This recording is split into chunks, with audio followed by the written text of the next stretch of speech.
Hello, everyone. I am here. I am very late, but I am here. Nonetheless, hello. Ace Attorney, good game. We play Ace Attorney now. I really like this game. I really like this game. So I'm gonna be playing it today. That's a little bit loud. You can't really hear me that well, can you? Ooh. That's a little better. Okie dokie. So.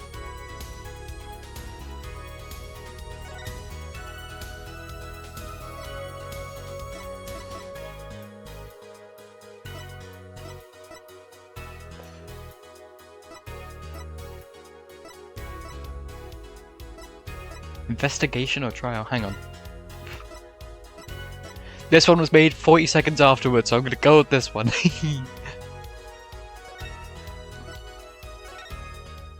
It has been a while since I have played this game. It has been 3 months. 3 months.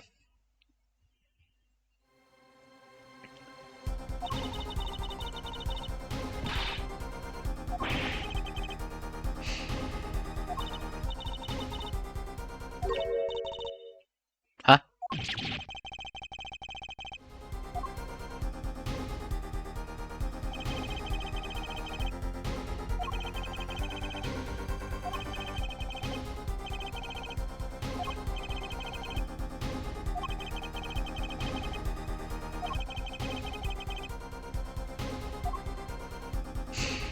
This is weird.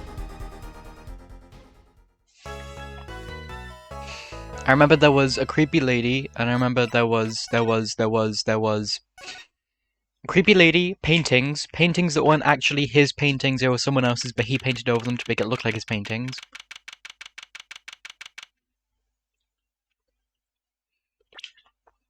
And there was poison. There.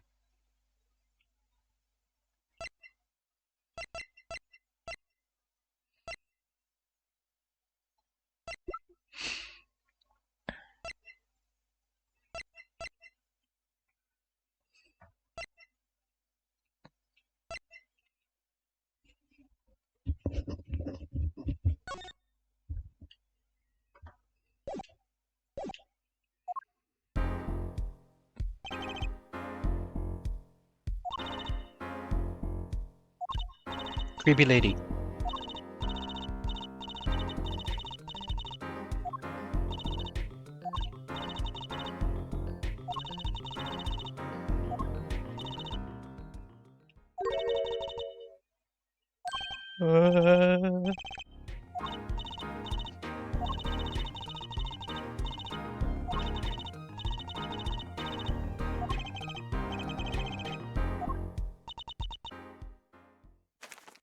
Hmm?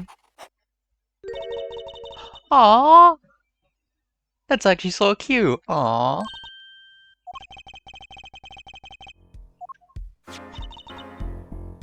Hmm?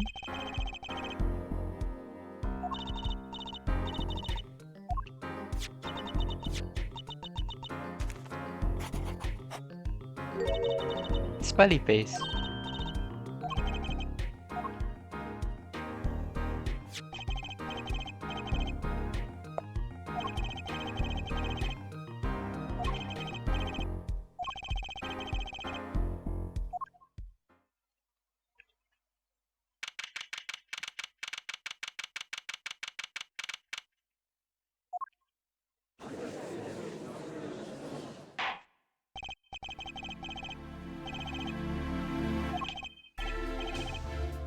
Judge. I think he forgot too.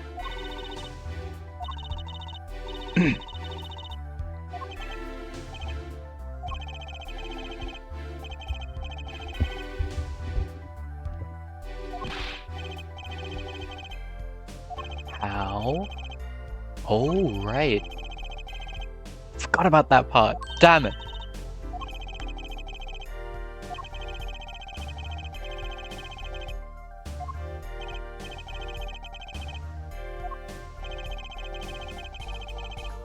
Three CCTV cameras will watch his call at all time. Curious of access to everything that transpires.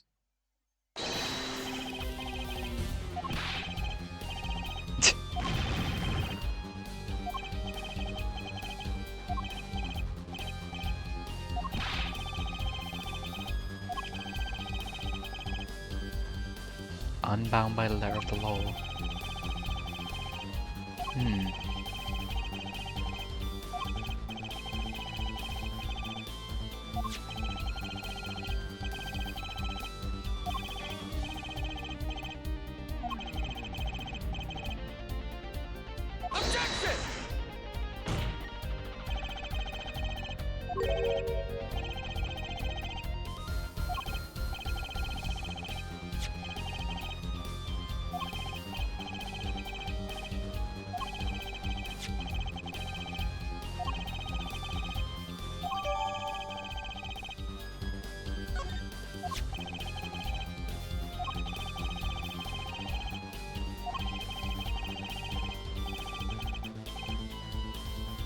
Oh!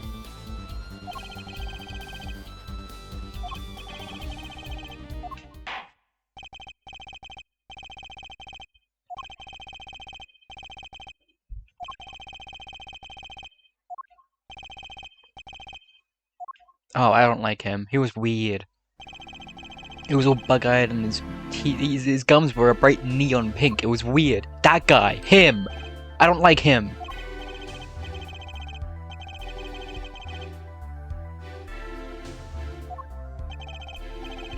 I don't like him.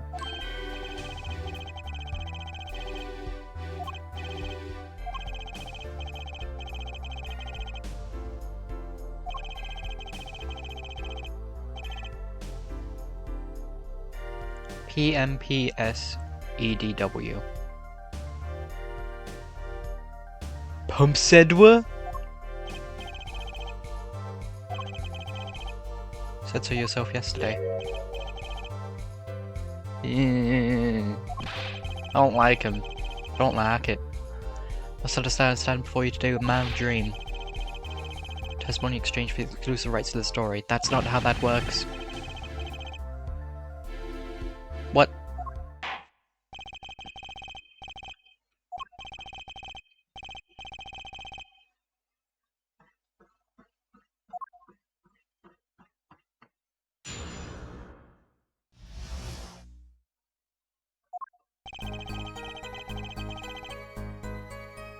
Around 9 that night to do the interview. First outsider to enter the atelier, journalistic history made. Door brought us coffee right after we started. Know what happened next? Star falls, then quote.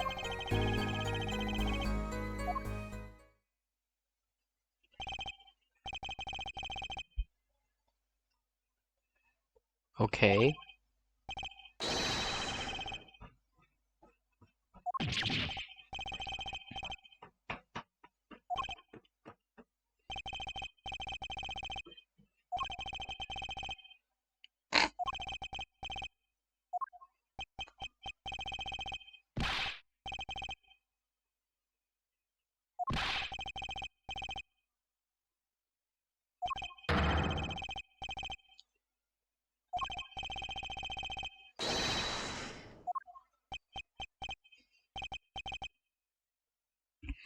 He said the thing!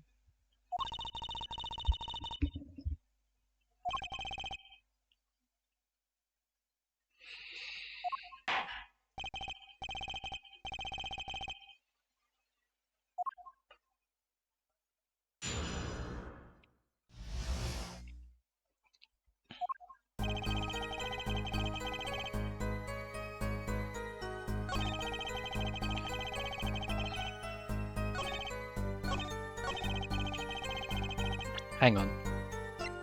Where is the autopsy details? 9 to 9:30. I don't care about that. Okay. Around 9 that night. You sure you visited at 9? That's when he died. Great Peter Drew Misham says come at 9. Believe you me, I go at 9. First, and as it turned out, last interview of such a prolific painter.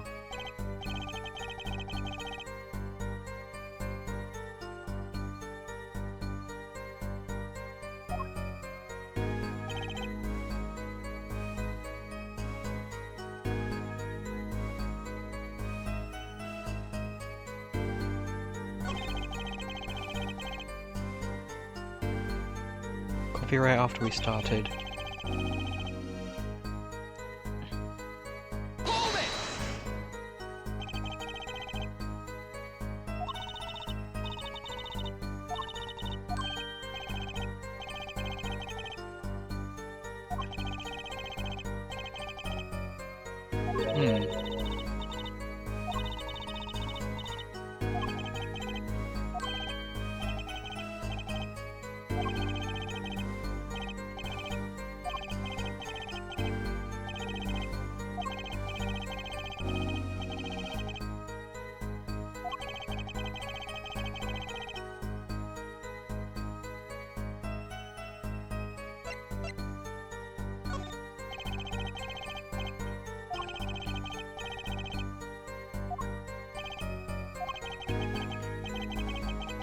Saw him drink the coffee.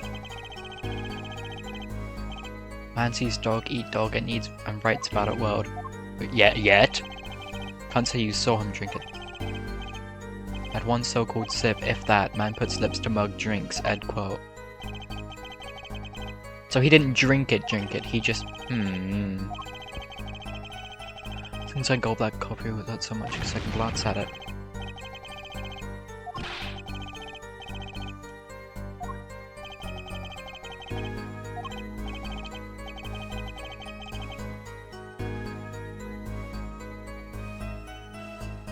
Yeah, I do think that was important.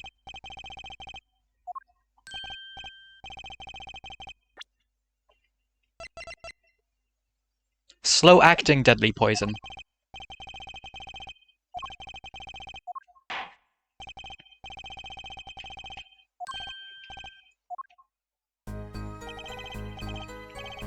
Had one sip, if that. Next moment he was on the floor.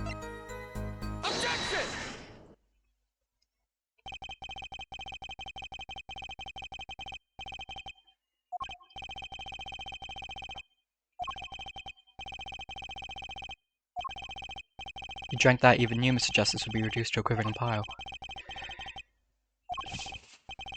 Fortunately, we weren't told everything. There was a vital omission in Prosecutor Gavin's information. Atroquinine is virulent, as he says, but death doesn't come upon ingestion, not immediately. That's because atroquinine is slow acting. According to one forensic scientist, it's one of the most virulent poisons, but is absorbed into the body astonishingly slowly. It takes at least 15 minutes from time to ingestion for any adverse effects to show. I figured it out! I remembered the case! If we suppose at the moment Mr. Measham sipped the coffee was when he sealed his fate, then he would still have time left to enjoy his last cup of joe. Why does he stand like that?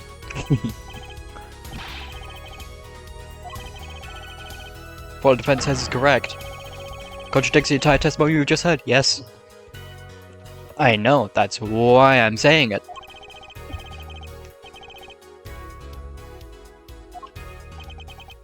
Slow acting. Even then, it had already begun with digging its closet to the journalist. Objection! It's crucial, yeah? Let's take a trip back down memory lane. The victim really died the instant he took a sip. Think it over. This is vital. Know what I think? I think that was not so subliminal suggestion. End quote. That's caused a problem if he died when you say he died. You'll be forced to say I'll free to say into my simple case. You'll be forced to say farewell to your article. You can't write a story based on conjecture, can you? As the case drags on, other reports will pick up the scent. You'll be forced to kiss your exclusive scoop goodbye. Ooh.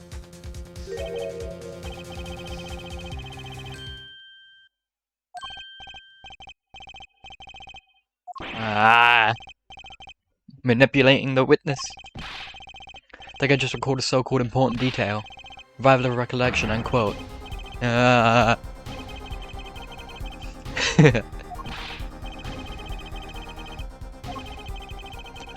the poison takes its sweet time, see? That's not what I've been saying for the last few minutes, apparently.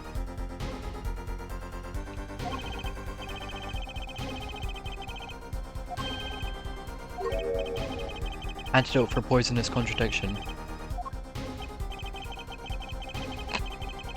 That's what I'm saying!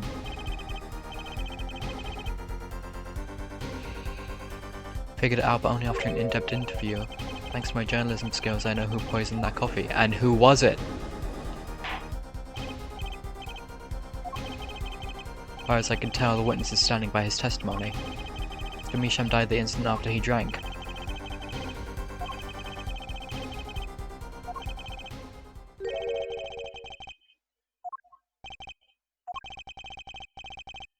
Of course, we wouldn't choose a simple case, not him. Phoenix!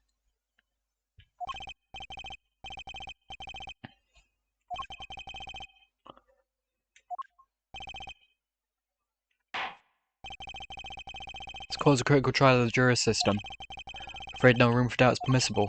You will testify to the court about what you noticed.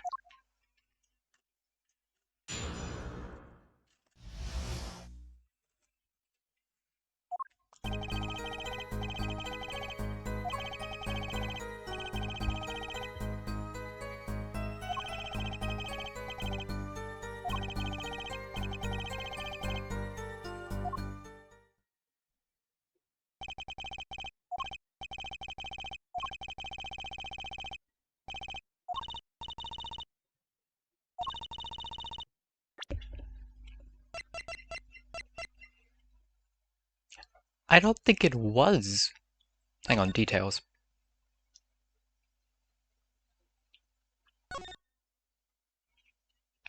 Sign the papers and send an enclosed envelope with the close stamp within 3 days. I need to remind you to speak of this to no one.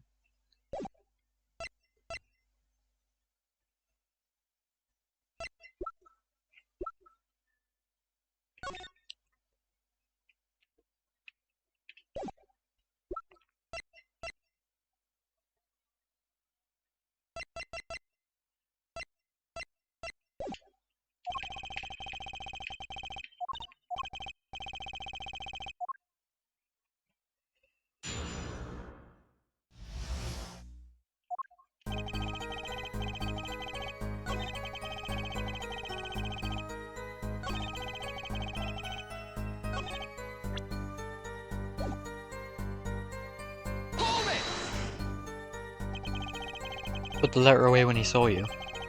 How the reporter gets worm, end quote. It's my secret. Not sure I follow. Night of the interview, I arrived 15 minutes ahead of schedule. Anna turns door opens and I barge in.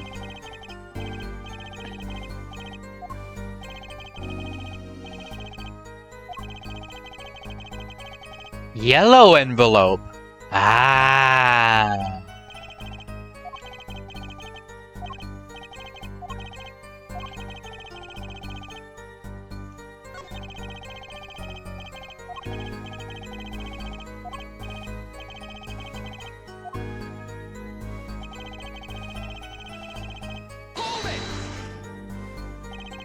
And you saw him seal this yellow envelope with the letter.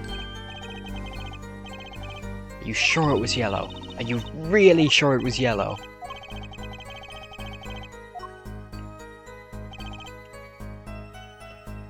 Are you really, seriously, really sure it was yellow? I don't have yellow, I have red.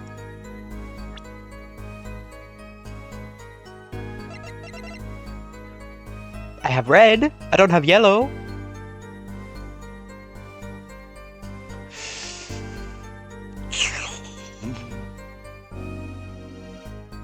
Sure, red. As it just so happens, there was a single letter in a desk drawer at the scene. In a red envelope. What? I don't think that's human. Prosecutor Gavin. Was a yellow envelope found at the scene of the crime? Unfortunately, no. But, forehead. It's easy to mistake the colour of an envelope. I guess. But not this envelope. See, it was postmarked already, 7 years ago.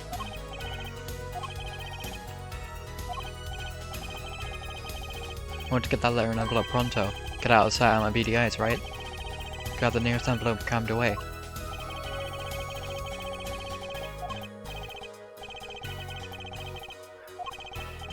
That night, the victim put a letter he had been writing in a red envelope. I'm gonna say it's possible.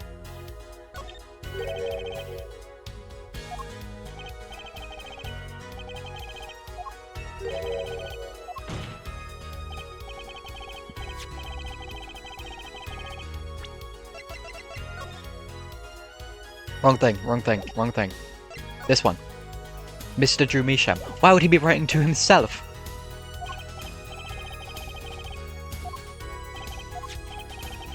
Note that this letter is addressed to Drew Measham. Why would he address a letter to himself? Let alone send a suicide note to himself.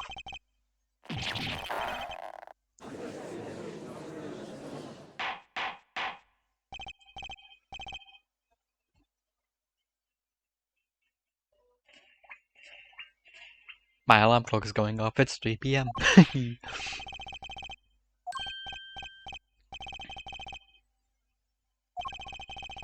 Suppose this happens to Blessed first. Paul gets old, forgets lots, ends quote. That's the thing, see? After he put his letter in this envelope. Sat there searching his desk drawer for something. Stamp, so-called postage stamp, end quote.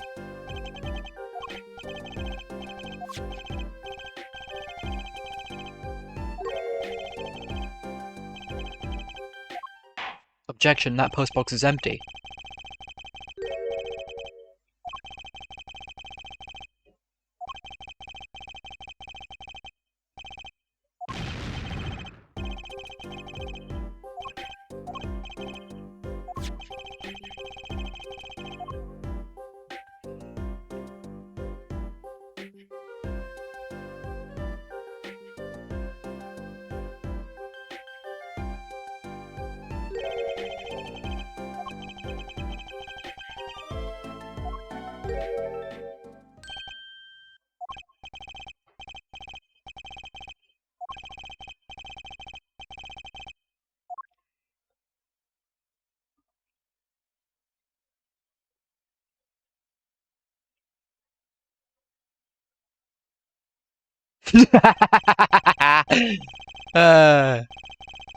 When you catch a scent of a story, you make that rather unique face.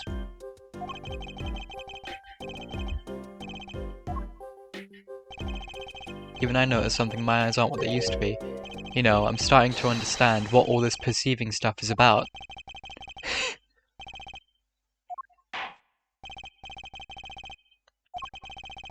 That's about the scent of a story.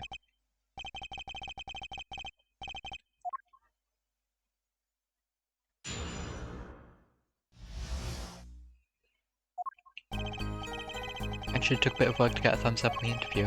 Portal leverages story gets his interview, end quote. Concerned a certain case from 7 years ago, red envelope probably had something to do with it. Say what you will, but Drew's talent was about compare.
It's giving me the option to perceive. But there is no thing where he does the face.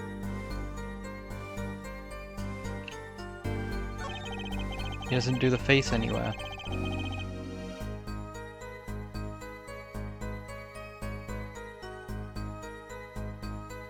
Is it him hitting his head with the brush?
Oh!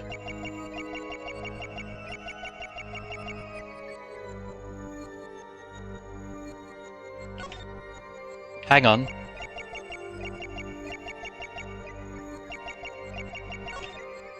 Gotcha!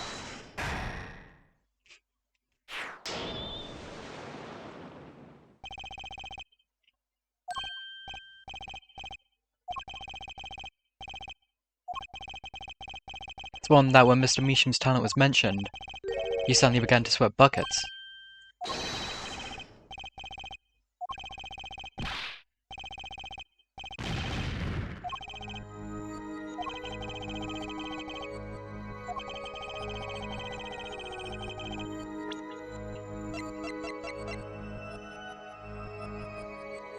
Do I show him the hidden painting or the one that he...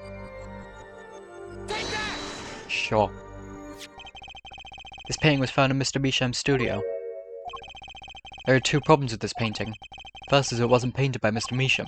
Second is that there was another painting in the studio, which looked exactly like this one, except it was only half done. Then we have a letter discussing a payment of $100,000, which suggests a certain business operation. Business of making forgeries.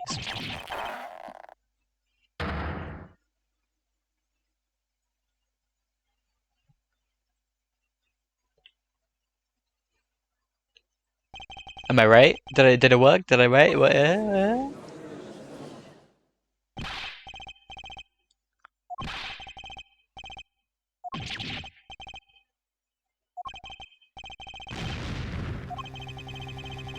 Drew Meesham is known as an artist these days, but there were rumors he dabbled in another kind of art until a few years back. Drew Meesham was talented, alright, talented at making precise, detailed fakes. Like the certain criminal elements are quick to discover.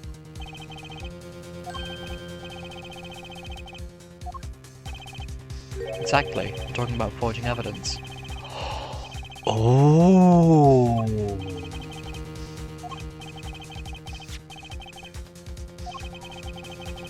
Hold on, I'm being called out by room.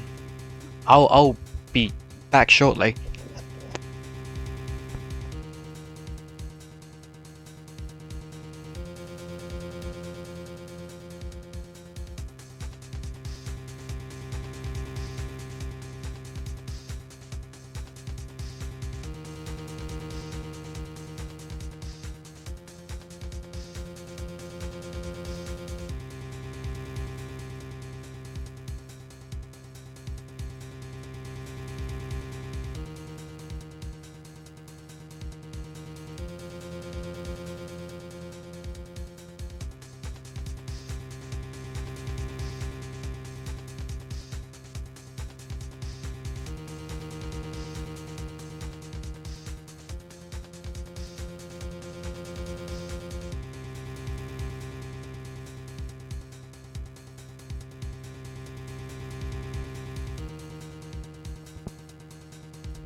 Okie dokie, I'm back.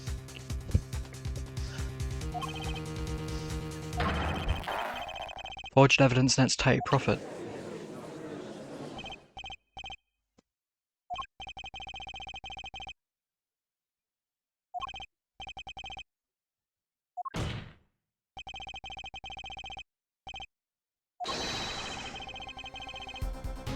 Objection!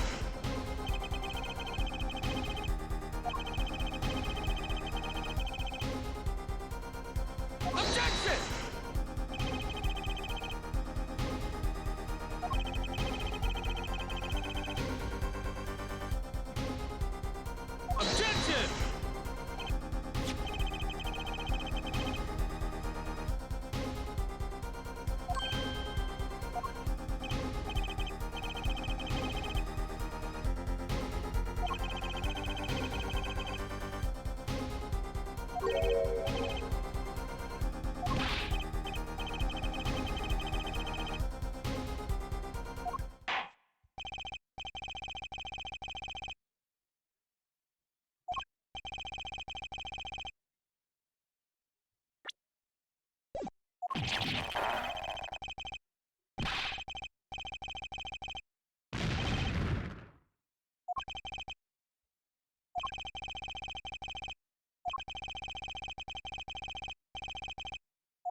So in other words, I'm screwed. Only other person in the studio than I was dependent. Vera, who bought the coffee, submitted much herself. Everything attached Mr. Drew slips that infused mug. Nothing at the studio after he died, nothing.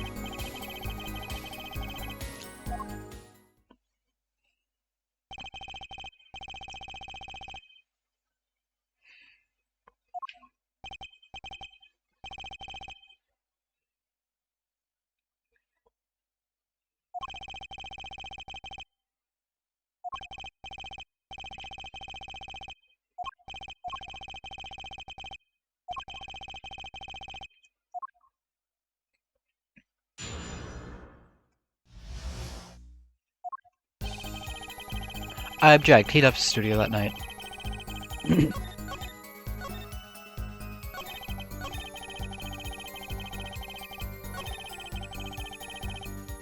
Hold it! Not one thing, you're sure? Yep, sure as can be. Well, with one exception. Journalist Buck Burchell does interview leaves studio.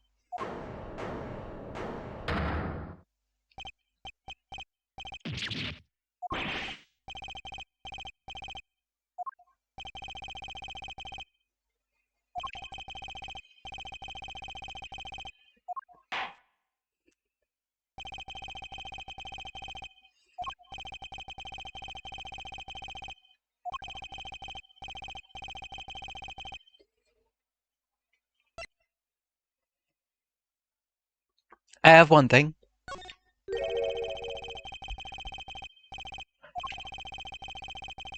The yellow envelope.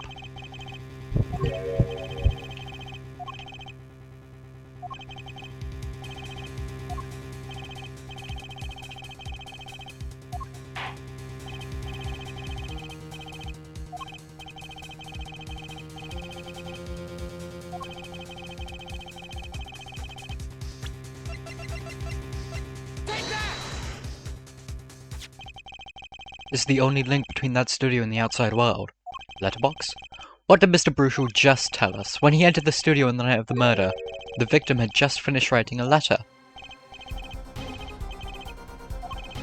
Furthermore, you went on to tell us that he put the letter in a yellow envelope and put it in the letterbox.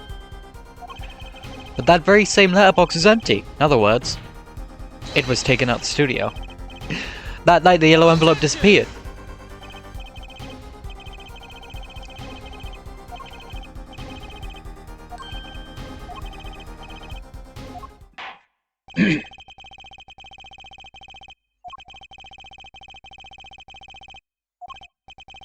It did disappear and something did leave the studio that night. It seems very important to me.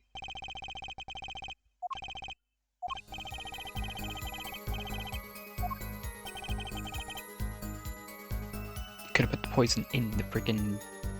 in the envelope.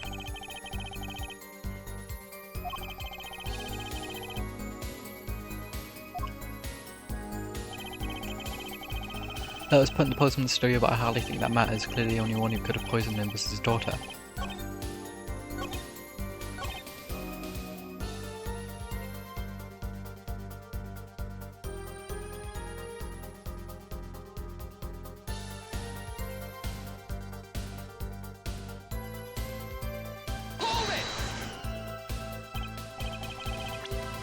There's another thing in the studio that had poison on it. It was this tiny frame.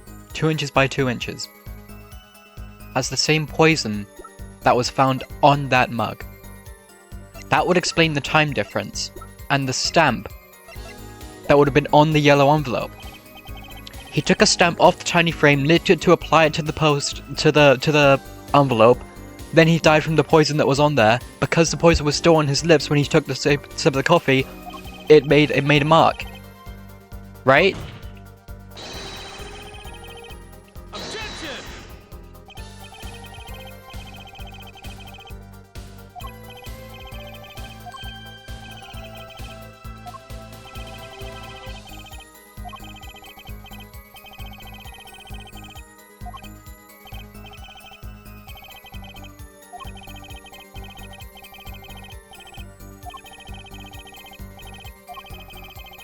Mr. Beesham injected the poison via a route other than that coffee, and I can prove it!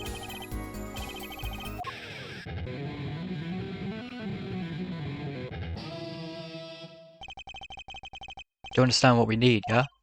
Proof, Air Forehead, not possibilities.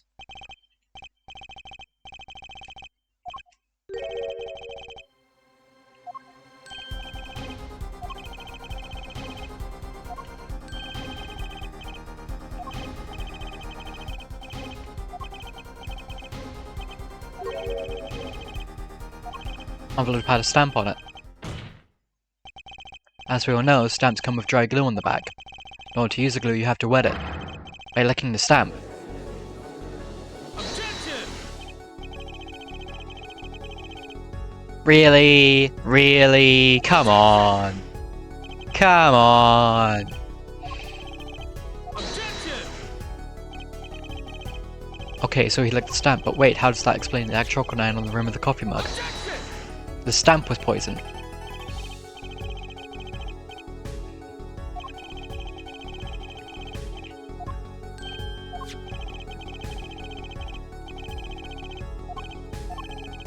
Coffee mug didn't poison Mr. Measham. Mr. Measham poisoned the coffee mug himself.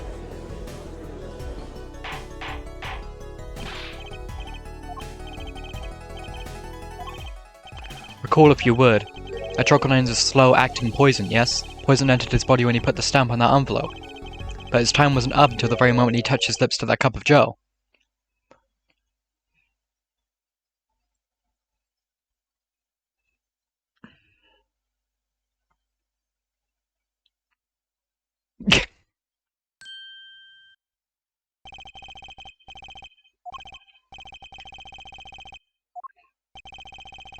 As I believe I mentioned earlier. That's the thing, see, after he put his letter in that envelope, Mr. Measham sat there searching his desk drawer for something. Stamp, so-called postage stamp, end quote. Don't seem to remember finding one. Maybe he just ran out. Incidentally, we searched desk drawer at the scene of the crime. No stamps. Not a single one.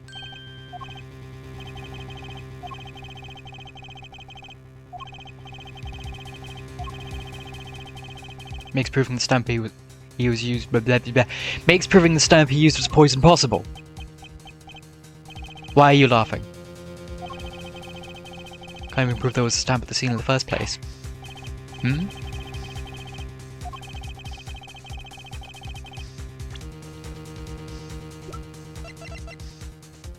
Take that! Certainly is a cute little frame. By little, I mean really little.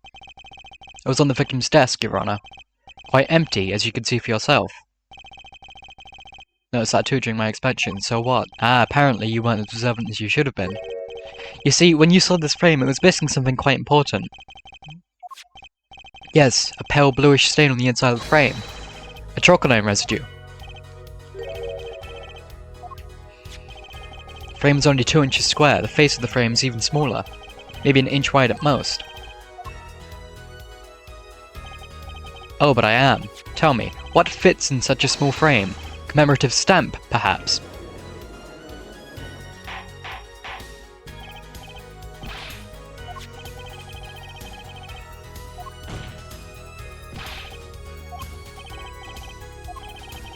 Why would he put something like that on his desk? Don't tell me he had it there so he could commit suicide in the mood struck. I had a thought, see? Hmm? Victim was a forger, right? There's a lot of money in that line of work. Forger forges friends, makes enemies too. End quote.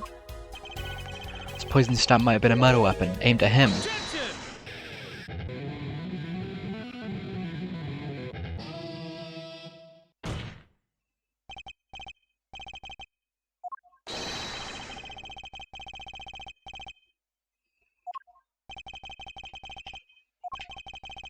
The stamp was a murder weapon, nonsense. Murder is a simple business who will go to such lengths, no one. Yeah, I disagree too! Recall if you would the victim's reclusive lifestyle. Miss Drew Measham hid from the world, he avoided meetings. Only contact with the outside world was the mail. Now, if you wanted to kill someone you couldn't meet, but you knew red letters, a stamp would be the perfect weapon.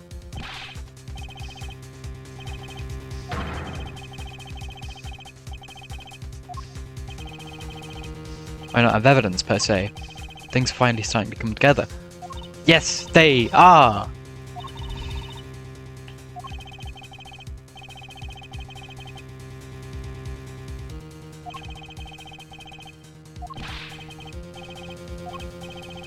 Certain piece of evidence points to the truth, Your Honor. Show you how someone with the intent to kill sent Mr. Measham the stamp of death. The frame again. No, the envelope!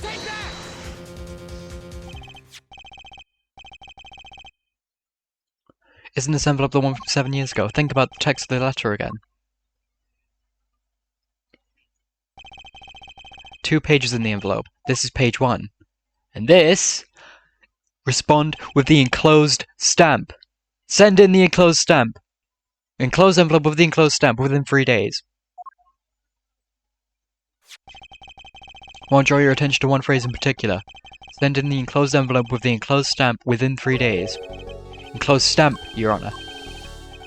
In other words, if I have this straight, the stamp, poison, on the stamp, lick, lick, gasp, end quote. What if he had done exactly as the letter asked? He would sign the document, put it in the envelope, put the stamp on it, right? Then he would put it in his letterbox. 15 minutes wouldn't have elapsed between affixing the stamp and mailing the letter. But the clock started ticking. When the time came, he drew his last breath. The murder weapon would be taken away from the scene. Quite conveniently thanks to the postal system.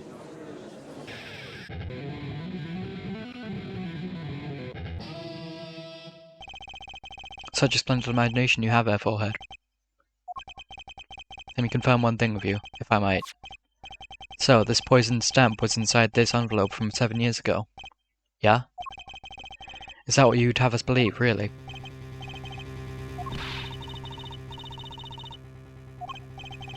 Very small possibility. How small, I wonder?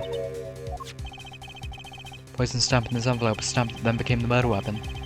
How do you intend to prove the seeming coincidence? Your answer is silence, I see very well. No. His evil twin? It is! It's the evil twin! Wait. Never mind.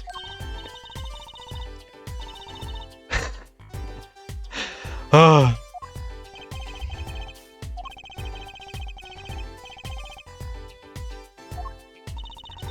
Someone had to come dig you out all the mess you're making in this case. You know, none of this would happen if you just trusted in science a little more. You'd find out that stamp was in the envelope. Easy. Glare at me all you want, but science is on my side. It's on the residue, right? Yeah, so check the envelope for the residue.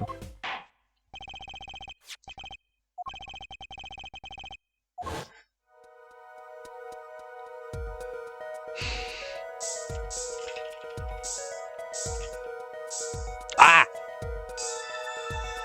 Aha!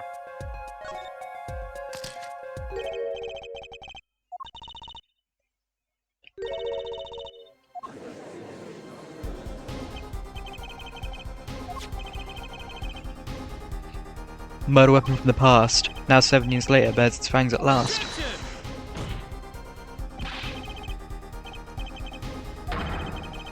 Why didn't this murder take place 7 years ago? Oh well. It's one possibility, maybe Mr. Measham figured it out. Realised the person who sent that letter wanted him dead. So he sent his reply with a different stamp. Where's the decisive evidence in the frame?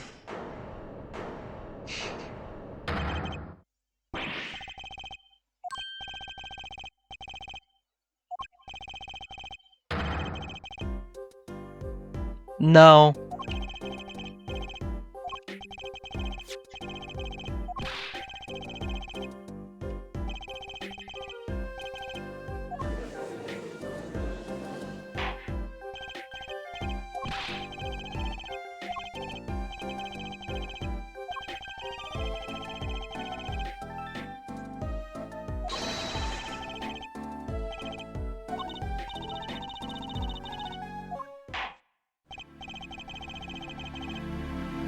So you don't need further debate on this matter. The sender of that letter 7 years ago could hardly have been our defendant. Yes!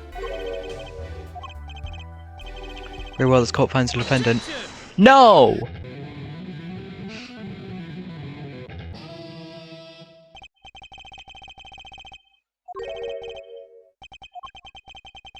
Taken to the afterlife from 7 years ago. Texts for Gavada shows are invalid after 2 weeks.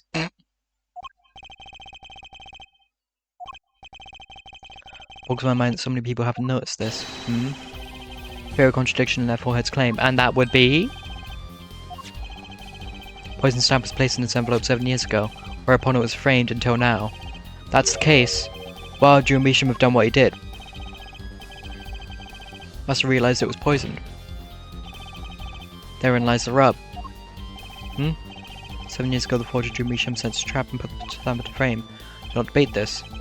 This begs the question, why 7 years later did he use that stamp on the night of the murder? Easy, 7 years you could forget something.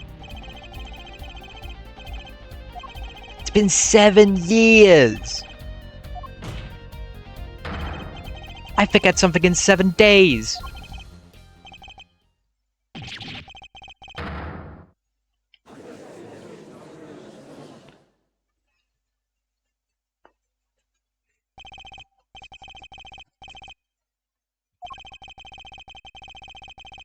Where's the jury in all of this?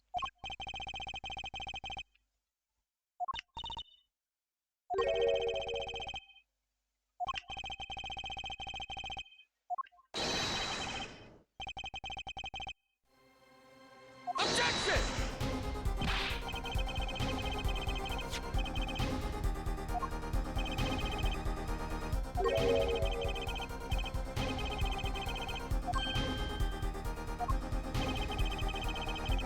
Objection!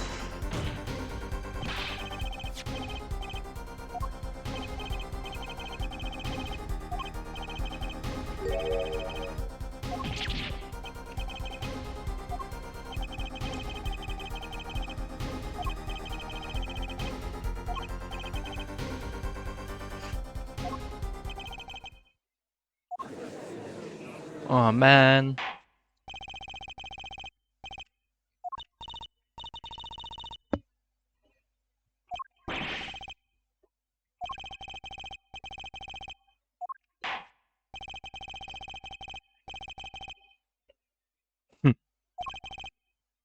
Mr. Justice? Yes, Your Honor. Review the facts and see where we stand. Received a red envelope. Traces of the poison atroquinine on the document inside that envelope. Similar traces also found at the crime scene, on this tiny picture frame. Defenses indicate the possibility of a yellow envelope. An envelope that left the scene of the crime with the poison stamped on it. Even if this envelope contained a poison stamp, Drew Meesham, knowing this, put it in a frame. Never would have used that stamp.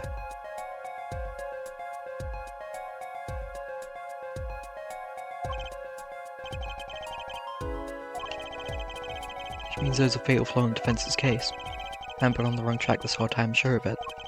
But then, wait. Traces of a trochline in the envelope, the flame. Frame? Drew Meesham's mysterious death. All connected somehow. But wait. Mr. Justice, do you have a conclusion for us? No! Seeing that logical outcome of evidence makes no sense. Means that one of our clues must be a fake. But what?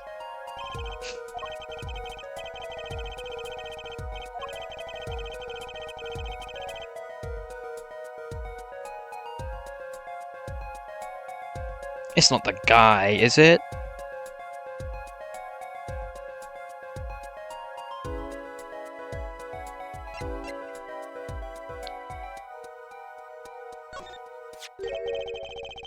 The victim was a fake clue.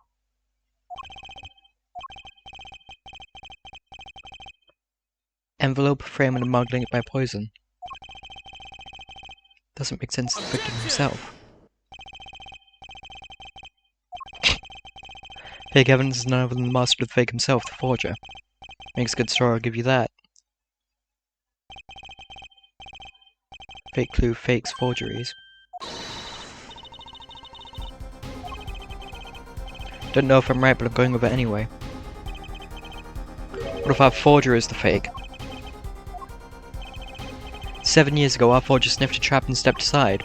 7 years passed. Now the forger stumbles into that very same trap and dies. Why? Because the forger who was killed was a fake. What?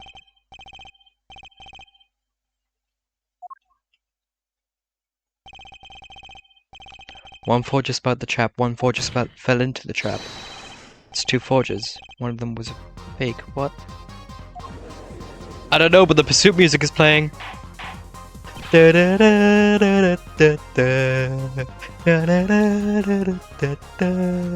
I love the soundtrack. Ooh, okay. So you're telling us that Drew Measham, the victim, was a fake. Well, if he was a fake, who was the real forger? Vera!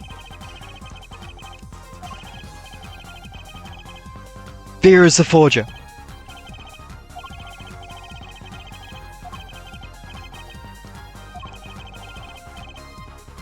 Forger Drew Measham himself was a forger. The real forger was Vera. There can only be one explanation, really. The real identity of the forger known as Drew Measham is none other than his only daughter, Vera Measham.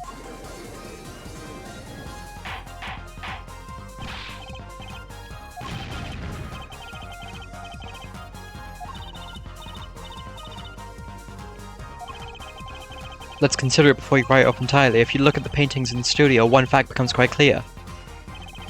Forgery had been taking place in that studio for quite some time. Forger wasn't caught in that trap 7 years ago. This can only mean the one who was caught in the trap wasn't the forger. One more thing, only 2 sets of fingerprints are found in the forger's studio. Drew Measham's and Vera Measham's. If you know that Drew Measham wasn't the forger, that leaves only one possibility by process of elimination. The forger was Vera Measham. Well,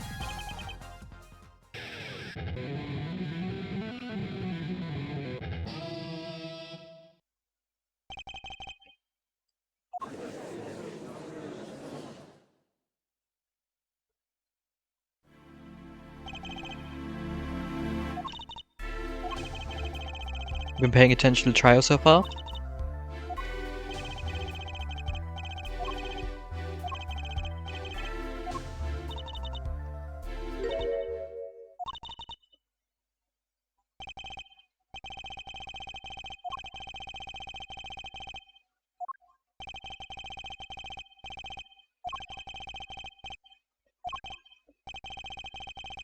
You're the one who forged this works of art.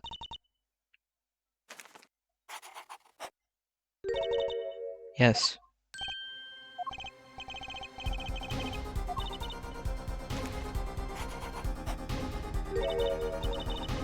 Yes, it was me. Aww.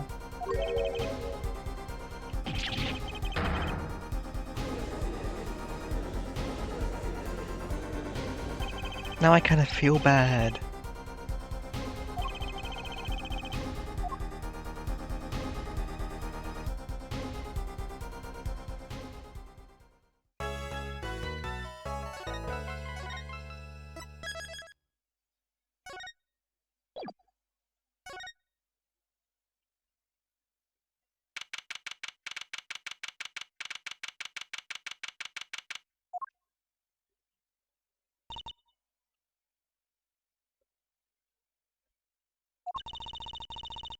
Where exactly does this leave us? Drew Measham, who was killed, wasn't Drew Measham the forger, basically. He was actually just Drew Measham.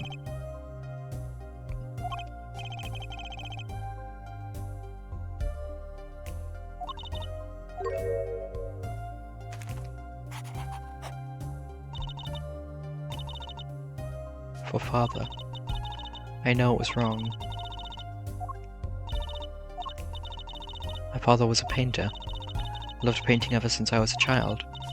One day Father saw it in me. Saw that I had the talent. How should I say it? It was not only paintings I made. Given the materials, I could make anything.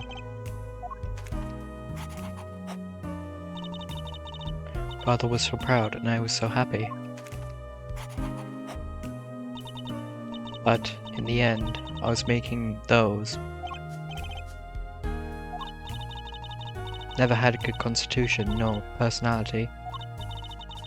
Know very little of the world outside my door. Now, because of me, Father is... No. Do you know about this red envelope? I remember that envelope. It was some time ago.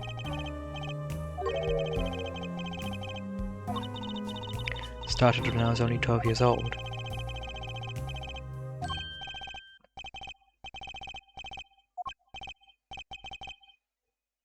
Shoot. Those 3 paintings in the studio. I painted those as part of my work. Right, see, we checked them out and saw what was underneath. We saw the rough sketches underneath the 3 finished paintings. I see. Mr. Justice.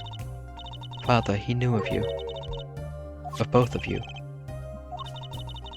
He was watching, gathering information. All about the Wright & Co. law offices. Yes, you do tricks, gags to amuse and play piano. Yet when Father heard you had resumed the legal business, how pleased he was.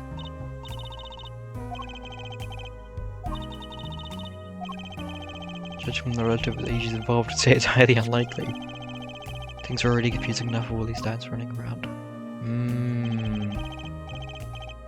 Well, the victim's daughter Vera was the forger. What does this mean for the cause? Man.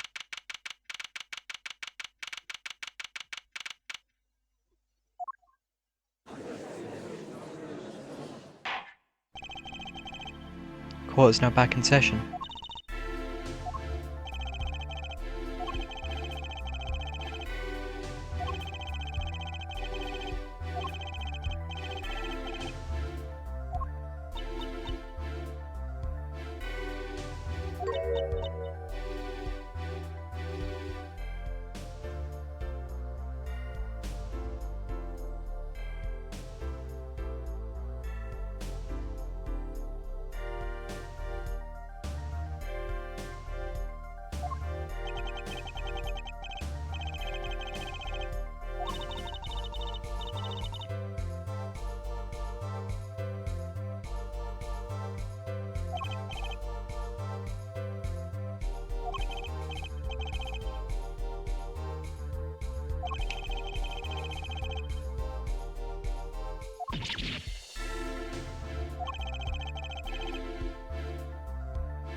Did not wish to reveal the truth of their operation, so the victim was a stand-in decoy. To the world at large, he was the forger, not her.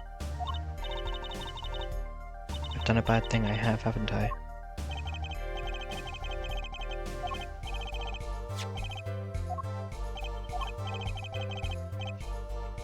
I've seen this before. Yes, it was in the desk drawer. Ooh.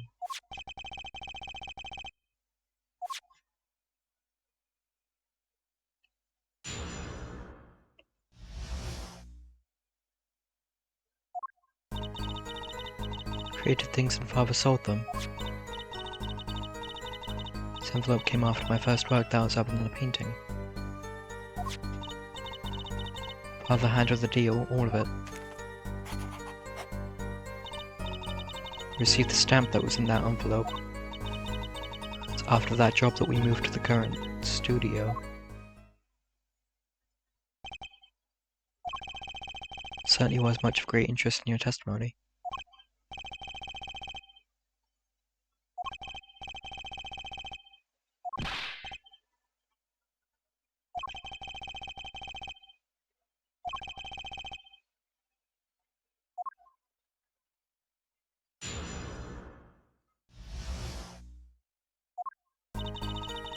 Created things and Father sold them. This envelope came after my first work, that was other than a painting. Father handled the deal, all of it.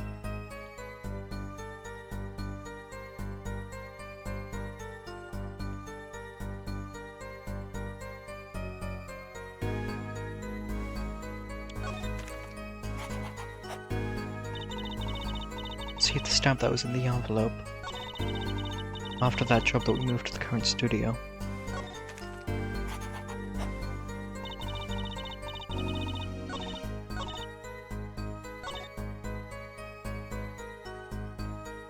Hold it!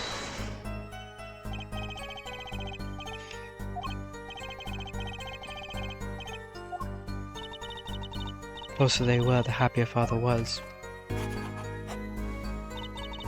I was happy too.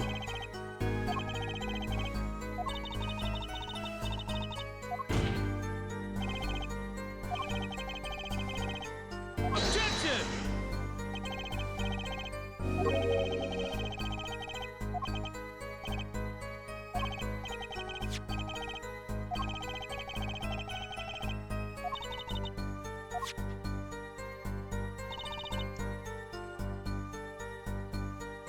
Hold it!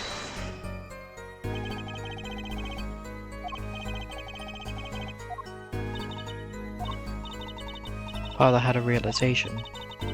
Noticed my talent extended to making things other than paintings. For instance, a letter someone had written, or a fingerprint left upon a cup. A signature on a document sealed upon a letter. How do you imitate a fingerprint?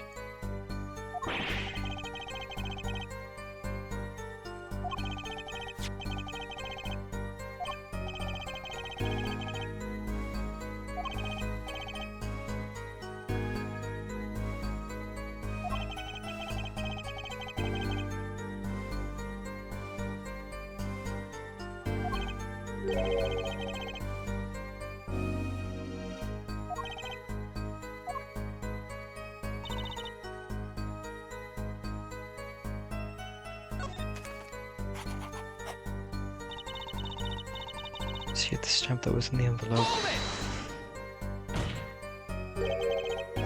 What do you mean you received it? Oh, that's... Hold on, did I do something wrong? Didn't use that stamp because it was dangerous, correct? Deadly poison on the back. A troconine. Objection! Moment there, forehead. Can't force an answer upon the witness. Now then, perhaps. You tell me, Fraulein Vera. Why did you receive this stamp?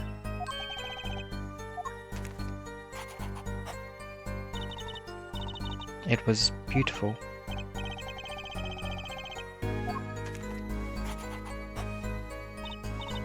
Yes, I think it was. So you didn't know about the poison?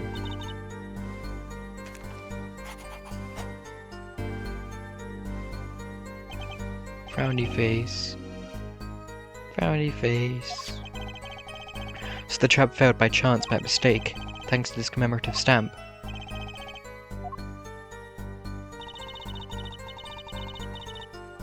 After that job that we moved to the current studio.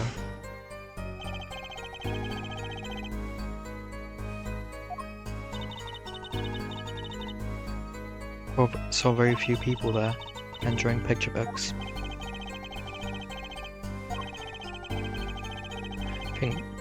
I think Mr. Measham wished to reduce our visibility in the world at large. Had to meet someone for some reason.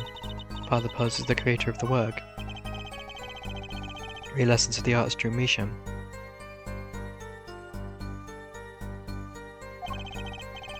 You did the work and he supplied the face.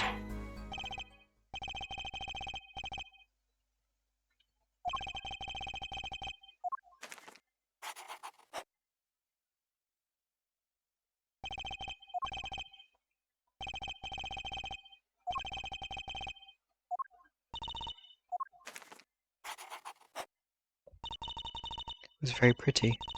More than that, it was a picture of people I liked at the time.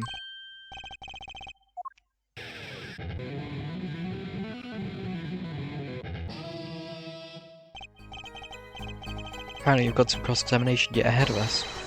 If you'd be so kind as to continue your testimony, Fraulein.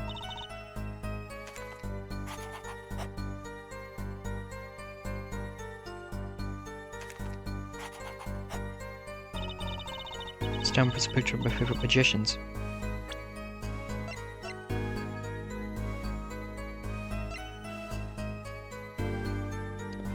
These favourite magicians?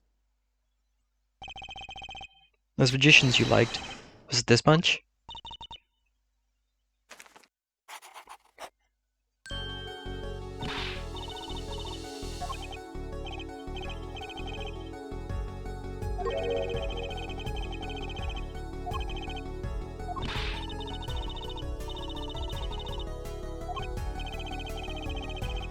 All mud plans have failed because of it. Ironic, don't you think? Prosecutor Gavin? Is he alright?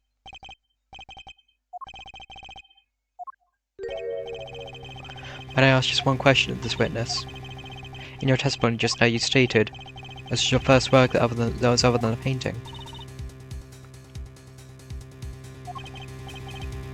Please tell me, what exactly did you make? Can I ask what? Ooh.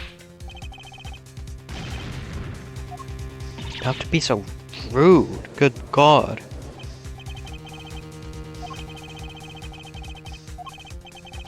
Yes, it's unbecoming of me, I apologize, but I must know, please, Miss Measham, tell me. It was a book. A single page in a book.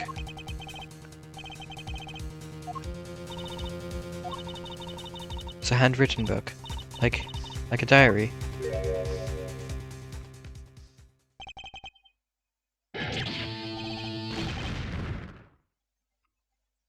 Ooh.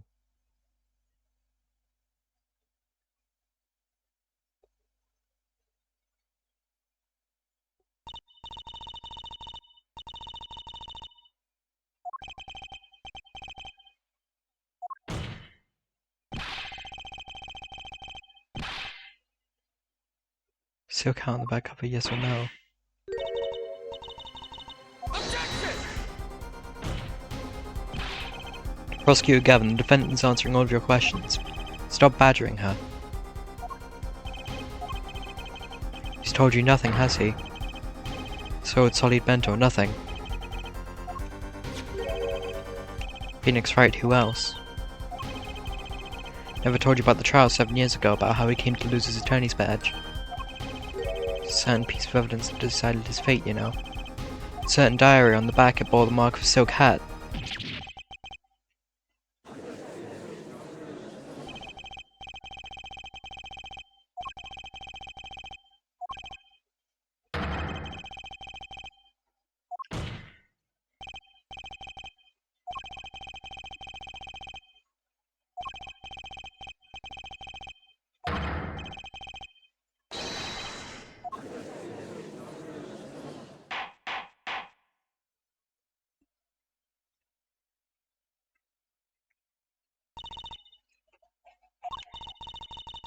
We only met once.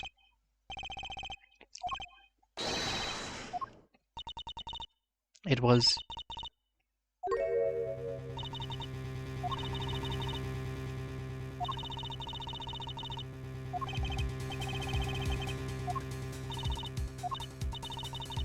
I remember clearly. Remember who gave me the book, the diary.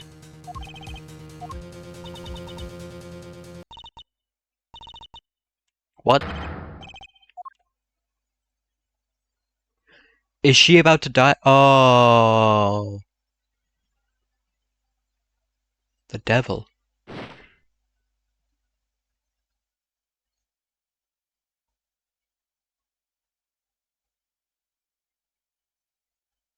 Defendant Barry Measham, condition unconscious. Examiner's diagnosis. No.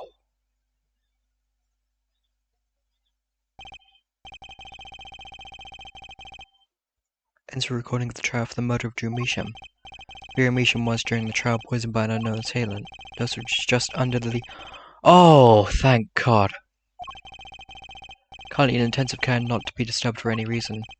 Very simple case at first glance. Until it finally began to show its true colours. Oh my God. The first game's music! Oh! Da-da-da. Da-da-da-da-da.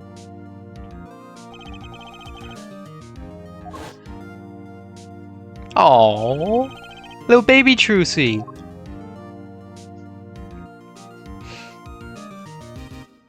Da-da, da-da, da-da, da-da, da-da.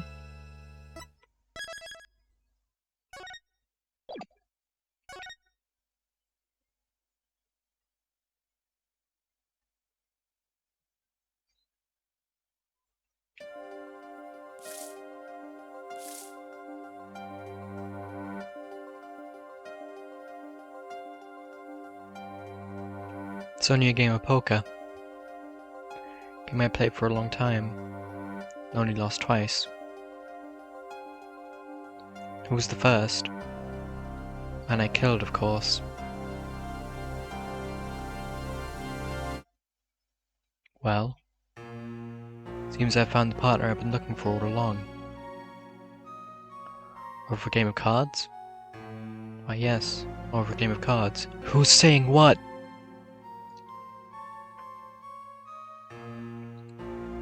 That was how we first met, 7 years ago.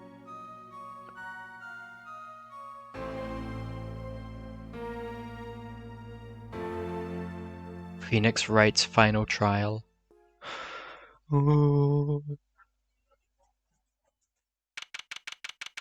April 19, 9:27 AM, District Court, Defendant Lobby Number 2.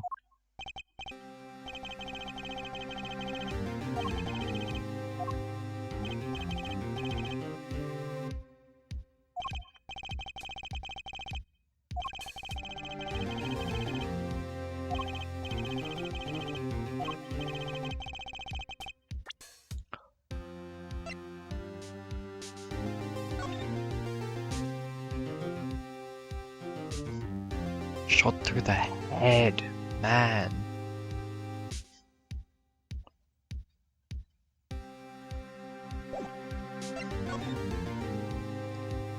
Magnifique Marie, age 67, male, estimated time of death April 13 between 11 and 11:30 AM. The cause of death, lost breath and bullet wound. Malignant tumor found around victim's liver.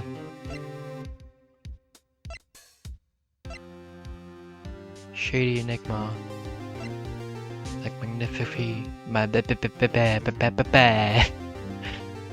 Marie.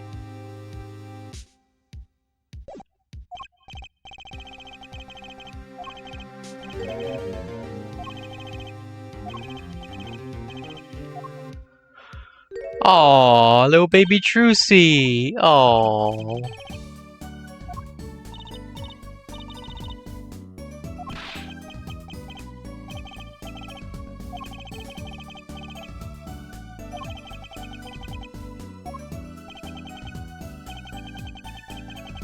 Little baby Trucy.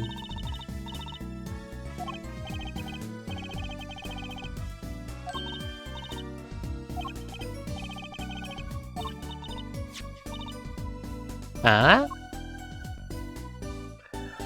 Seems fate's clock will make me wait a little longer, at least only 10 minutes, less than 10 minutes swift remain. At least only less than 10 swift minutes remain.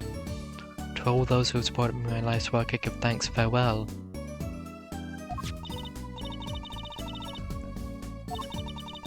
Told me to give it to the old boy in the blue suit with the spiky hair. So it's really important.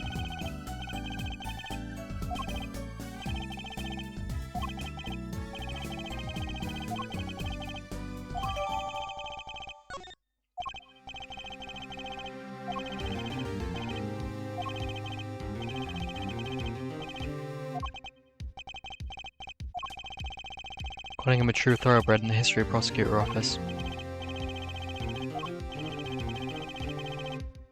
Switching of attorneys just before the trial, I know it's a difficult situation I put you in. But allow me to say one thing, Mr. Wright. I'll be able to pronounce me guilty today.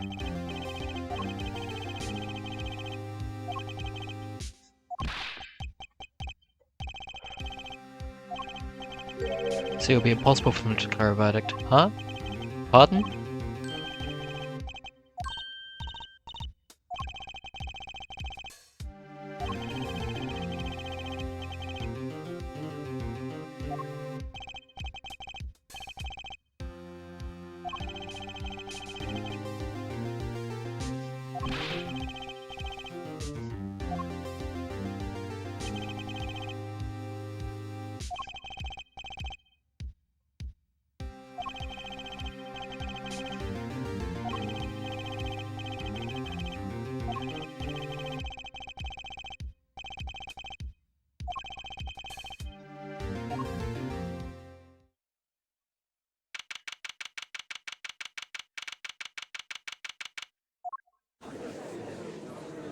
Man. Oh, it's been a while since I've seen this courtroom.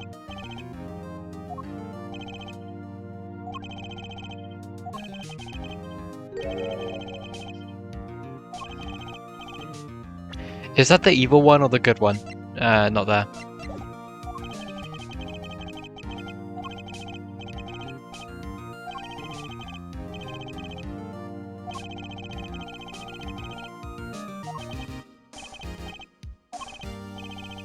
Lavia. Okay, he's the good one, not the evil one.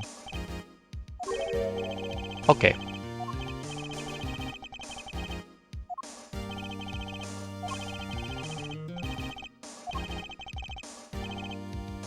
You're out of your league, rock boy. What? Did he just Jonathan Joestar me?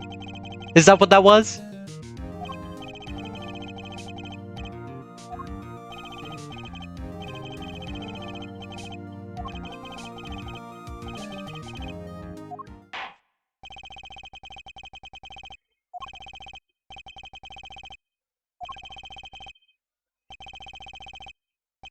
Gumshoe! I haven't seen Gumshoe in ages! Hi, Gumshoe! Aww.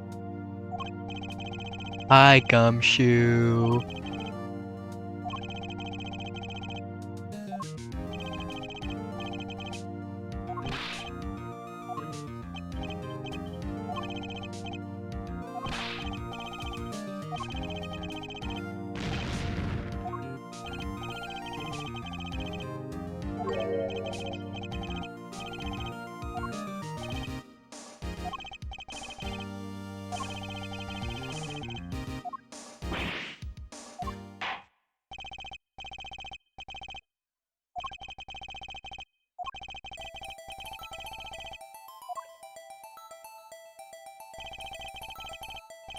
Actual simplest to come is the crime scene. Victim was a patient, asleep in a hospital bed. Killer comes in, puts a pistol to his forehead, bam, lights out.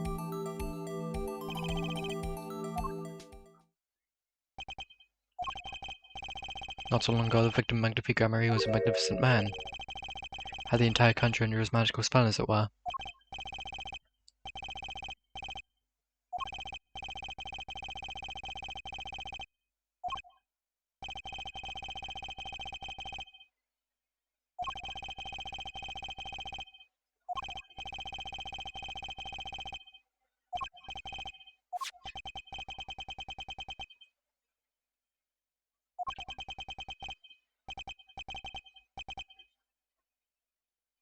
Malignant tumor. Yikes.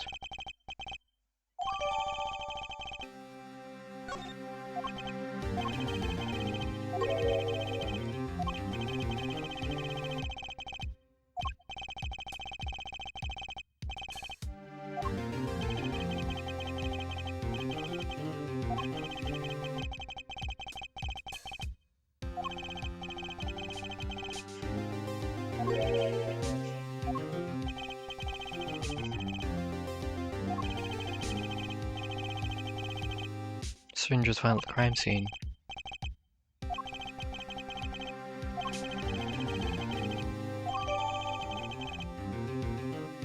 Washed and shows no sign of use.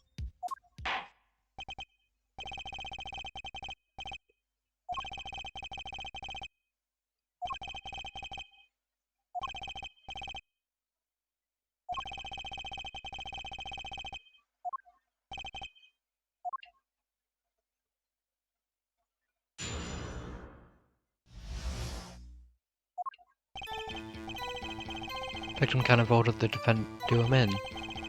A few days before it happened, the victim sent a letter ordering his own murder. Oh. Defendant was asked for him to shot the old man in the forehead. Bullet was fired from the pistol found at the scene, no doubt about it. This would definitely belong to the old man, sir.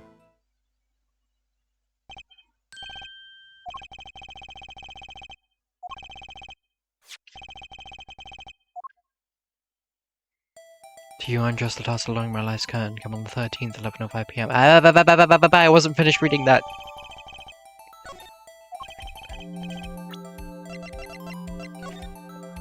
Come on the 13th, 11:05 p.m. You will ready a gun. I will ready a gun with which you will shoot. One shot square in the forehead. You cannot refuse. We both know the reason why. What?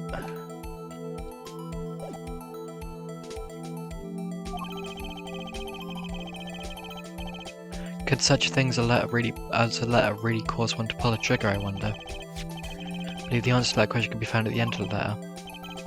You cannot refuse, we both know the reason why. Blackmail!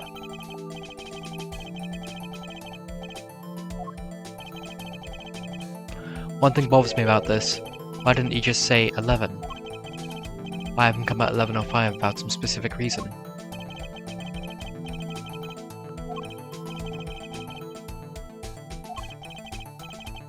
As it turns out, there was, every night for a half hour starting at 11. Victim Magnifica Marie was given an IV. There it is in the picture off to the side of the bed. At 11, a doctor would come to set up the IV. 30 minutes later, he would come back with the empty bag. This happened every night without fail.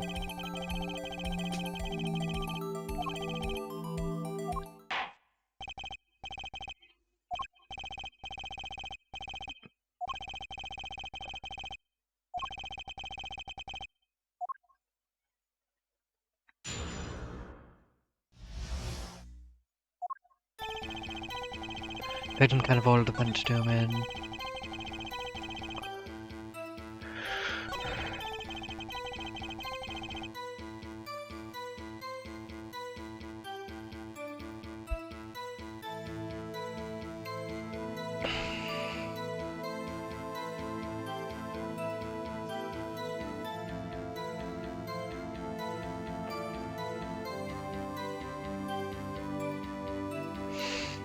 Shot the old man in the forehead. But then...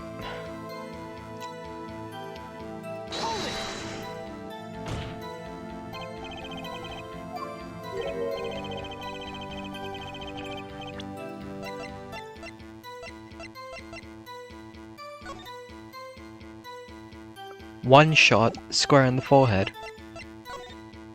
So how come the clown was shot as well?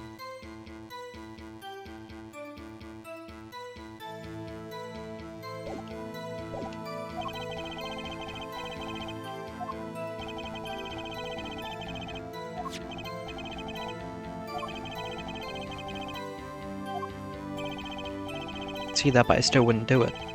Maybe you need to grow yourself a backbone, pal. Also found a defendant's pistol at the scene.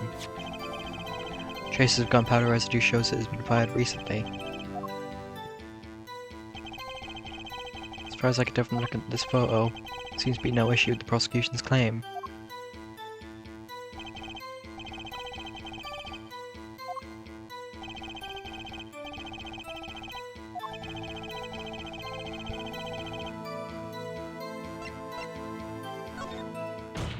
Shot something else, you shot the clown.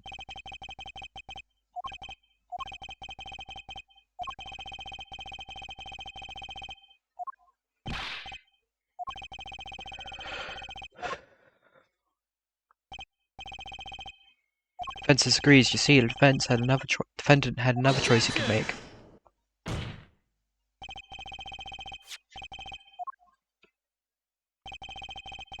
Proof he had a choice, yes.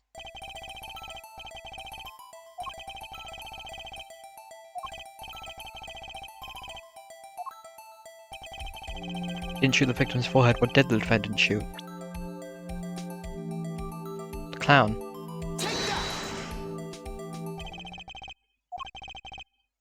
Take a closer look, see? It's been shot in the forehead too.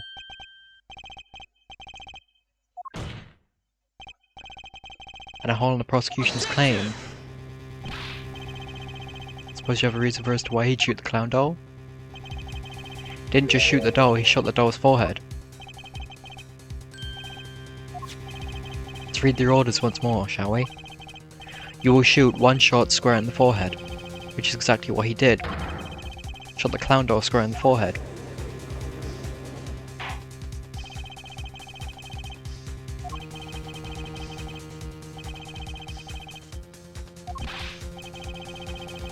Objection!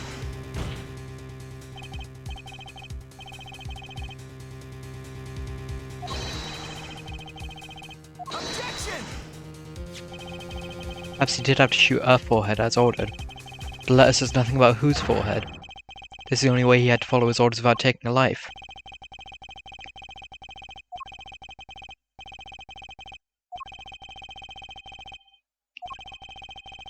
Cannot say for sure the defendant didn't shoot the victim.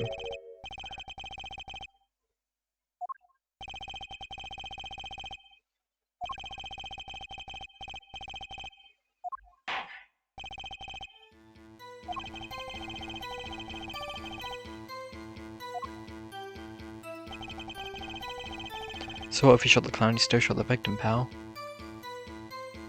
Can we prove that?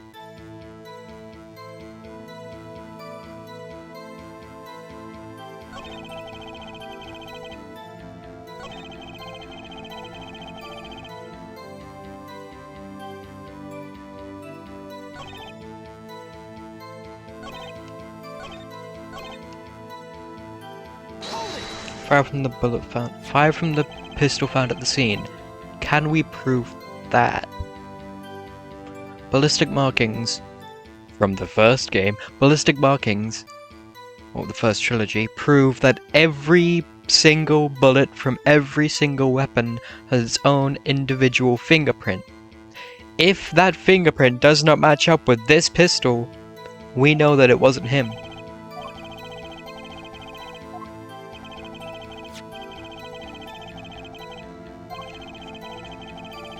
Rifling marks. Yikes.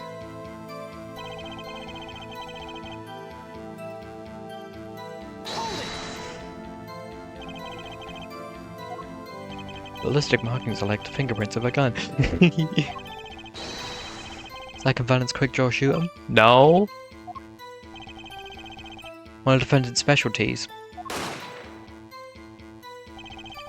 Second Valence stand on either side of a girl. Then they shoot, but the bullets don't hit her. Instead they hit everything else on the stage. This is all the pistols they used in their show. Got a great design, huh? Kids love it.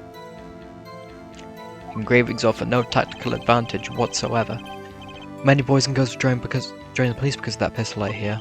Aww. Oh. Drew Gamery stopped doing that act a while ago. The old man held on to that pistol ever since. Court would like to see the pistol in question.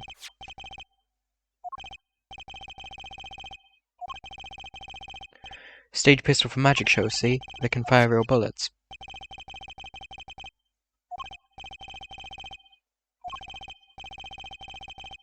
Pistol's firing chamber is empty. Shows traces of having been fired recently? How recent? Fortunately, no fingerprints.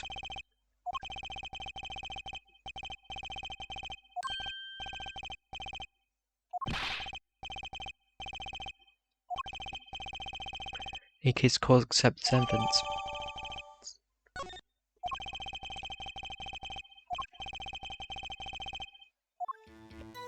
Judge has kids?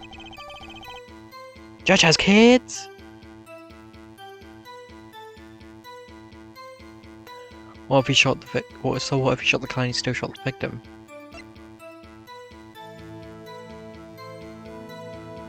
Objection! Fires one real bullet, not two.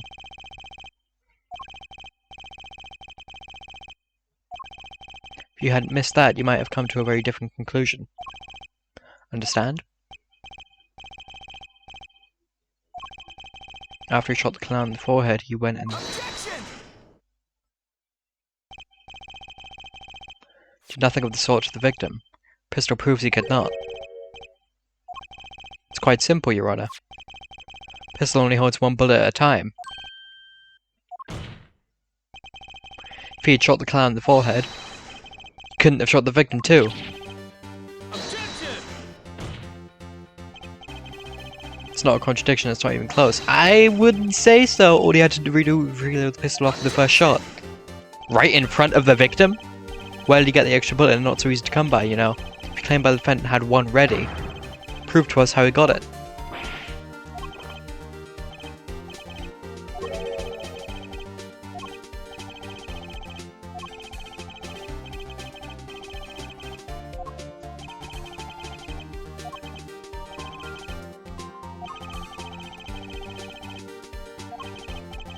Like I said, our detective was just the warm-up act.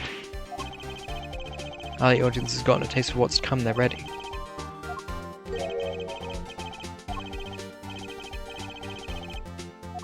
Decisive evidence, a decisive witness.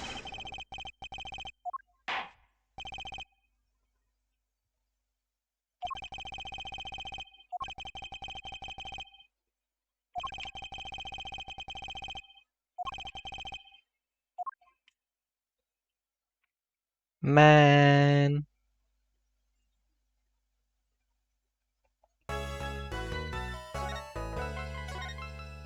Seven years ago.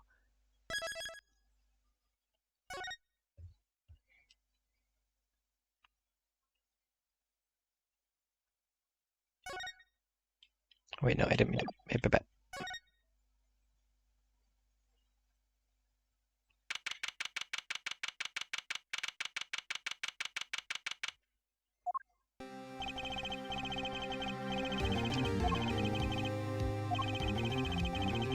Hoping you could tell me a bit more about what happened, actually. Didn't think you'd believe me if I told you. Bet that you discovered the truth for yourself. I was thinking of you, you know. Need less thinking, more talking. That night in the hospital, what really happened?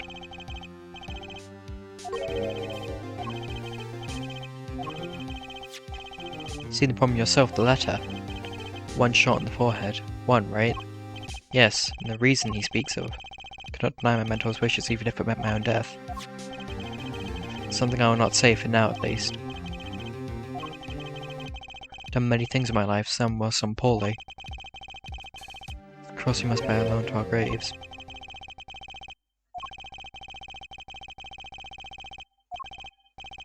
Of course, I had no intent of shooting my mentor. Snuck into his room that night at the appointed time. Found there upon his bedside table 2 pistols. 2?!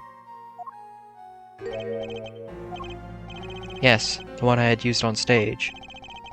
The one that had been used by my partner, Valent.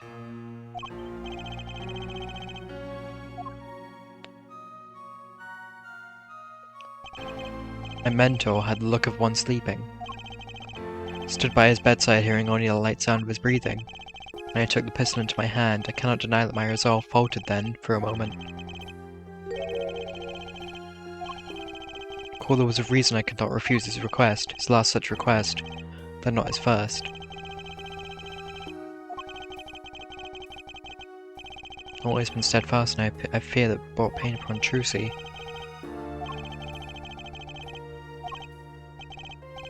In the end, I did not shoot him. Instead, turned and shot the clown. Took the pistol I had fired and placed it in my pocket. I believe if you examine the bullet in the clown's head, you'll find it to be different than the one of my mentor. What were those called?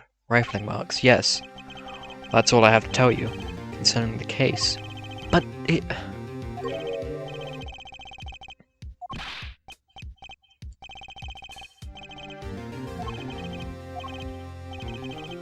There is something. My mentor, his eyes opened. Oh? The old devil, he was not asleep, you see. Of course, a gunshot would have woken him anyway. There we had our last discussion as mentor and pupil. It's not a long discussion, maybe 5-10 minutes or so.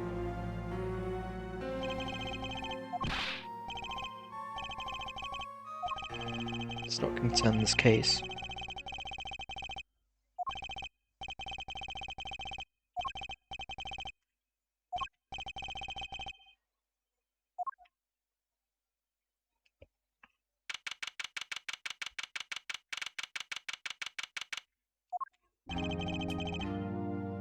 Court is now back in session.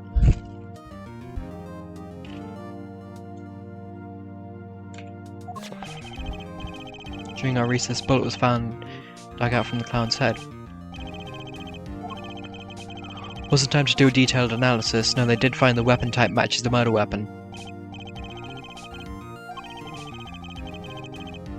Just why I'm about to call my very decisive witness.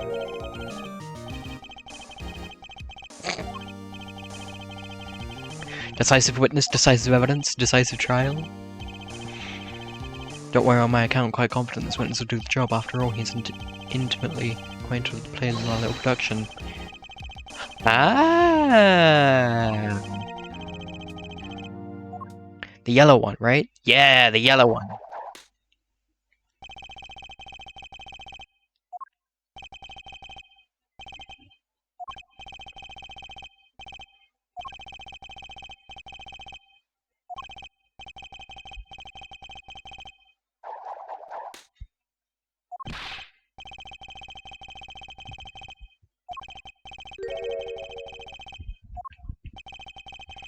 If I want to deduce this logically, the conclusion is yes.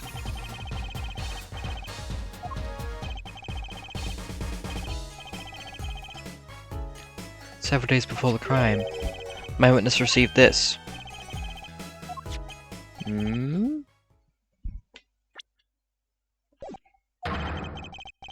Similar exact grammar he received.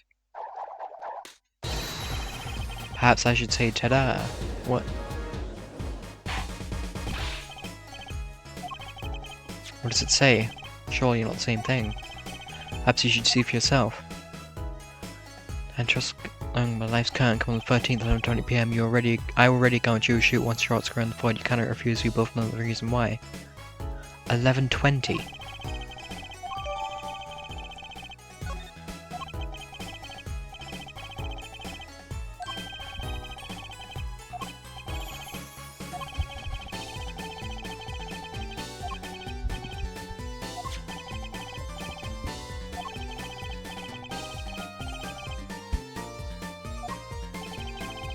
Walked into the magician's path together and in so doing shared much of our lives. People are so close there is a strain of warping of relationships, you might say. Yet this has nothing to do with the case at hand.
That night, I visited the hospital room at the time Magnifique requested.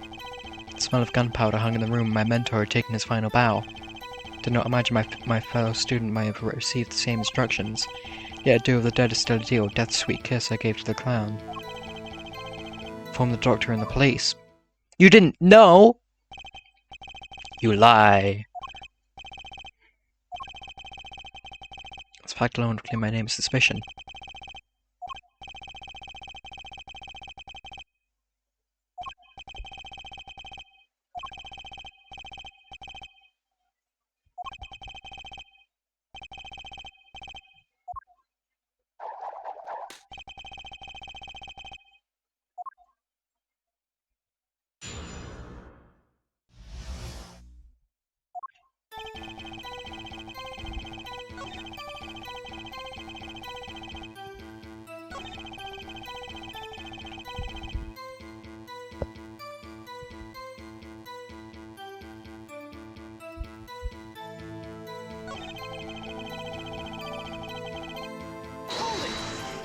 I don't think you did. 2 bullet holes at the scene, one in the victim, one in the clown. Saying the one who shot the clown was you. I doubt my partner Zach had said much the same thing.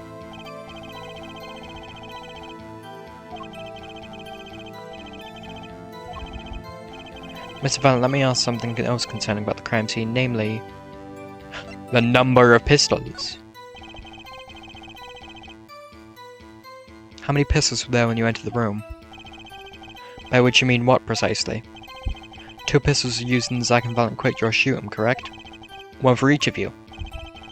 When informed, yet only one of my old friends sat in the hospital room that night.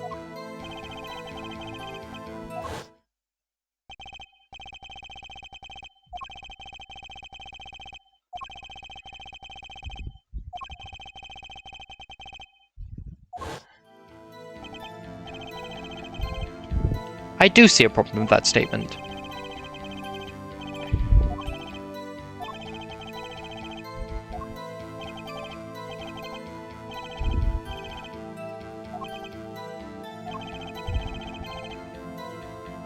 Quite important, yes. Number of pistols is quite important, Your Honor. Very well, please add this detail to your testimony.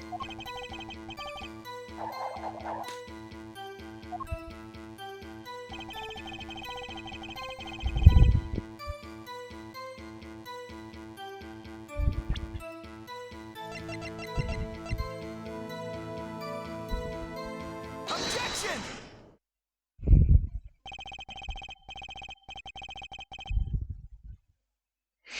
According to the defendant, Zach Grammer, when he entered the room, there were 2 pistols on that table.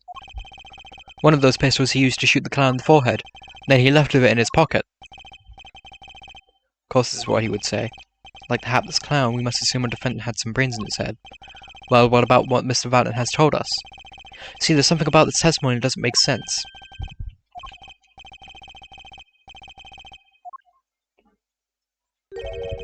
That's your story, at least. But the rifling marks tell a very different story. Mr. Valent, recall what Prosecutor Gavin told us. Compare the bullet taken from the victim's skull with a bullet fired from this gun. Rifling marks and the bullet were a perfect match.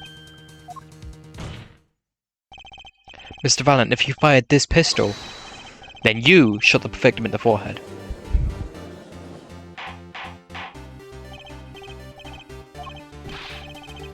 Objection!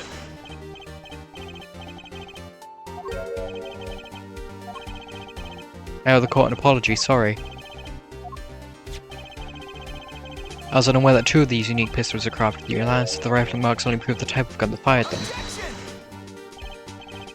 But that's not what you told us before.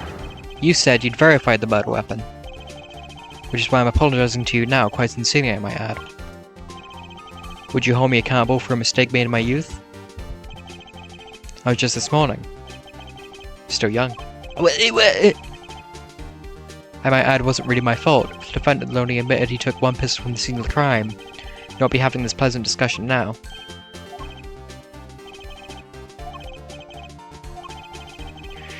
You presented to this court as a decisive witness, but you proved to be more divisive than decisive. Objection! Oh. You'll see, in time. That's ominous. Testimony so far has been a review of the facts. Proof comes next. When Mr. Valent entered the hospital room, the victim had already been shot, as his next testimony will prove. Right, the real fight is about to begin.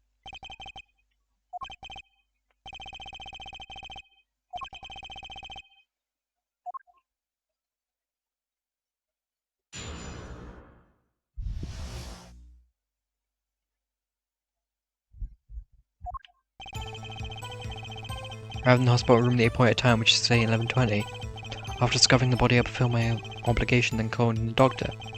The doctor examined the body before the police arrived. It was quite clear about the time of death, 11:10 p.m. One in the room at the time was my partner, not me.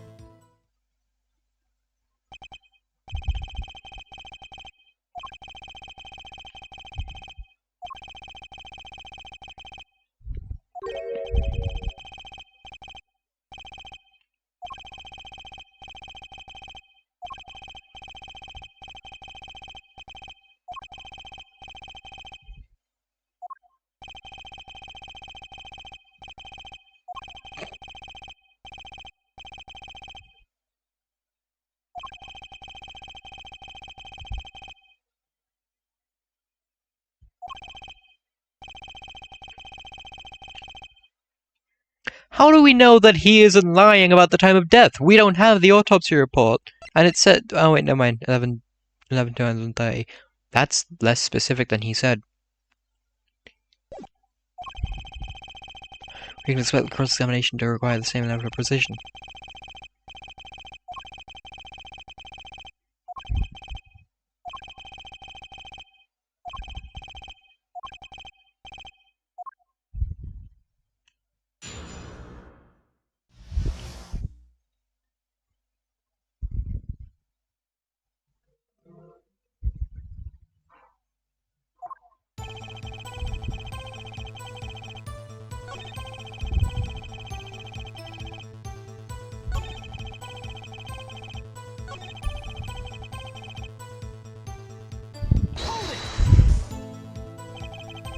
I don't think I'm stepping out on a limb here to say I don't think I'm stepping out on a limb to say I have some doubts about this. How could the doctor be so precise at the time? Do you usually get an estimated time of death? This is true. I'm not sure I've heard of a verified time of death. Magic revels in making the complex appear simple, but reality is the opposite. What appears complex in this case is a simple matter of subtraction. Point here is the IV the victim was taking. It's quite visible in the photograph of the scene. Recall what we heard earlier about the victim, McAfee Grand Marie. Every night at 11, McAfee took an IV drip for 30 minutes. The IV bag right there, yes. Now look a little closer. Pull the tube down from the bag to the end. What about it? The needle's been removed. Oh, that's... I didn't notice that. Doubtlessly it fell out when he was shot. That would seem to be the case. When the needle comes out, the IV no longer drips.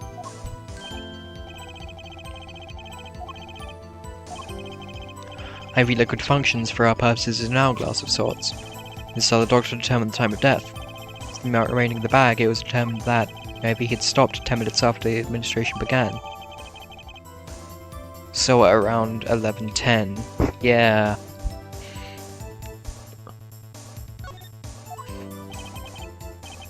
So it was when I Val entered that room.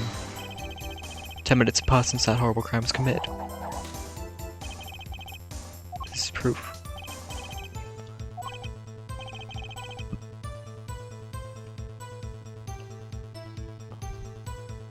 Very important.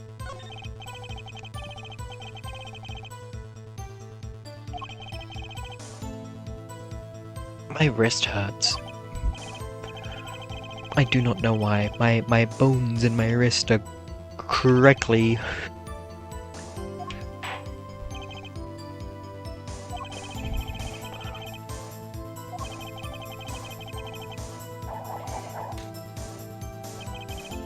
It's the truth.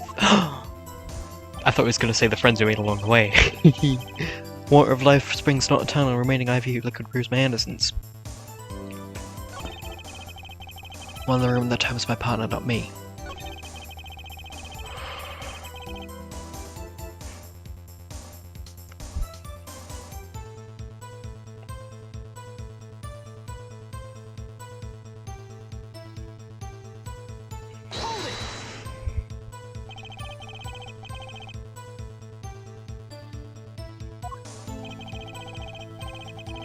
Stench of gunpowder assailed me next to mark a death upon my mentor's forehead. Then his left arm did I spy a rose drooping and wilted. Its thorn discarded IV needle. That IV had not been there, why you might be a suspect. You might say it's thanks to my lucky colour. Even today I wear it proudly upon my suspect self. But the IV is green, not yellow. I object.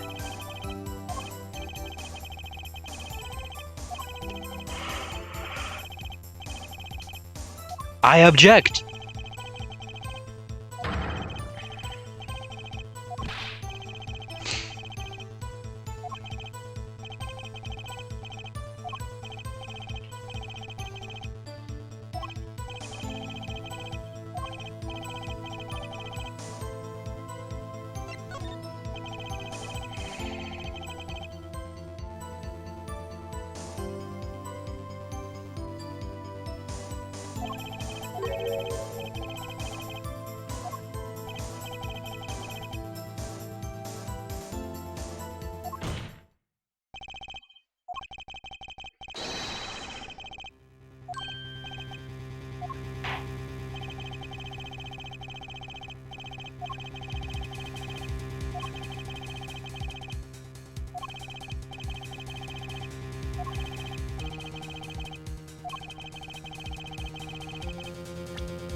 Green!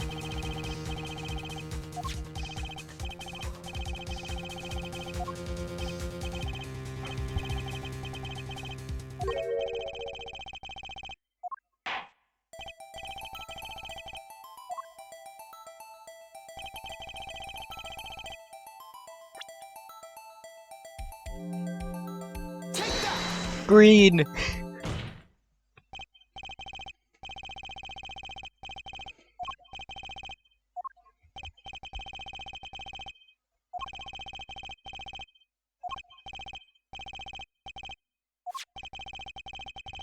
Take another look at the photo of the crime scene here. Green!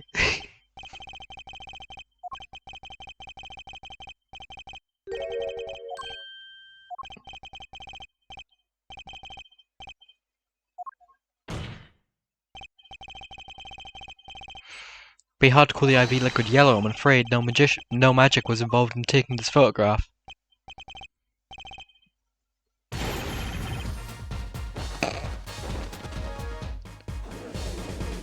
Bunnies and doves and flags and flowers. Objection!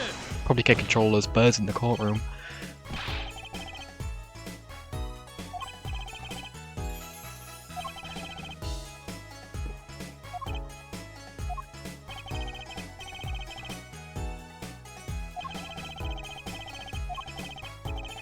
Violent Grammar has reminded us several times. The lucky colour is yellow, but the IV is clearly not. This contradiction could mean only one thing.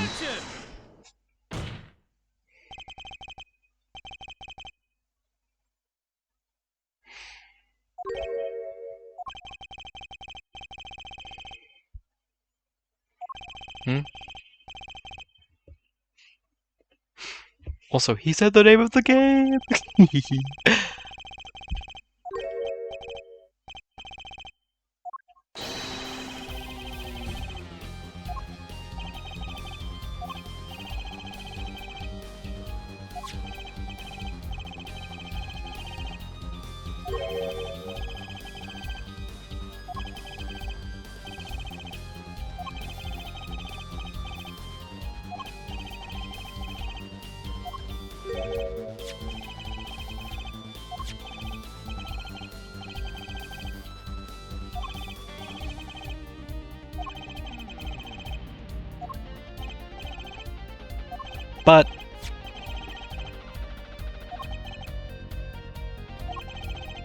But green also stays green if you put it in a blue bag. And IV liquid is typically clear, not yellow.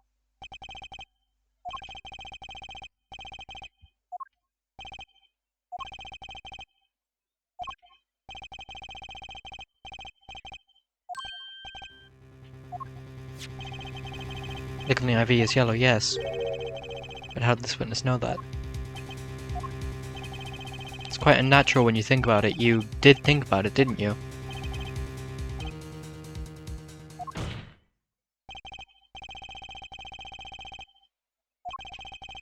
At the scene of the crime, the IV liquid appears to be green.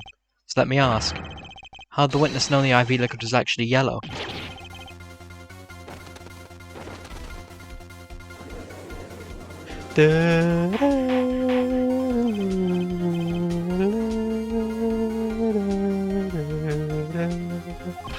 Hell yeah.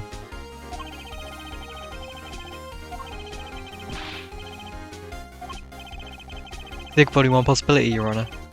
Witness, Violent Grammary, testified that the IV liquid is yellow because... What?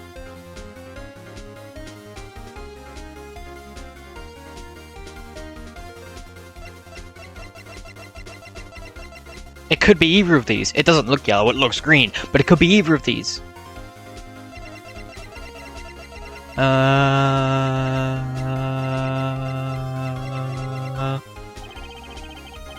Facts before us, the answer is clear. The witness knew that the IV liquid was yellow. Why? Because he'd seen it before. Not inside the blue bag we see in the photo. It's got a liquid by itself with a clear colour, this bag. Ask yourself, why would he know if he didn't work at the hospital? That's where you'll find your meaning, Your Honor. Objection! Right, you're confusing me. Either getting excited over absolutely nothing to our teeny bopper fans, yeah? IV liquid is the only evidence proving the time of death, 30-minute hourglass and 20 minutes worth of sand remaining. Your claim, Prosecutor Gavin. However, there's a critical difference between an hourglass and an IV bag. I mean, yeah, but other than that... So much as it pays me to say this, Your Honor, no. Unlike the sands for an hourglass, IV liquid enters the patient's body, at which point, like magic, it disappears. However, what if the amount of IV liquid had increased?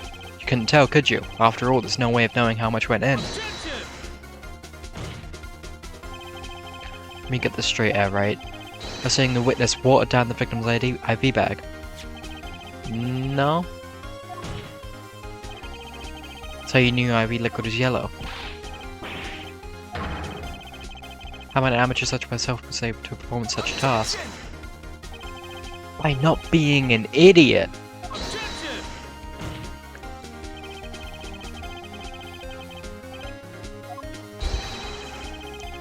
If our witness is capable of such a feat, I at least would have some difficulty pouring IV liquid into that bag.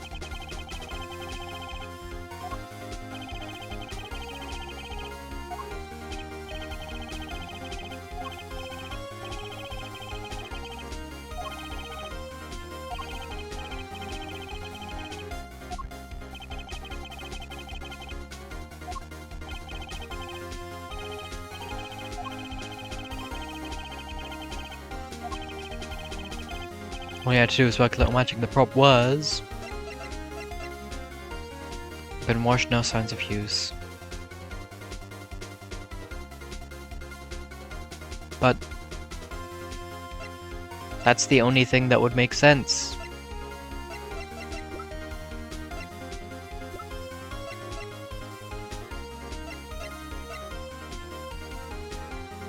No signs of use.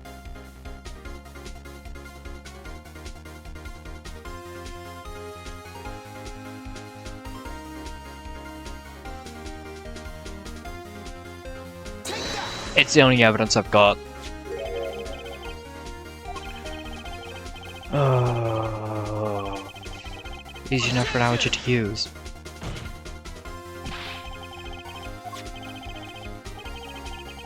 Objection! Don't you find that odd, Prosecutor Gavin? Victim had the syringe to administer his insulin shots. Should have been traces of insulin left inside. That is a good point.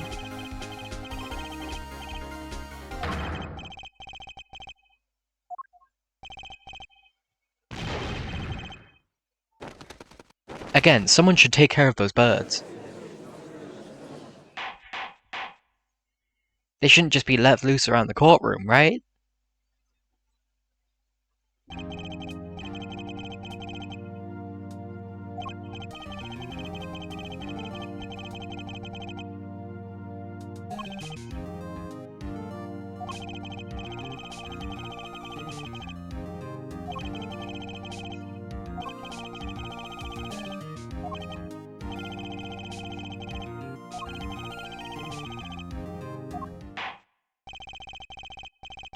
Objection! Huh?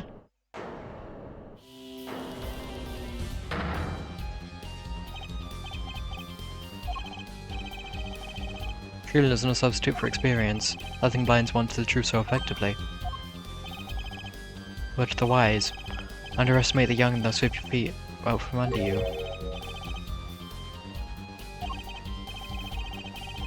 Know exactly what you're thinking. Say the witness used the syringe to manipulate the level of the IV liquid, there is no proof. There's no proof he didn't do it either. Yes, quite true. Huh? Nor was this witness quite as decisive as I had hoped. This I admit, after all, why linger in the past when the future holds so much? Right, yeah, so why are you objecting to the end of the court? What? Proof, fair judge, I have another way to prove my case. Why didn't you show that earlier? I Oh.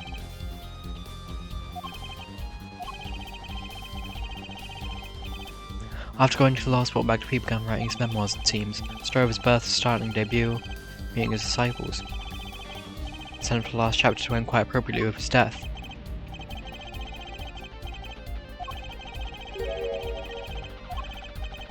Sadly, it does not. What's important here? It's on the last page. Apparently, the victim wrote in his journal that night. Even after the IV had begun at 11 PM. Let's read it, shall we see? Night's IV is in, maybe the last. I leave the rest alone. The first should come soon. This journal may end here or go on. Not long. Pets on his hand. All that's left to mine is to lay down this pen.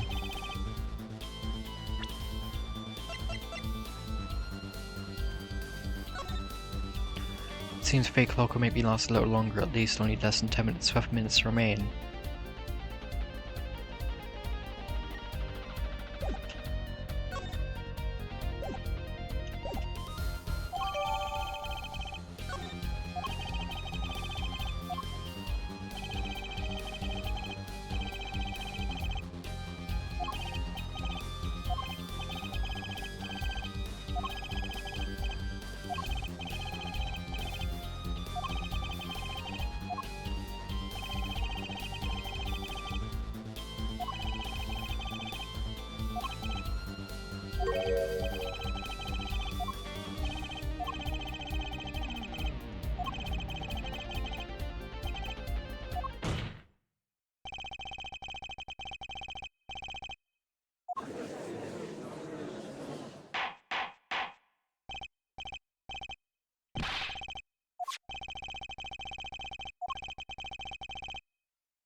I object.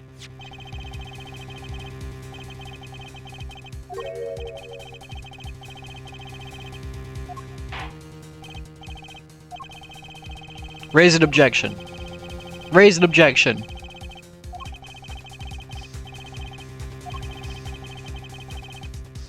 Yes! Show evidence.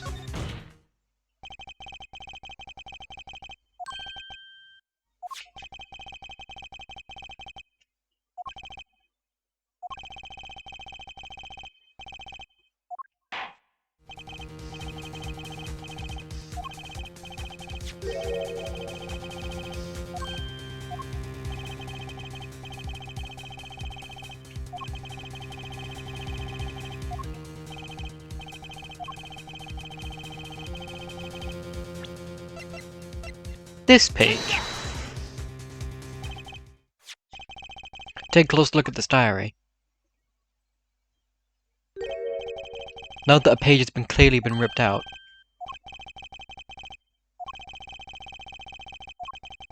As it just so happens, I have here what I do believe to be the missing page.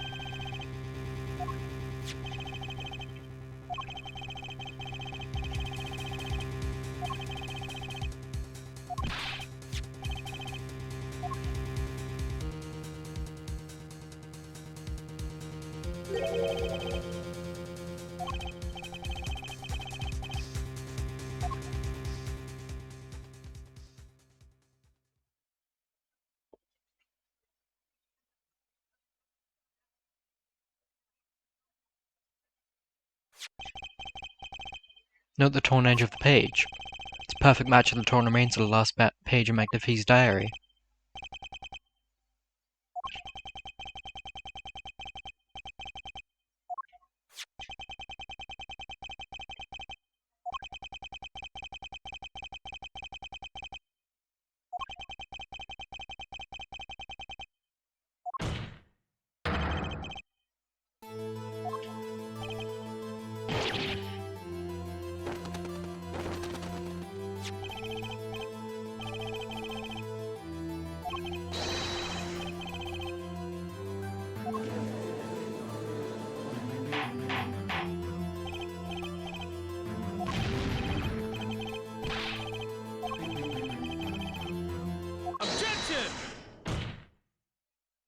Oh?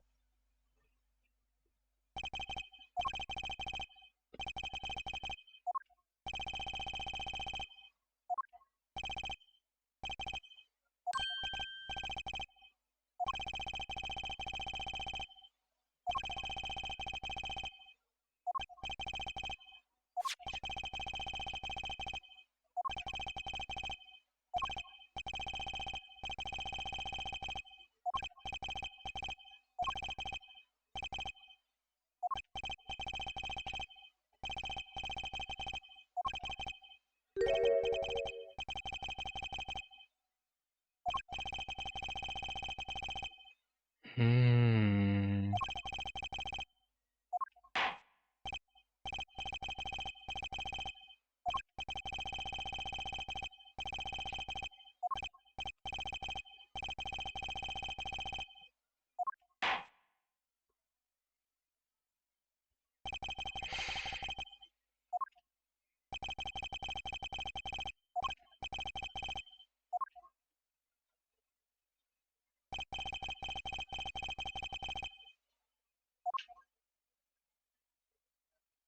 Who is that? Oh no! No!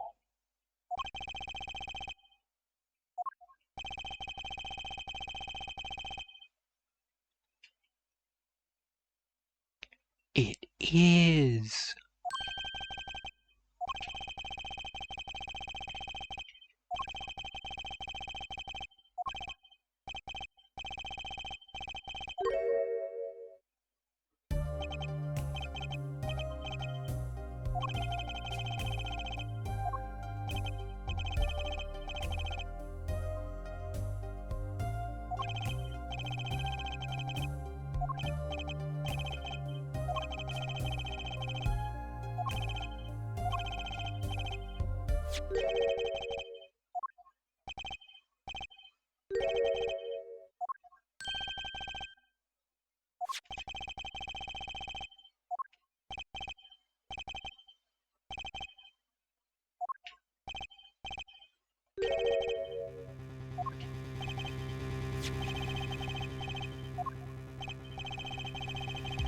Prosecutor's office received a tip-off yesterday. Legal evidence had been prepared for the trial of Zach Gramarye. Initiated an investigation found this witness. Painted to the world at large, Drew Measham is another side, you might say. Skilled in making perfect reproduction certain things.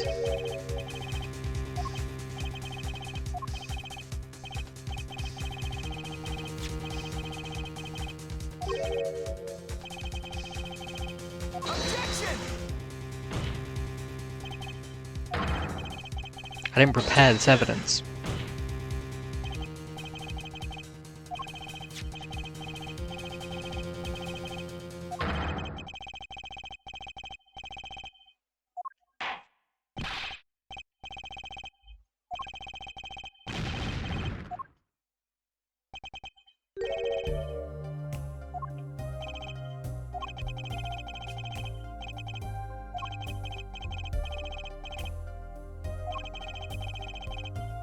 Objection!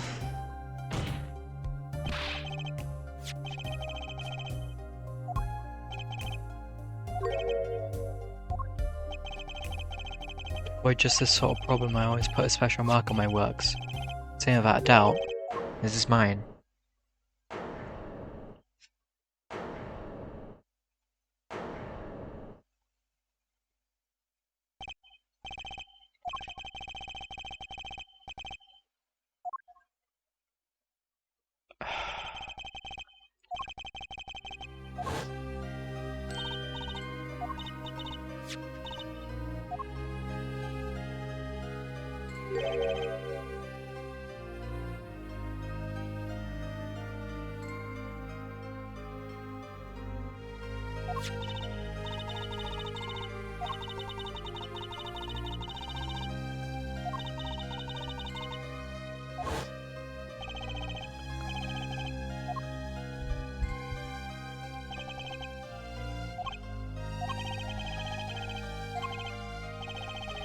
But would the court hear it? Probably not. Forging evidence is a serious crime. Presenting it in court a serious mistake. Fatal mistake for an attorney. bit or two perhaps for your client, I fear. Tell me what kind of defendant relies on forged evidence. The answer is quite clear. Guilty one. Objection! I understand that presenting forged evidence is a court is a serious crime, but you cannot hold my client responsible for actions I undertook as an individual.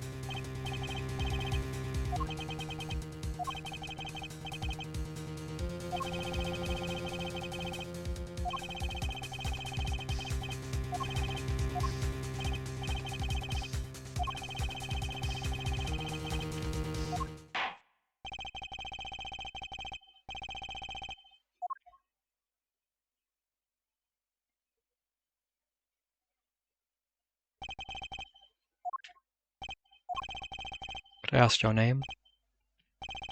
Phoenix Wright. Mr. Wright. Seen and studied many people, but none like you. I remember you, Mr. Wright.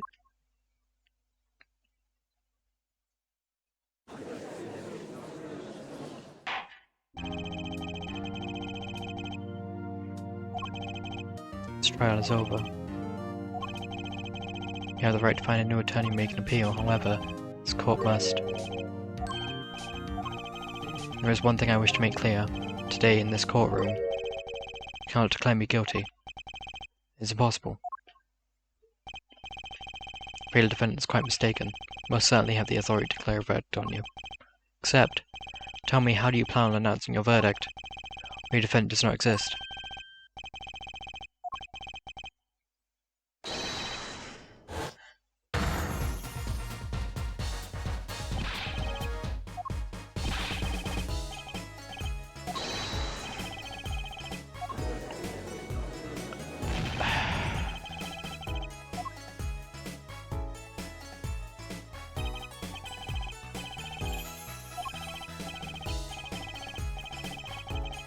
Disappeared entirely.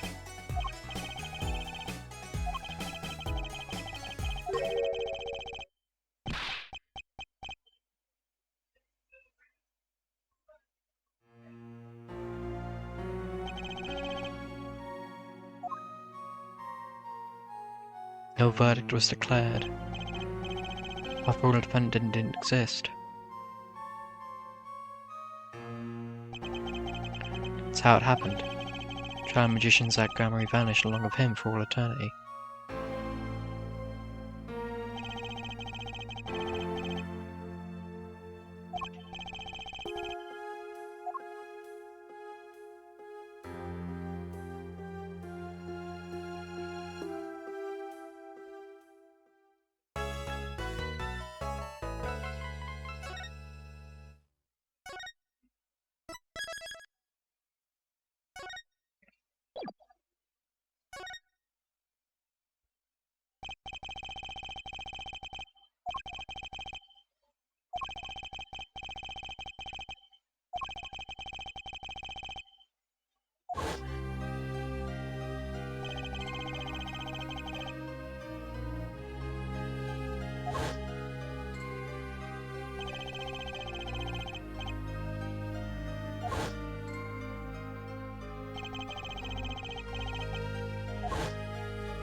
Huh?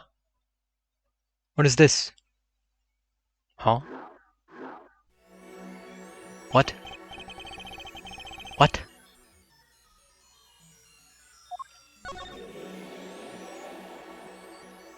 What?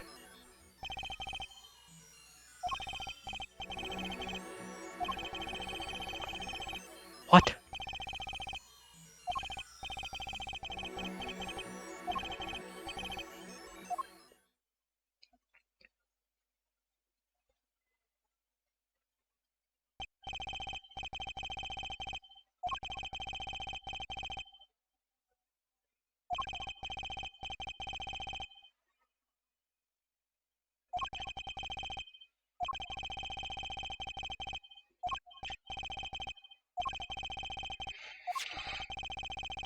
As Apollo Justice has his bracelet, so too do I have my own weapon of sorts. The Magatama!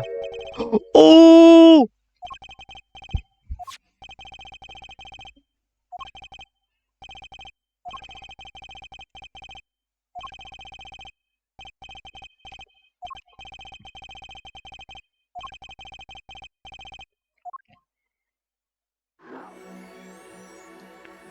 7 years ago.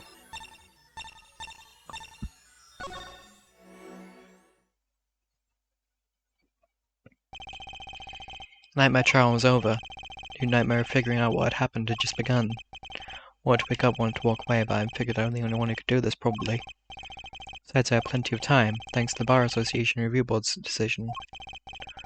Hard to work when your attorney's badge has been taken away.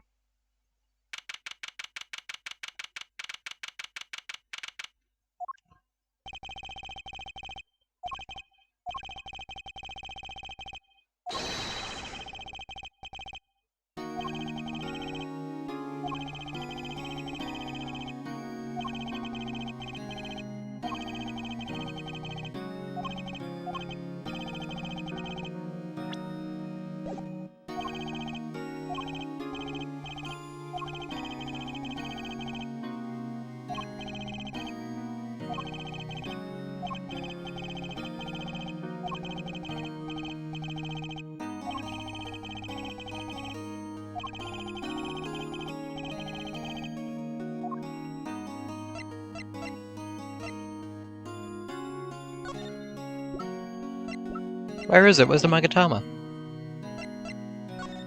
Okay.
Oh! Oh! 4 of them.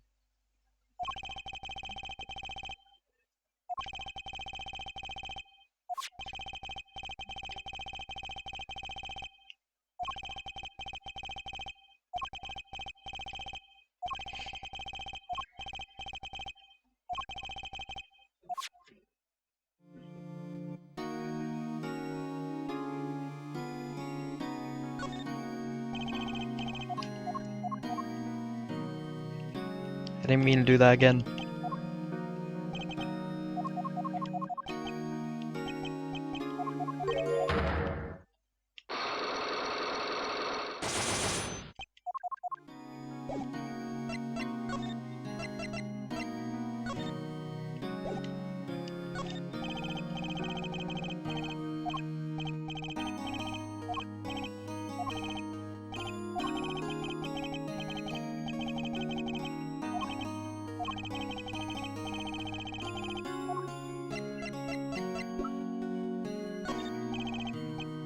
Oh, it's the same thing again.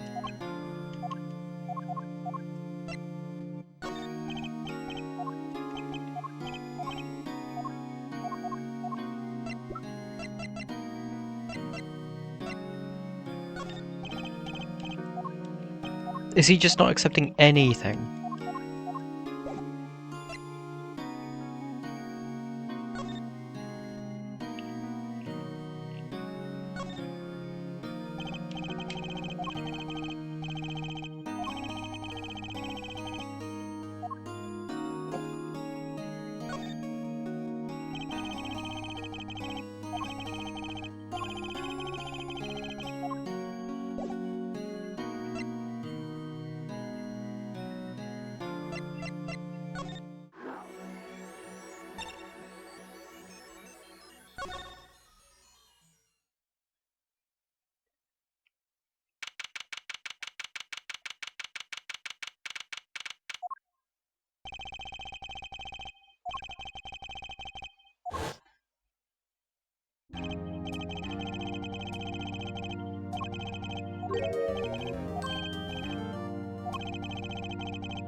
Oh, I haven't seen this guy in ages! Oh.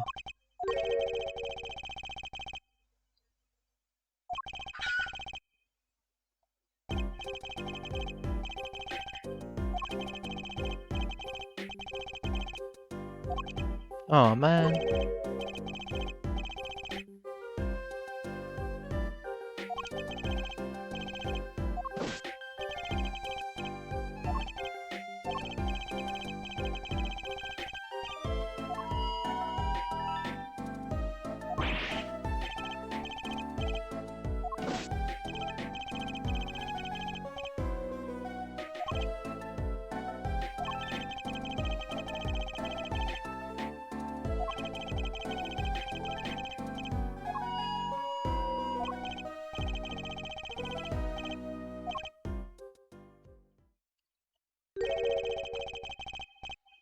Oh.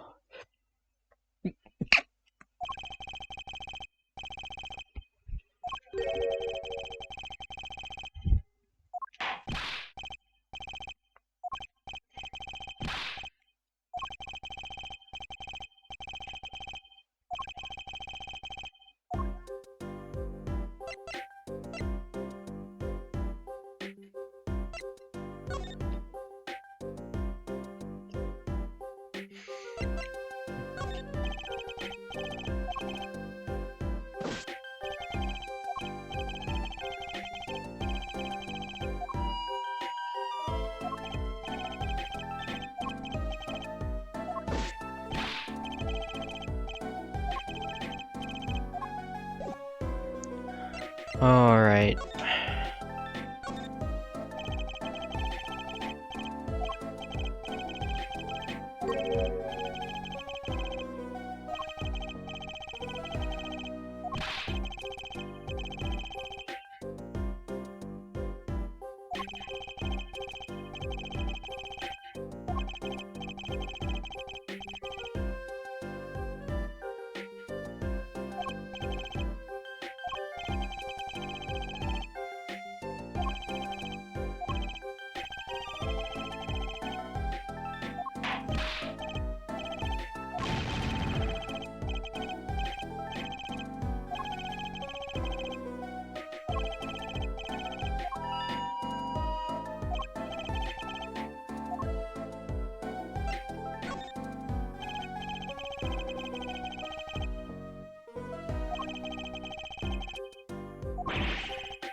Hmm?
Man.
Oh. Only 2 though.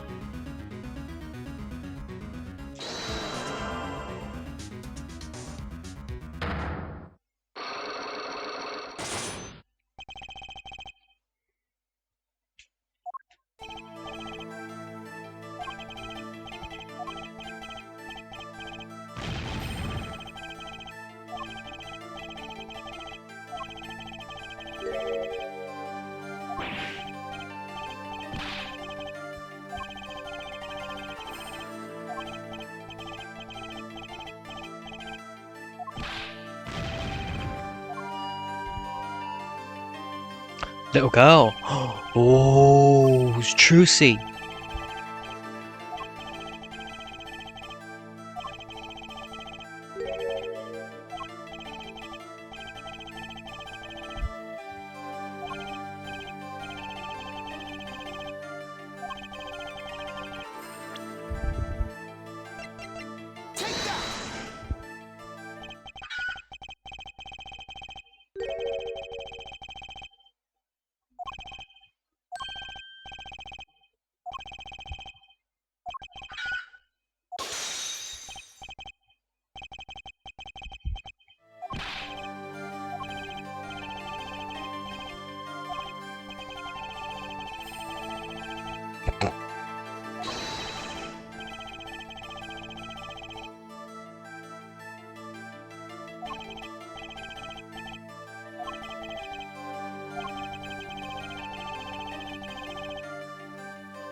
Trick.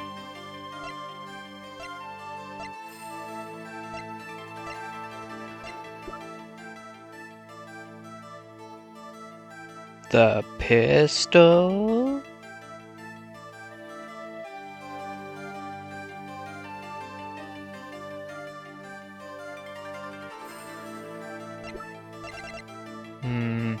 I did not mean to do that.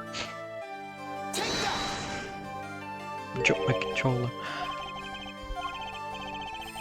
X-Trains has some tricks with their sleeves too.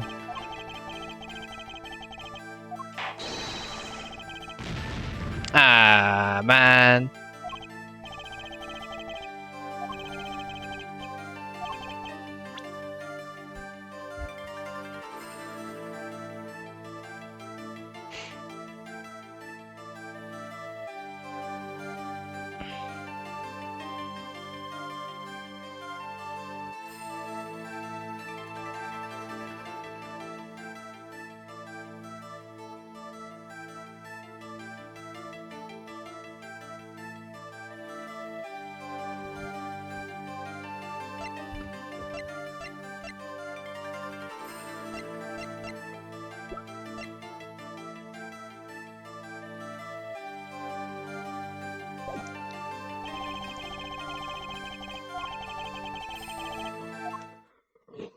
Ooh.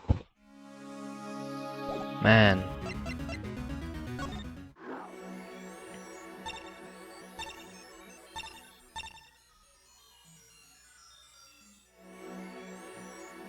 Okay. I think I'm gonna go on a little bit of a break. I'll be back shortly. It will not be very long of a break. But it will be just a little one. Just a little bit of a break. Little bit of a break. There's gonna be music. And yeah. Oh.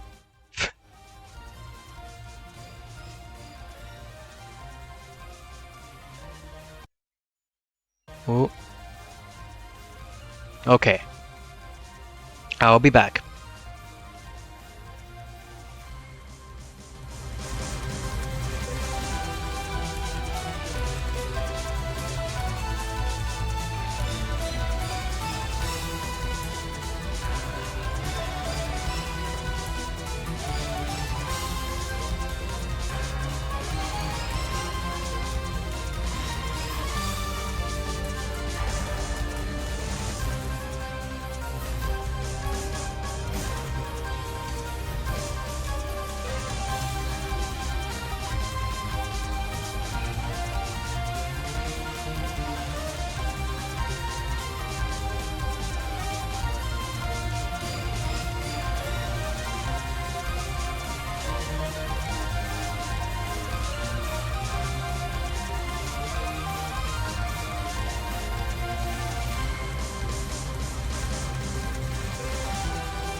I'm back. Hello. I took a little longer than I had meant it to, but it's fine. Oh, I just opened Steam. No, I didn't mean to open Steam. Okay, okay. Okay.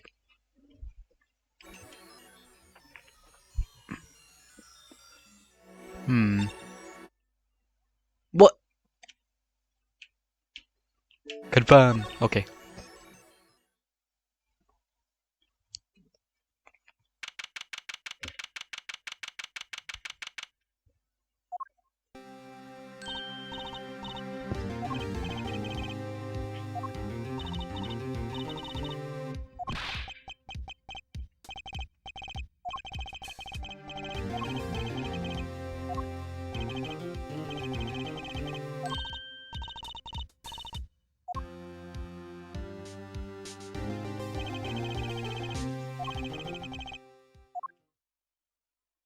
Aww. Trucy.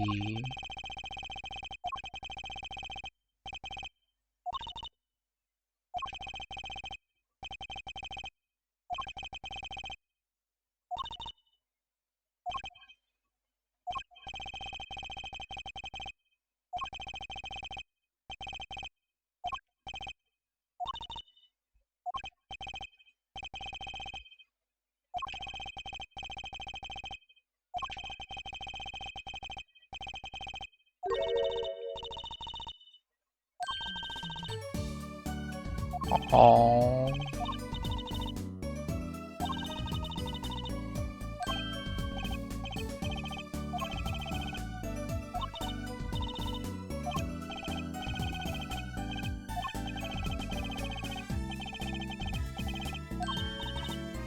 Aww.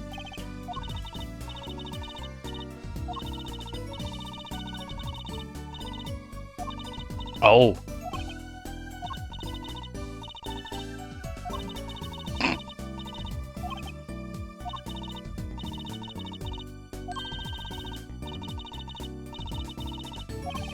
Oh. Oh.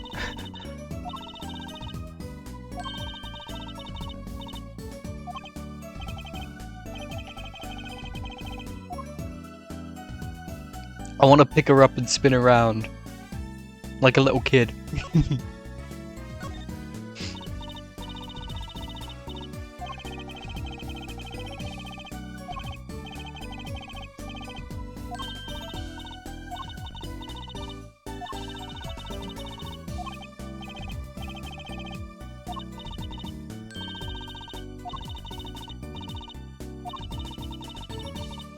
Aww.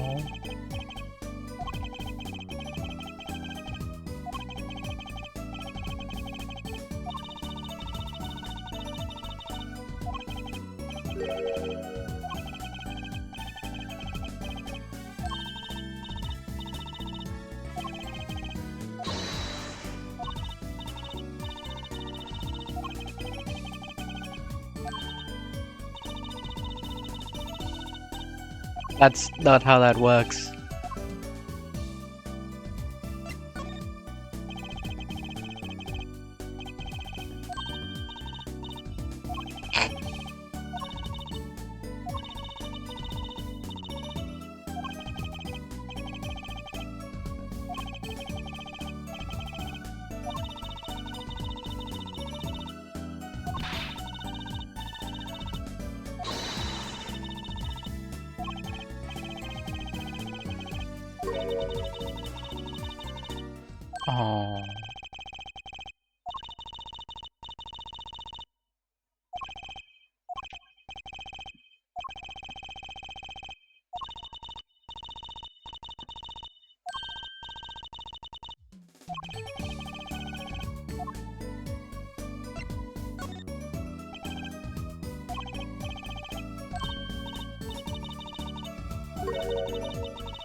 Let her do a trick. Cheer her up a little. Oh, it's Mr. Hat!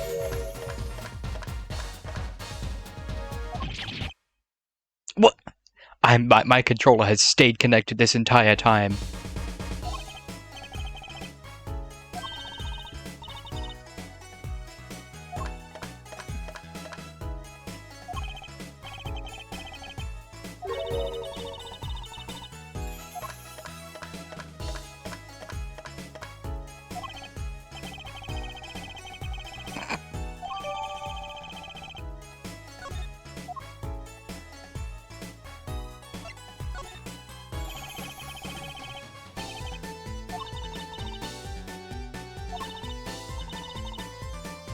Oh.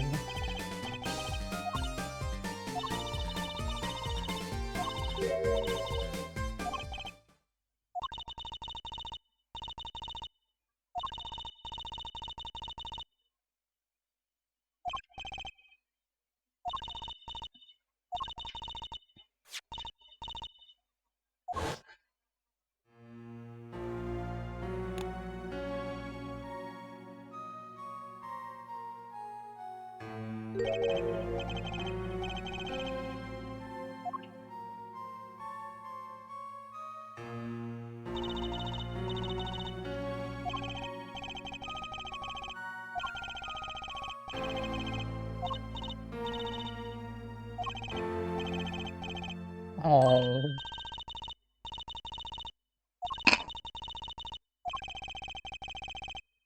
Man. Backup plan. Backup plan. Oh.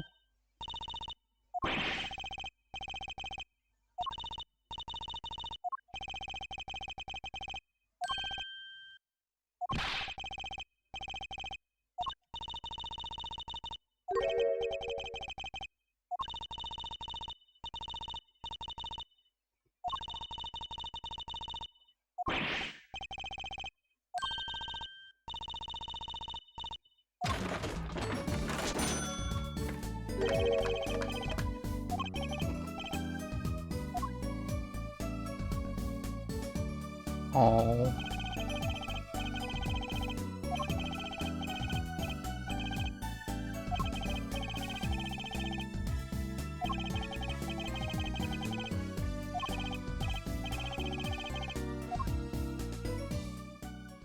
I want to give her a hug. She's just a little baby. Man.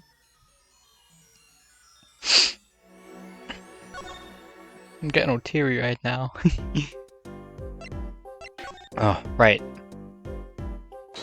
I think, vanishing trick, I think I could present Mr. Hat, and that should count, that should work. Okay. Huh?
Oh.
Oh.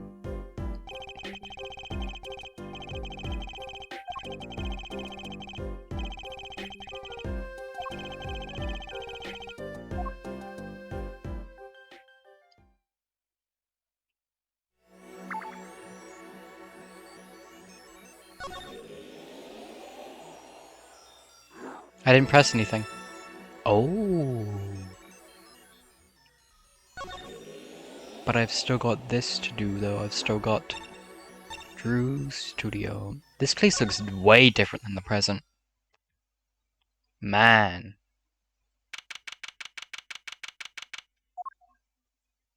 Joey Drew Studios.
Spooky.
It's your daughter.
I'm gonna try talking to Vera.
Diary?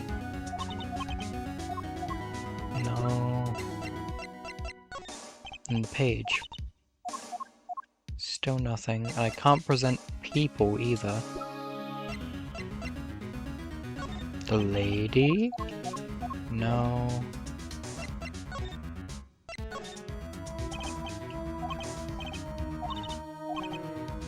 It's the same thing, isn't it? Yeah.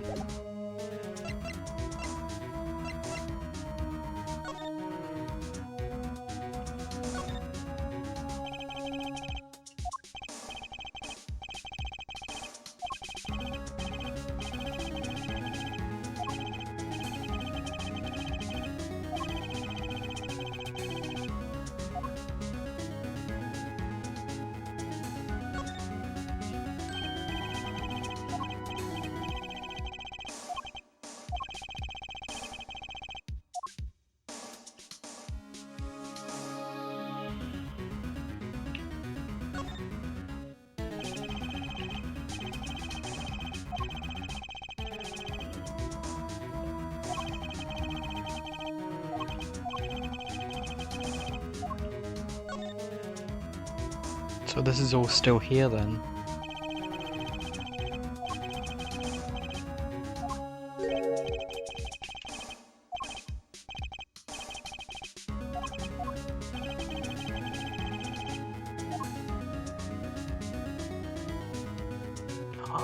Red envelope!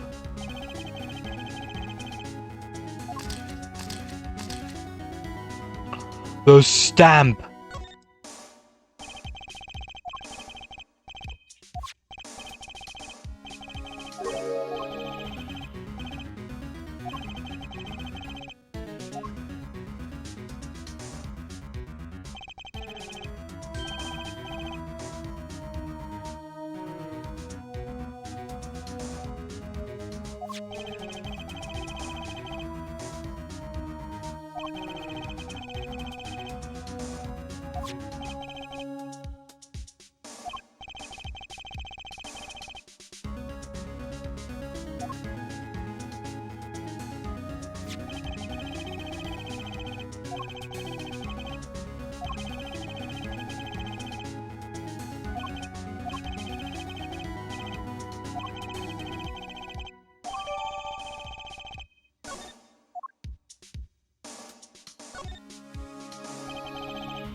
true!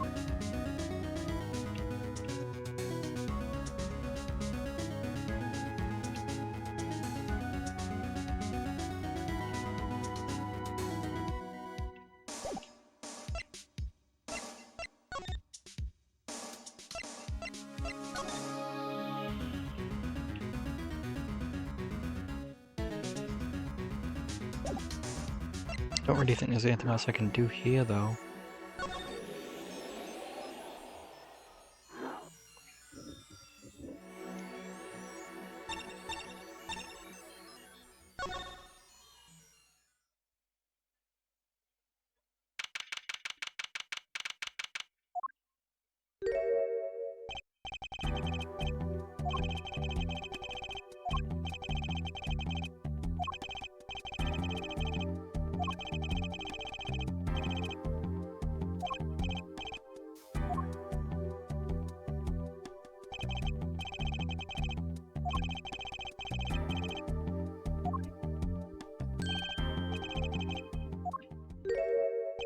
You!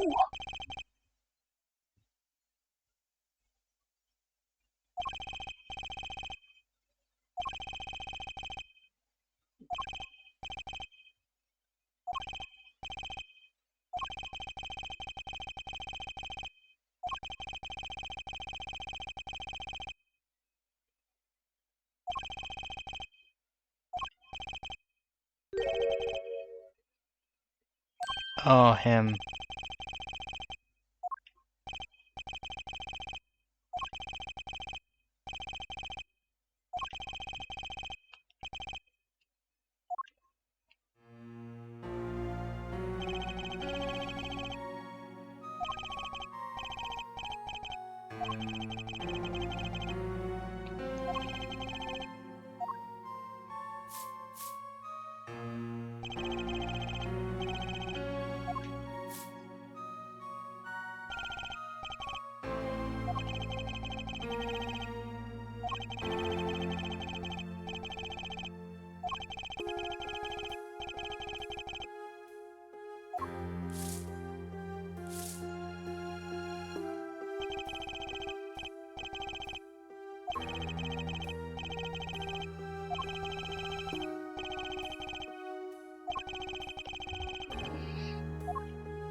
I know who you are. You're not Shady Smith.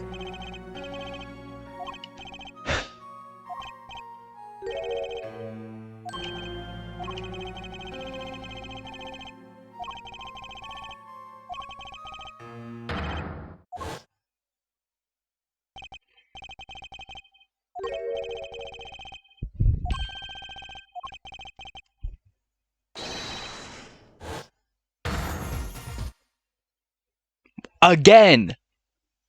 Why does it keep saying that?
If my controller disconnects one more time, I'm putting more batteries in the wireless one.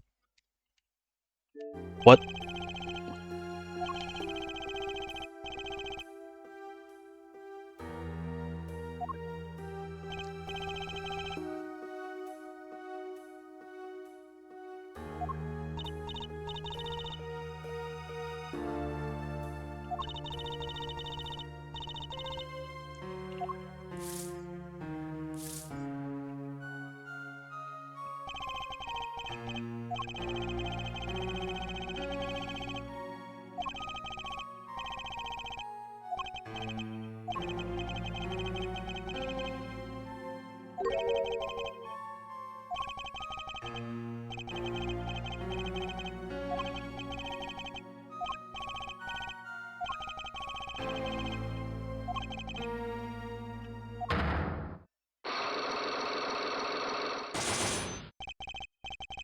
Ooh.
But I'm not done there yet.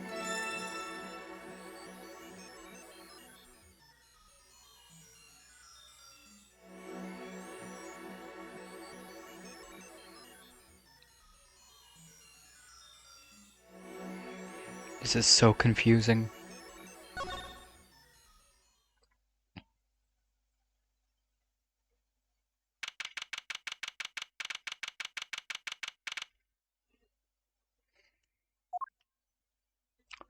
Yellow envelope.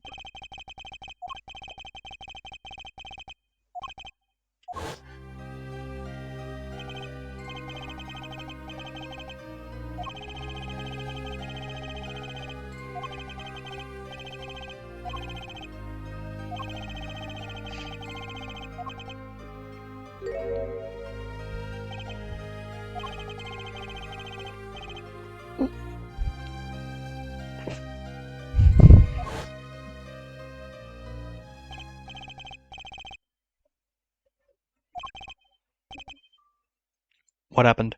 Hang on. No! No!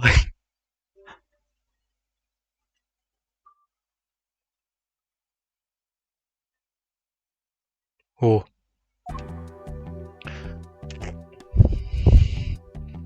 I dropped my TV remote and then it switched. Oh my god. Come on, plug in. I know it's plugged in. I didn't pull it out. It's right there.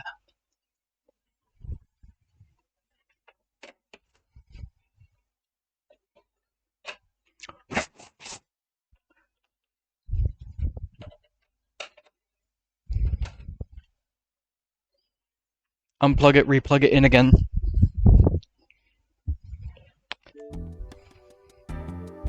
Anyways, examine. Yellow envelope.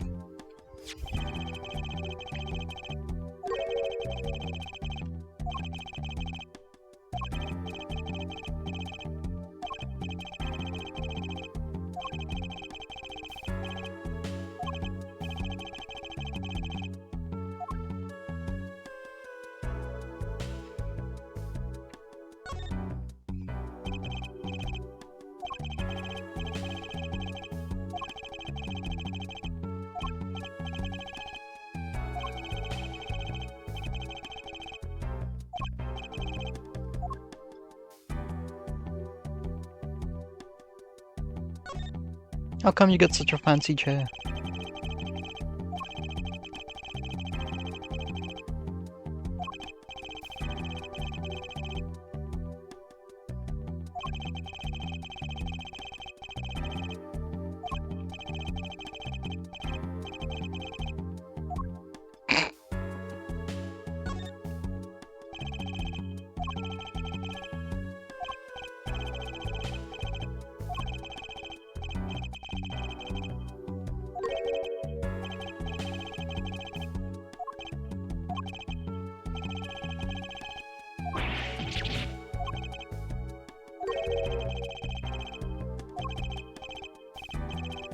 Oh,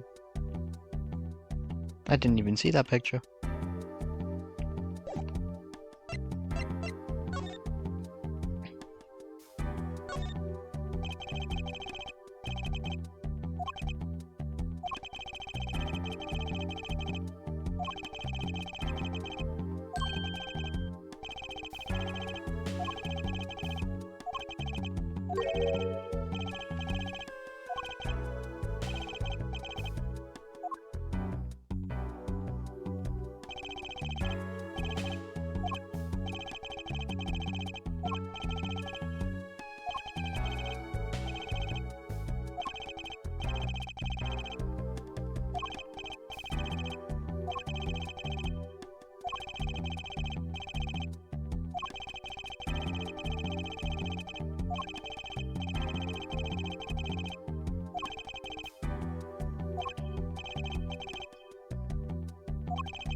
Ooh.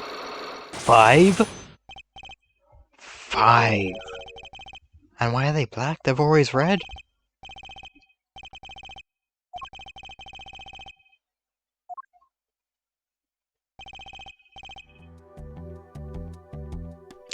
That wasn't there until the cut. There's a nail polish bottle on the table. That wasn't there a moment ago.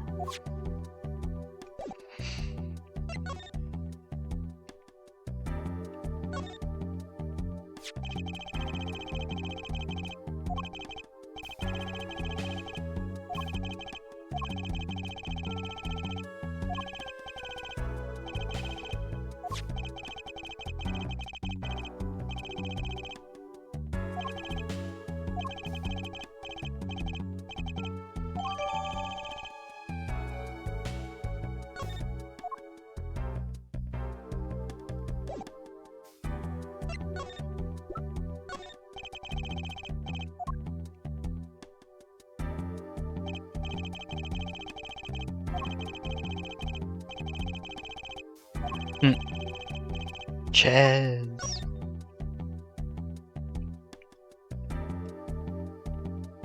Oh.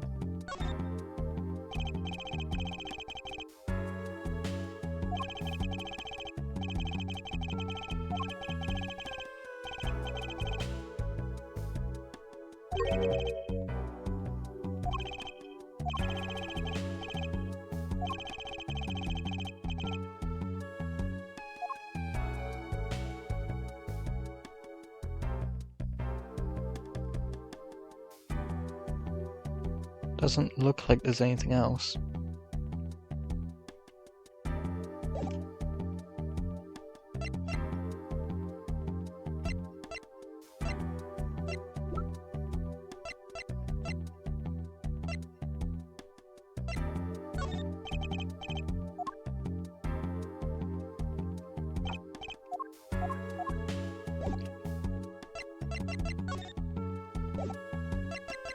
Right, so I've got nothing there. Try going back to the Borscht Club. Try doing your Psyche Locks.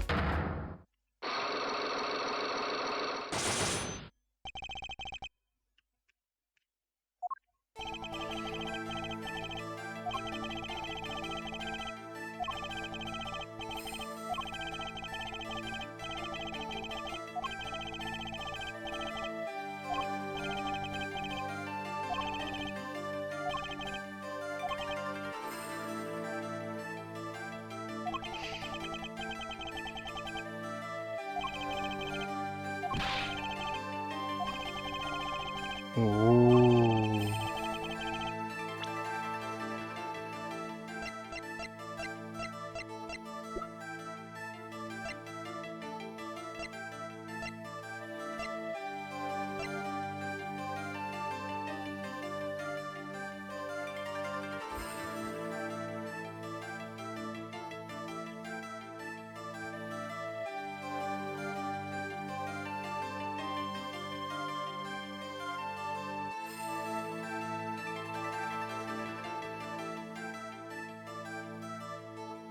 I don't know.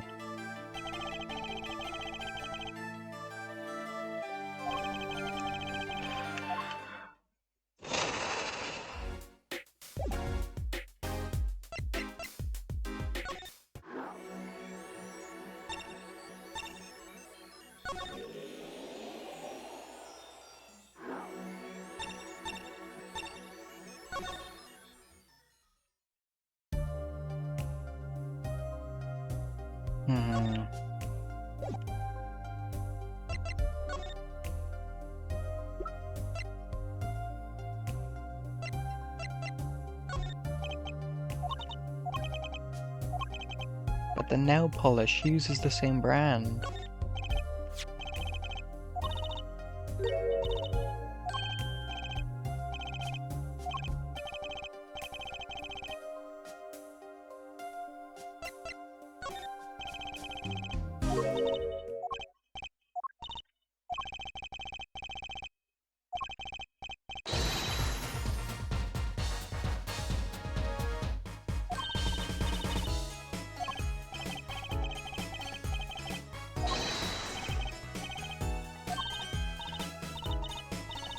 Oh.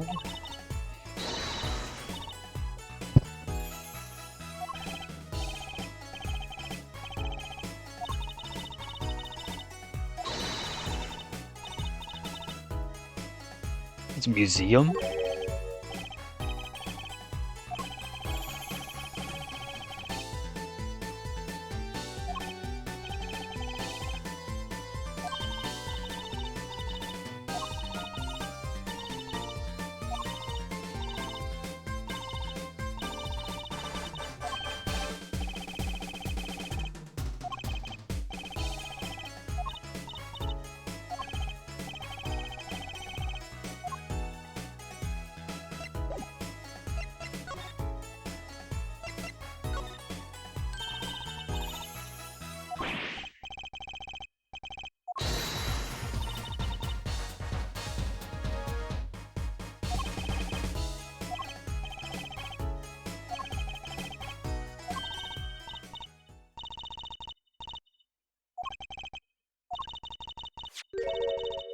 Oh.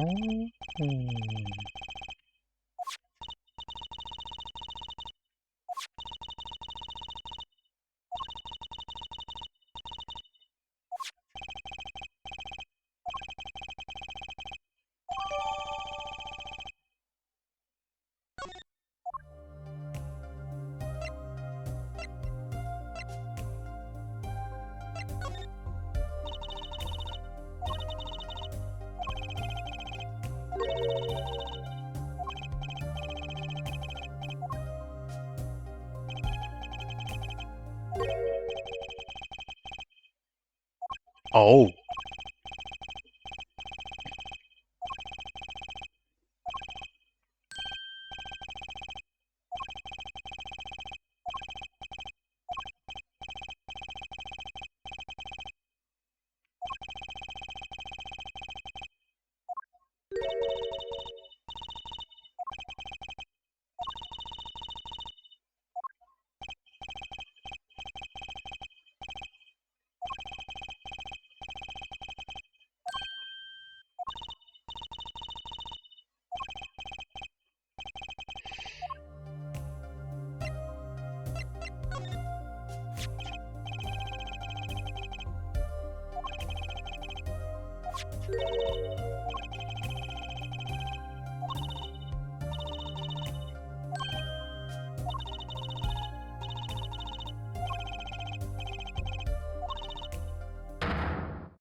Ooh.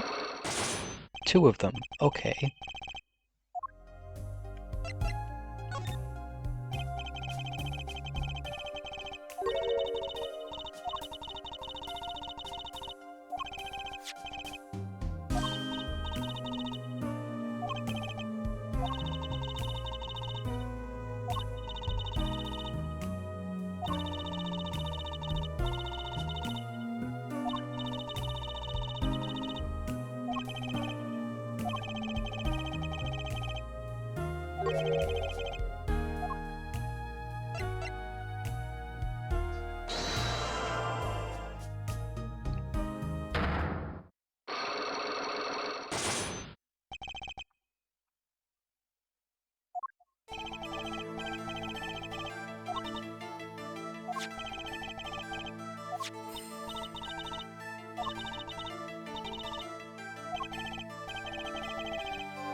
Is it the nail polish?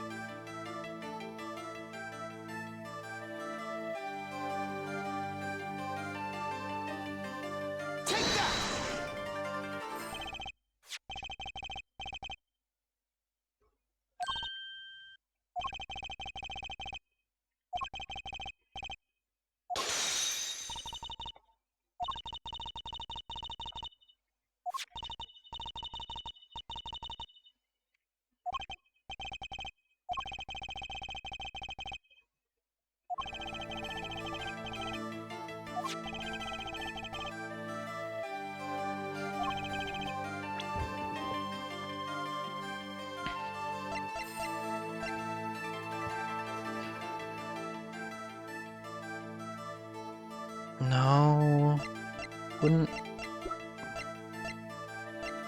But then. Gavin?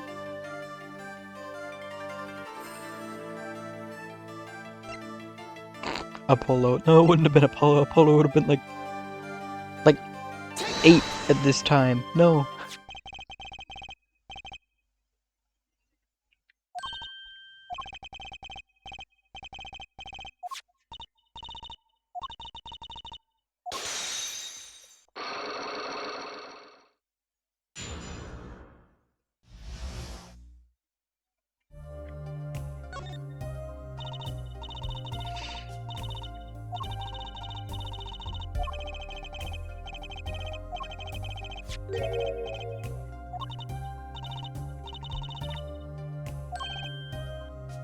The client?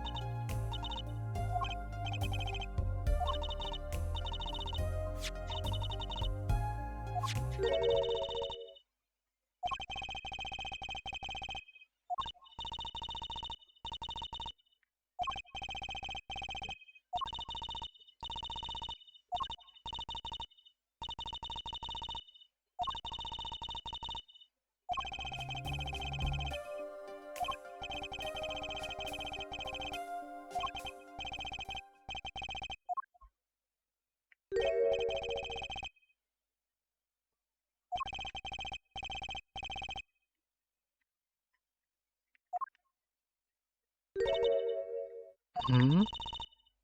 No, no.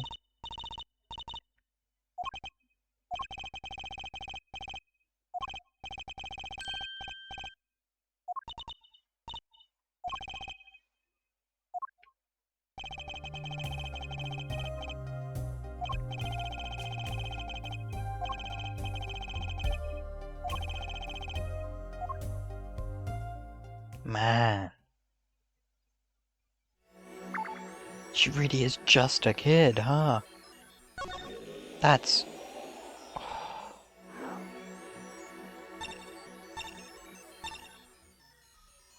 That's brutal.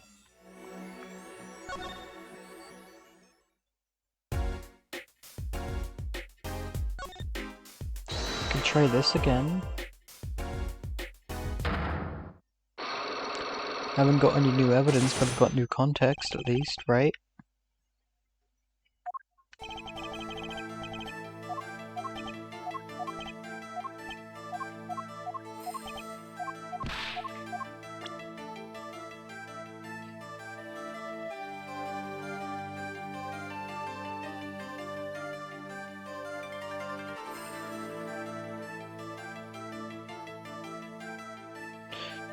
No.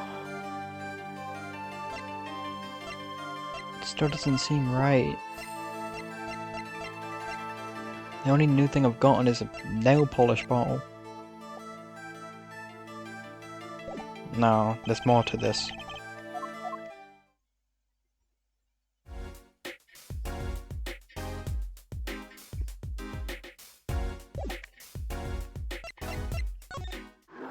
Something in the past, maybe.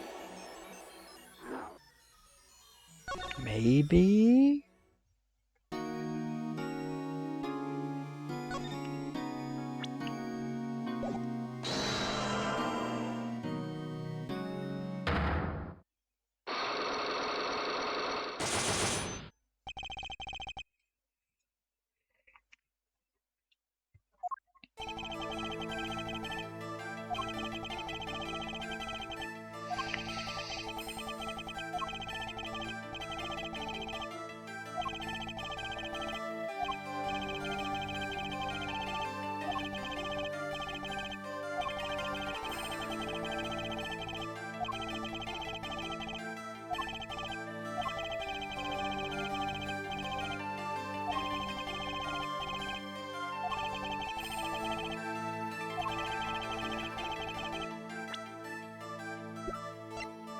The gun.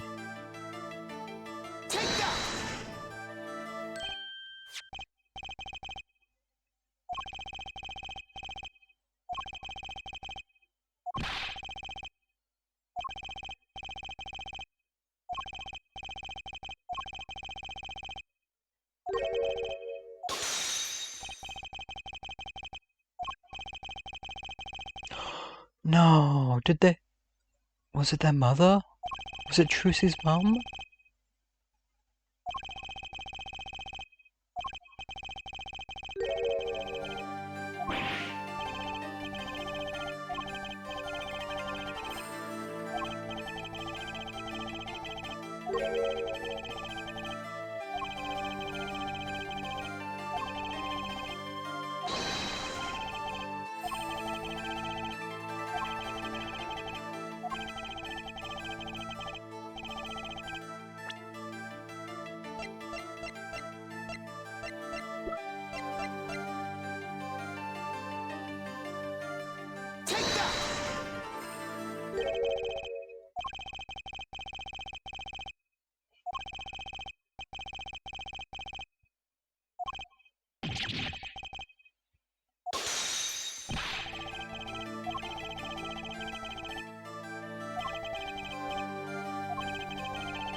The stamp? No. Well...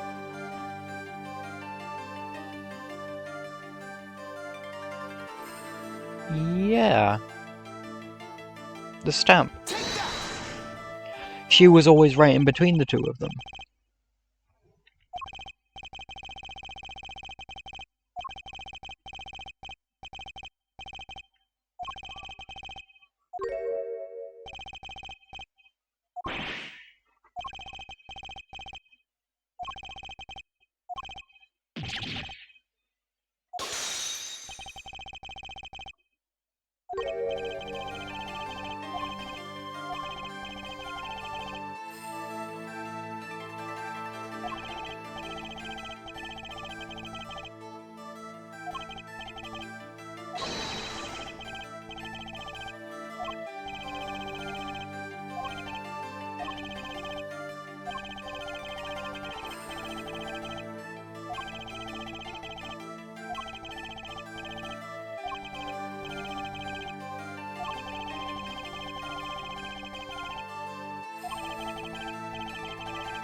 But she's not here. How would I...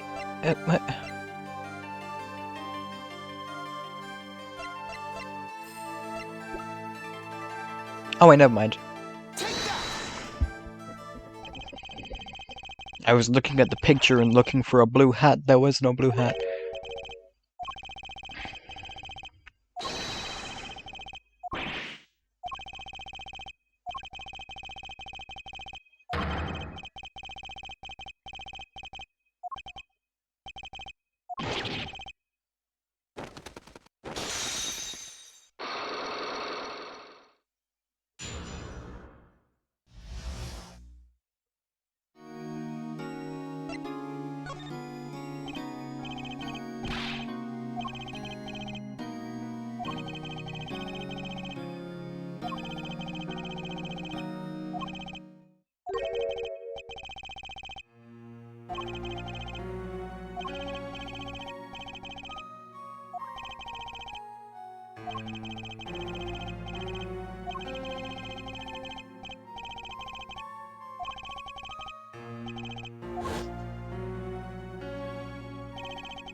Man.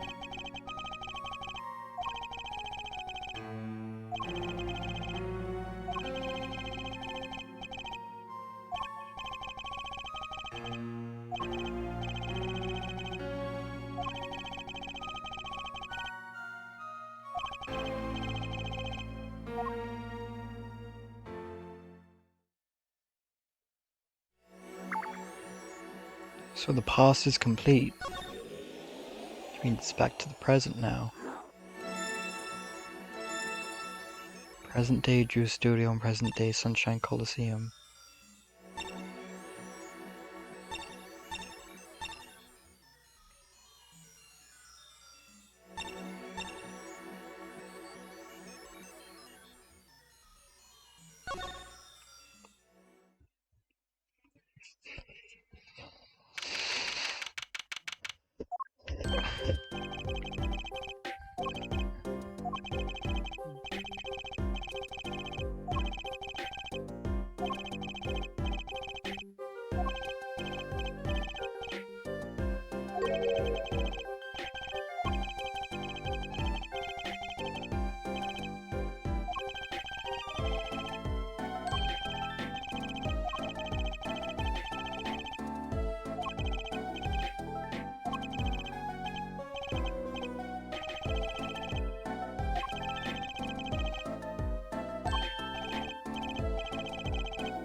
Those bracelets, they look like Apollo's bracelet.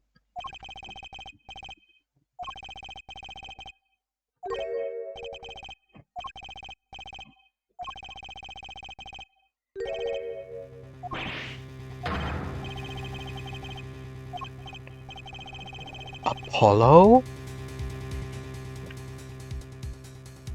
Oh my god. Apollo and Trucy are brother and sister on the mum's side. Apollo's dad is dead. And Thalassa used to be a justice. Or at least married into a justice. That's...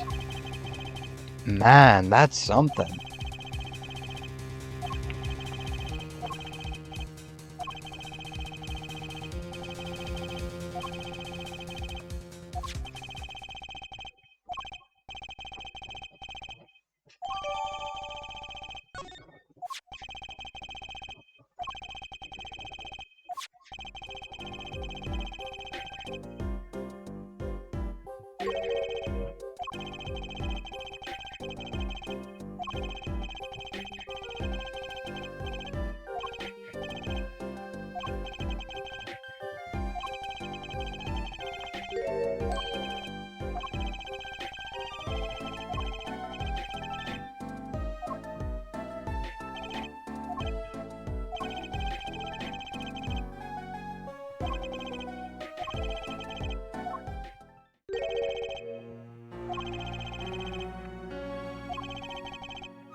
That's Apollo's thing too.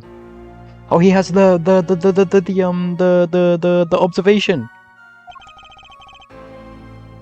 Good eyes.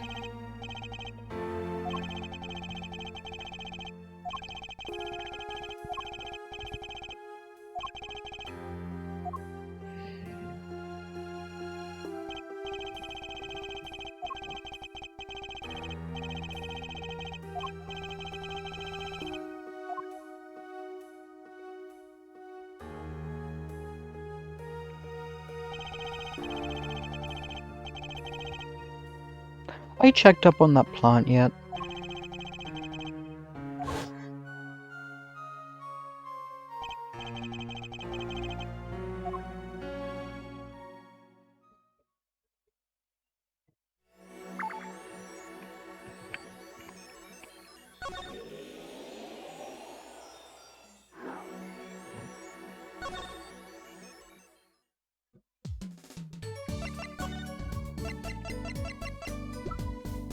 Oh.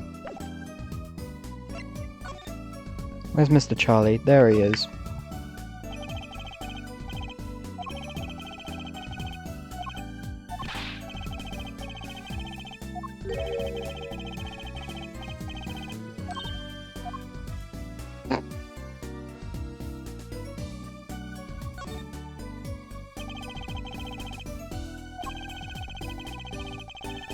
Oh?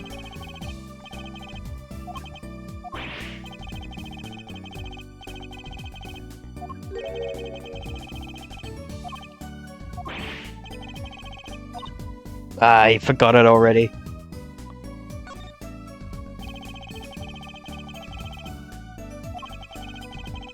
Intimidating law books.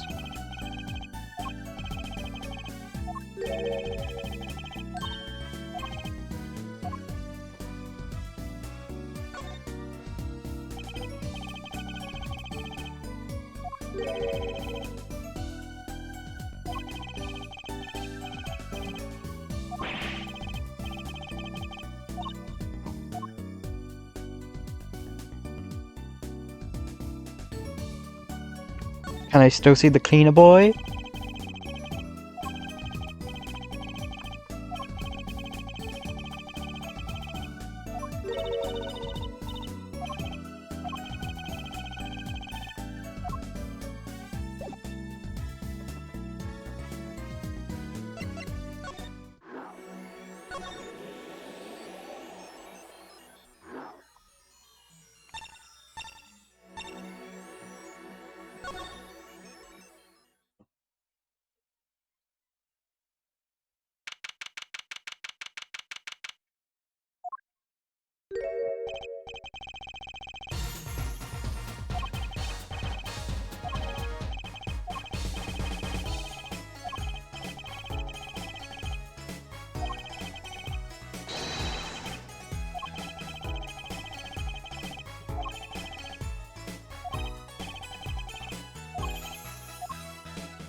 No.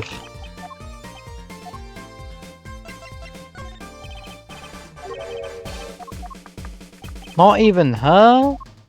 Man. The gun.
Ooh. Only two? Okay. Hmm.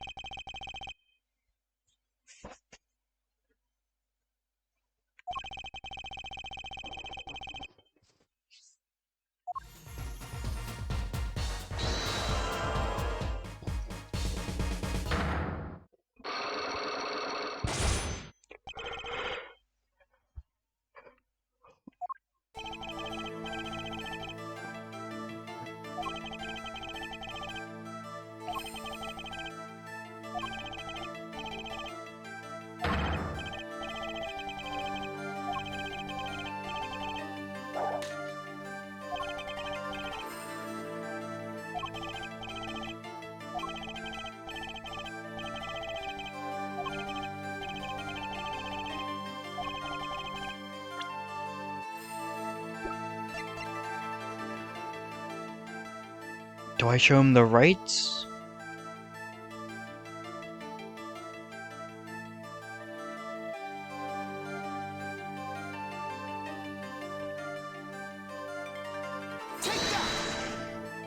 It's gotta be it.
It's those bracelets. It's gotta be.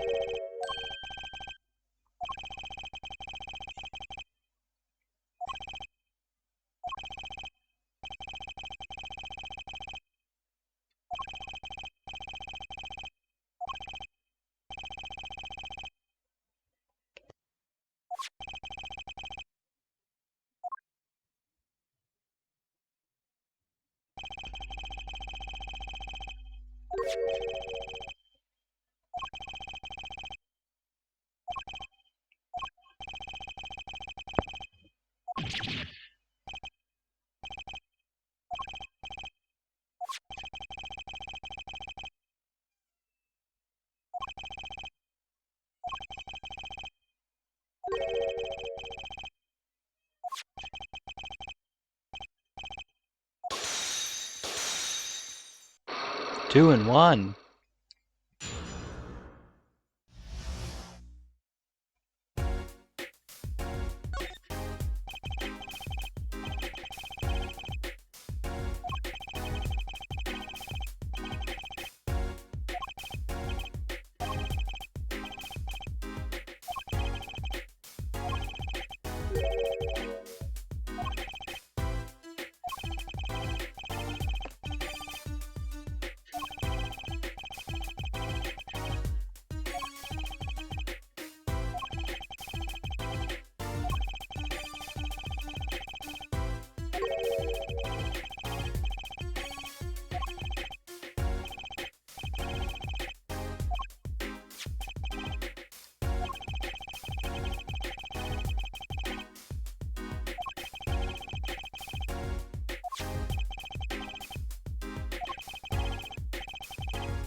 That's...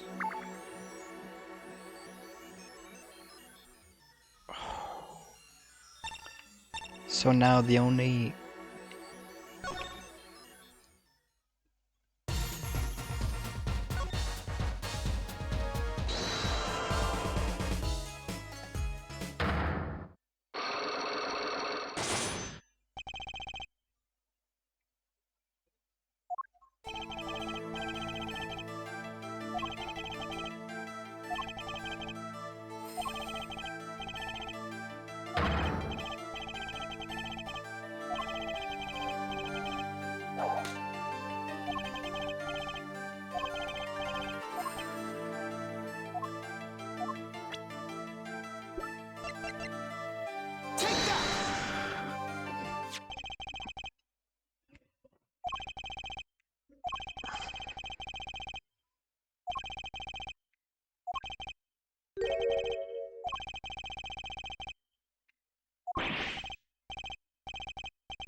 Clavier?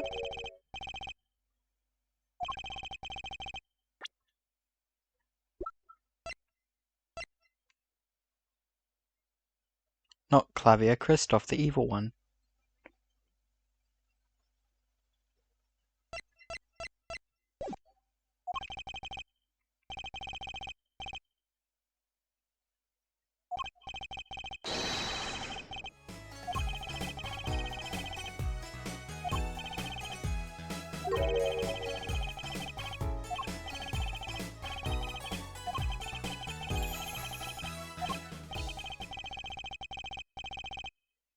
Himself.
No.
What? No.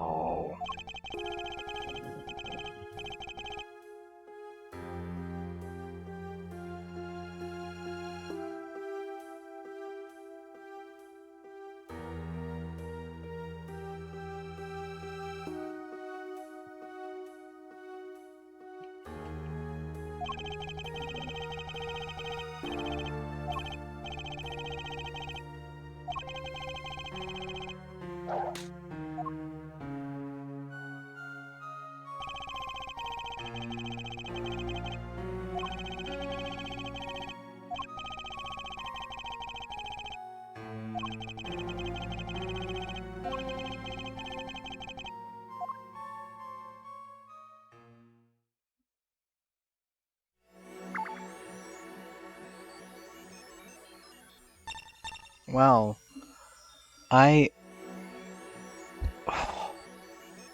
I've been called out of my room just a moment ago. I'll be back. Considering I've been cooling down probably for dinner, I'll be back after a little while longer than I was back last time, but rest assured I will be back. um, man. That's a lot. I'll leave you with some music though. How's that sound? Let me just actually find it to put it on first.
I have returned. Which means now the game will return as well. Oh, I'm sort of worried about this. How am I supposed to friggin' get the guy with five Cyclops? Not only are there 5 Cyclops, but they're all in, like, complete jet black for some reason? That has never happened. Huh?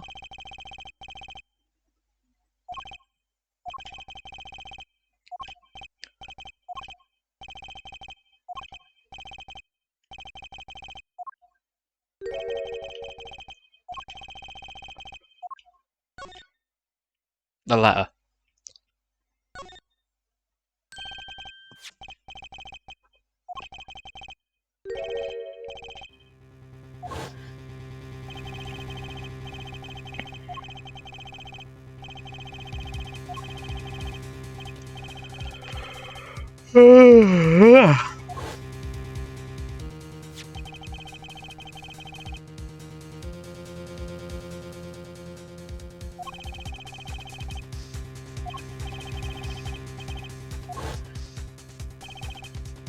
The stamp!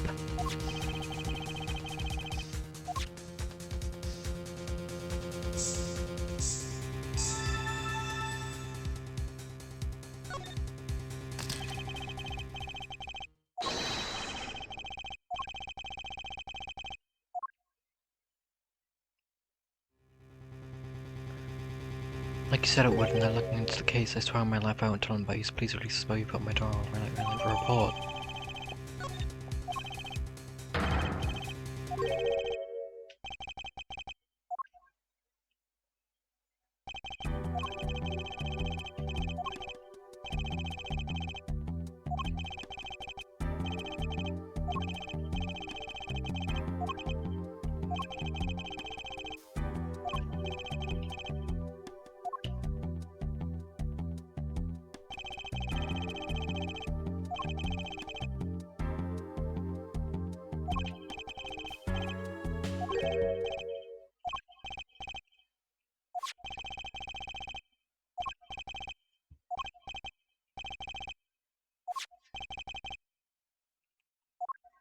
No! What? Camera. Camera! Where? The beanie!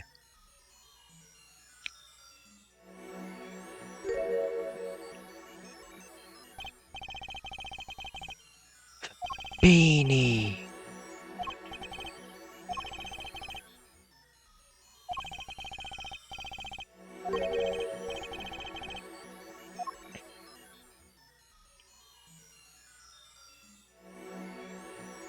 Beanie!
Hmm.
Take that! Objection!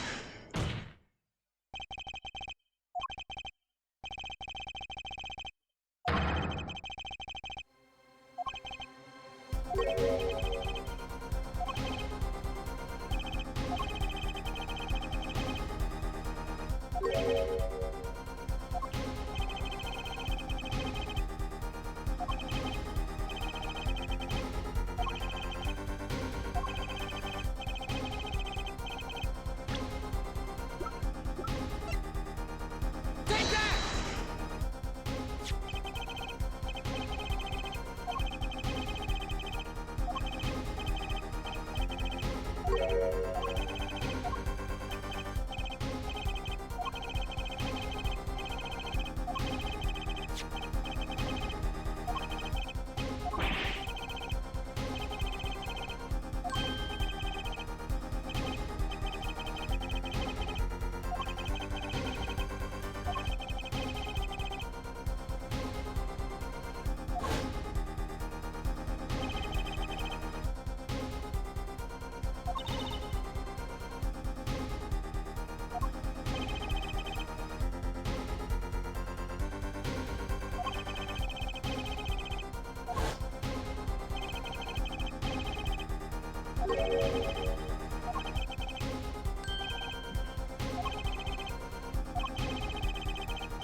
Sweating bullets.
I object, you do know the Meashams.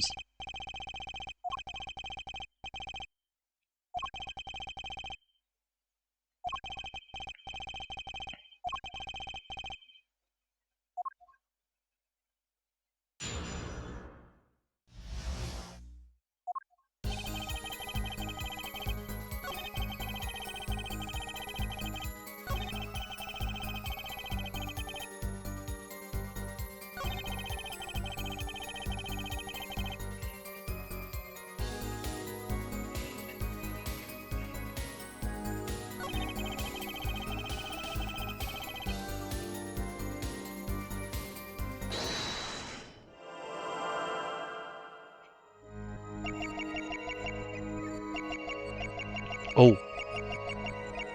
That wasn't there before.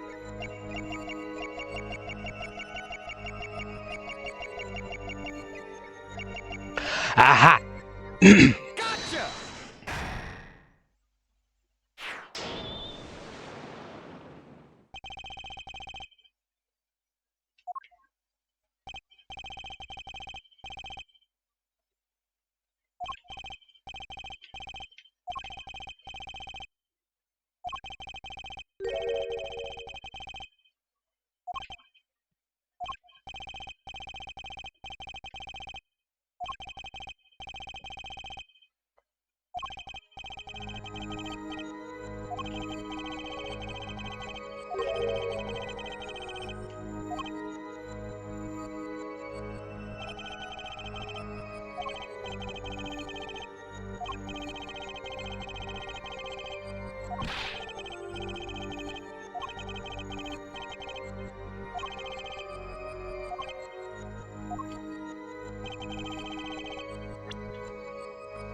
But the...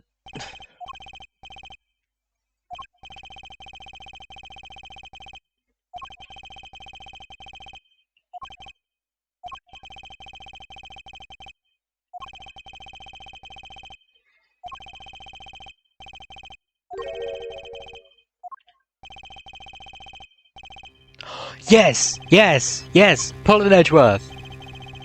Pullen Edgeworth! Yes! Yes!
You weren't trying to kill Drew!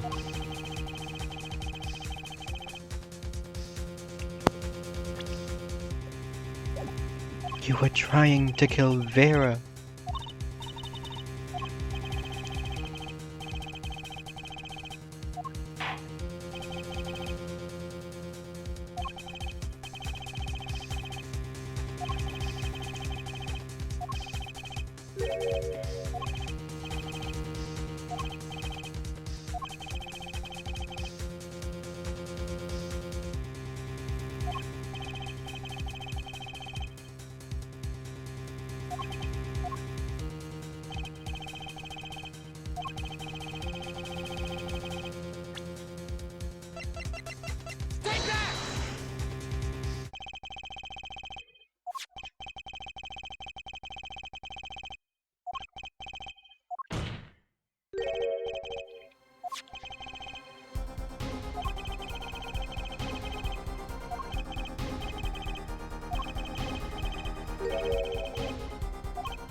Hmm?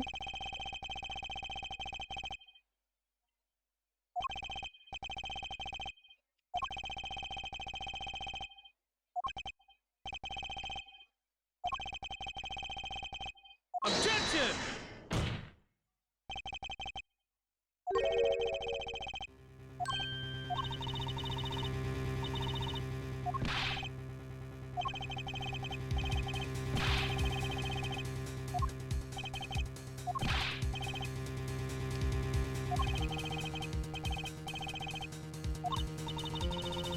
Man.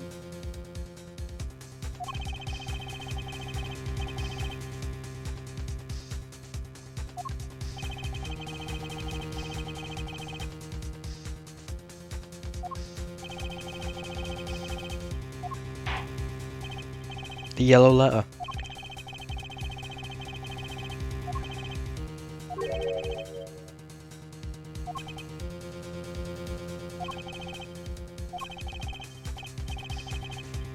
Objection!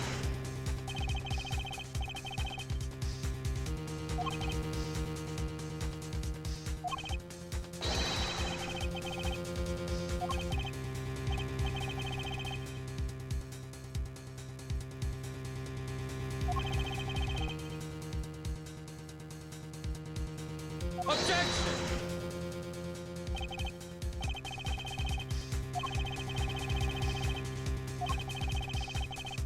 What? What? No.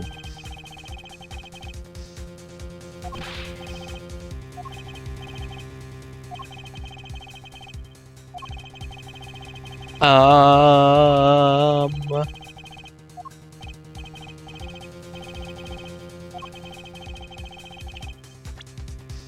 I present. I drew me some just before dying. Choose poison traces found on the stamp.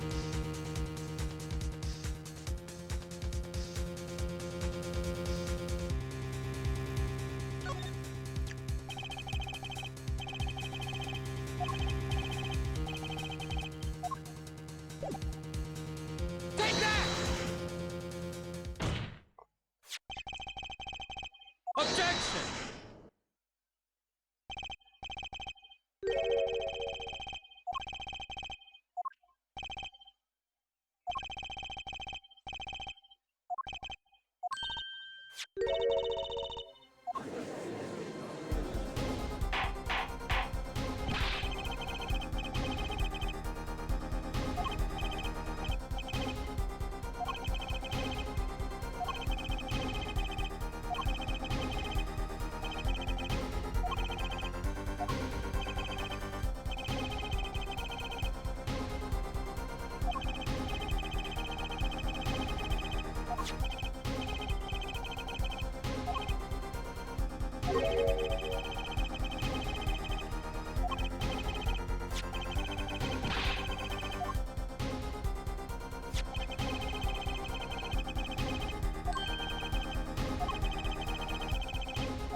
Oh.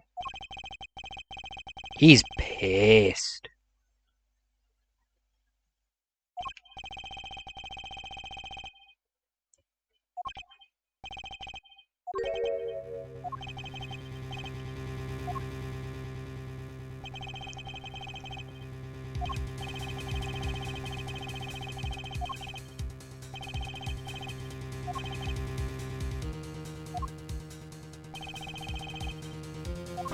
Damn it.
Objection!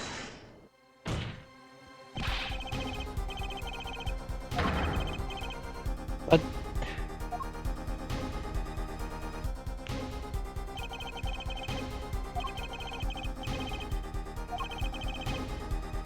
Shady Smith.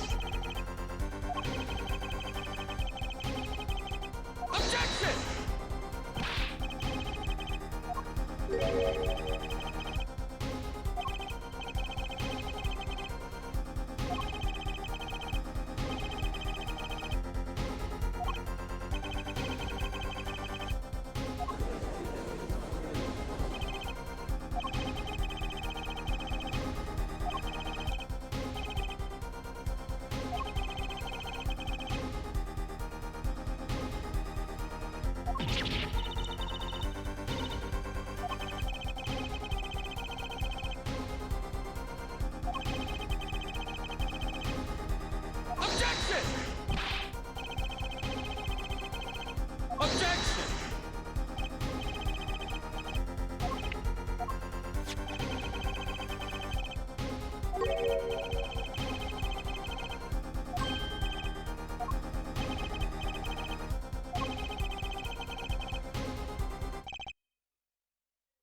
What?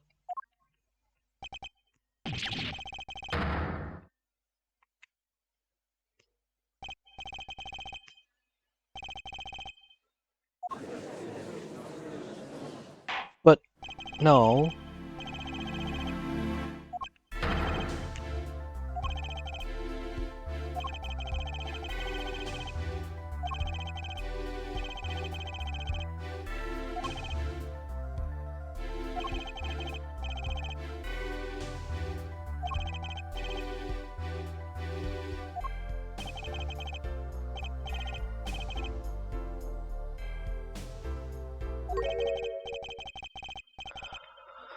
Thank God.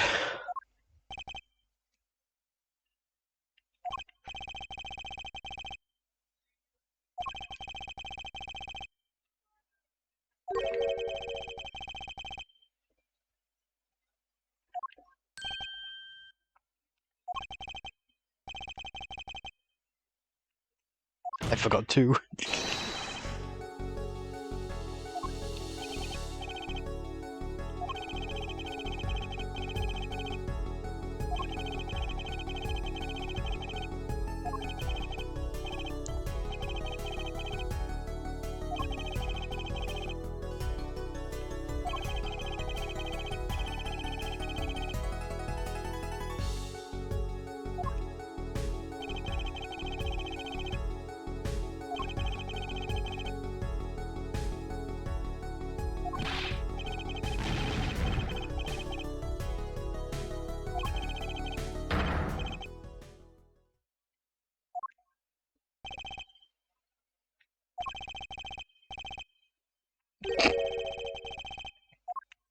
He's looking at the. Oh, they're looking at the camera.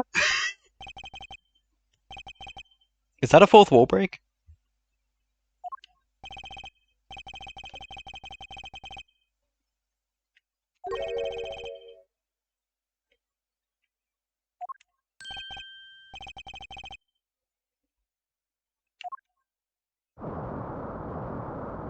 Oh.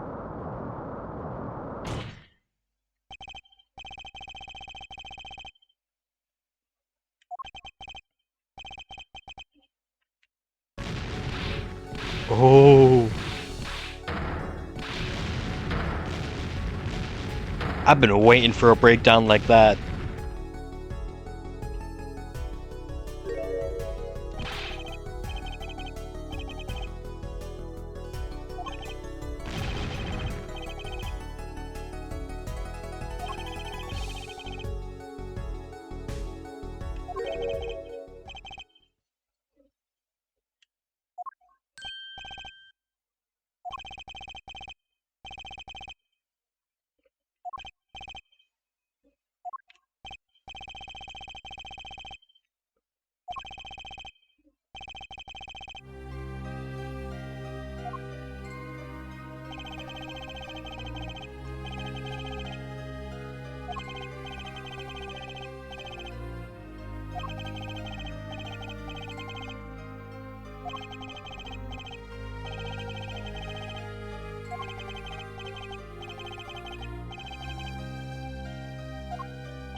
Come on. Come on. Huh?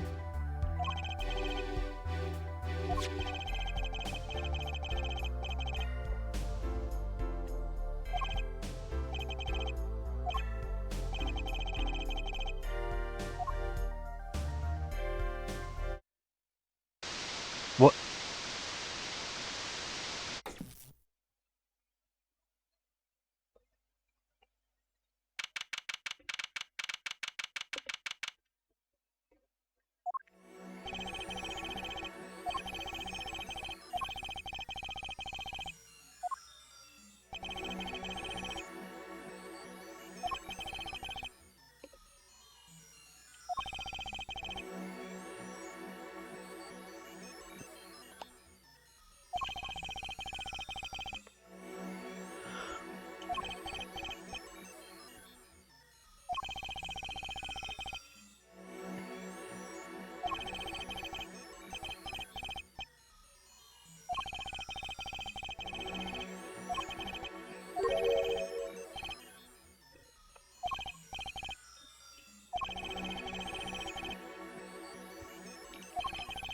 Persons involved in the case may not be jurists.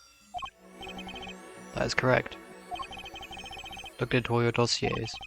None of you were involved in the development of the case. Development of the case. I see. Does that answer your question? Or concern? It's time for your verdicts. Make a decision on the case against Freya Measham.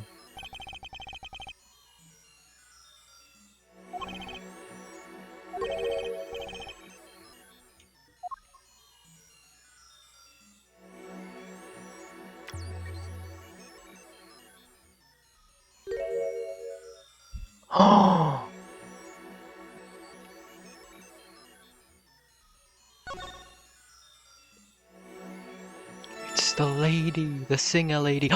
Oh! Shit! Oh my god. That's Apollo and Trucy's mum.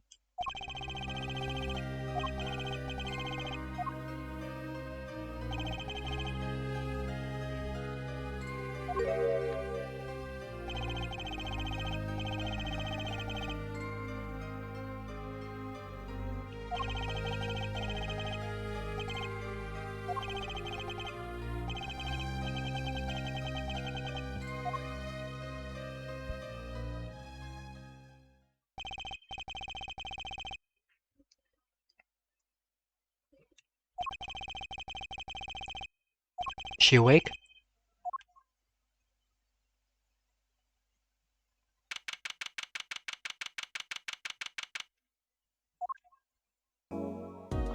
Oh! She's not dead.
Aww.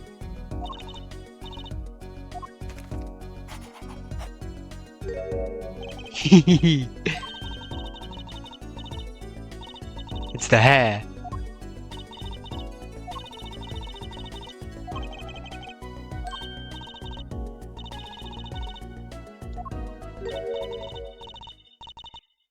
What?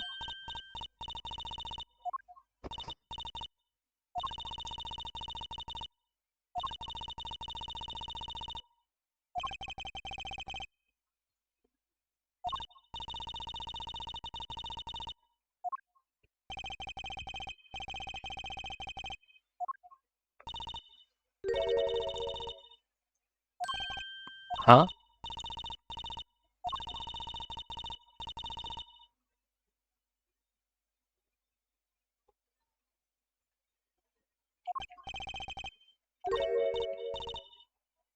Mr. Hat.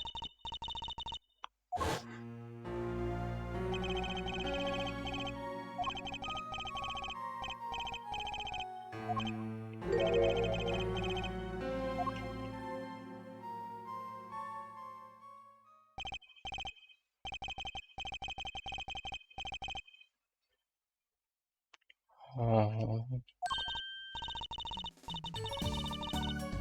Hmm.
Oh, it is her.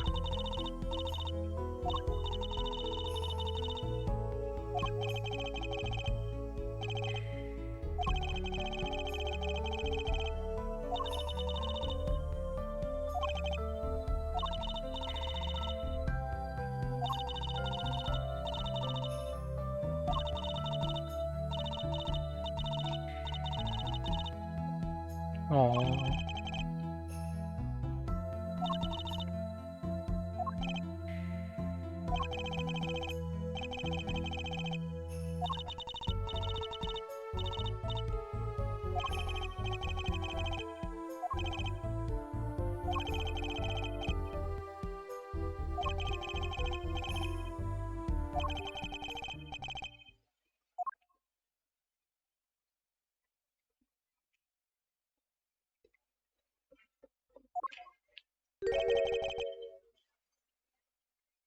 Hmm?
Man.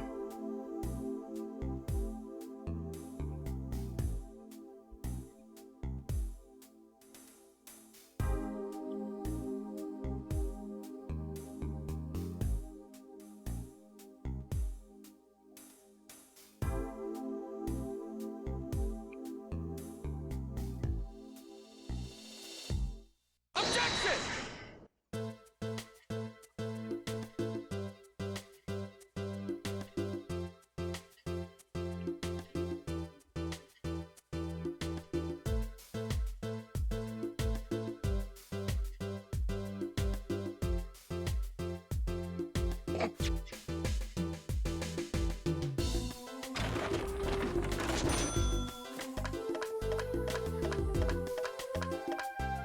Hmm.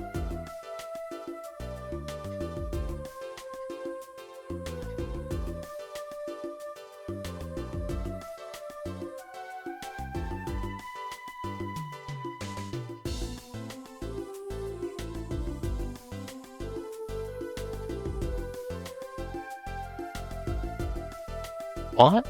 Really?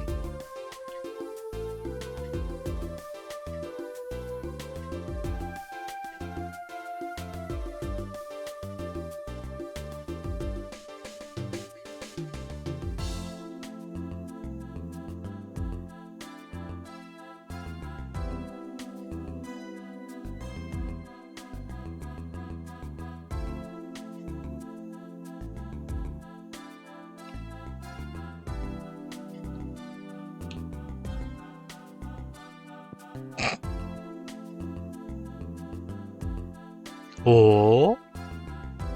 Ah. Ah.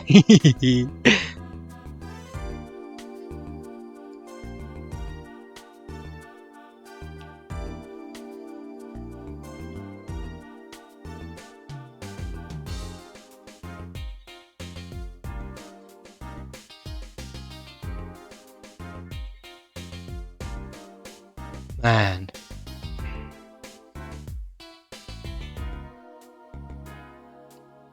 Mm-hmm.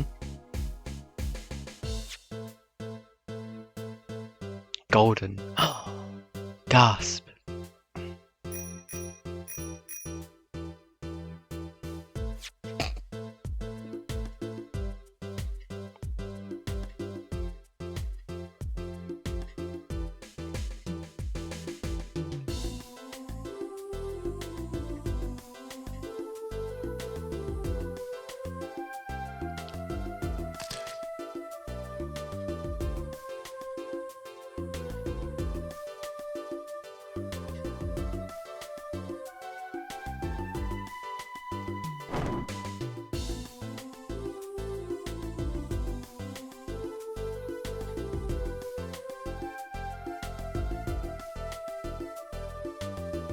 I keep forgetting she isn't just a small, timid Russian lady.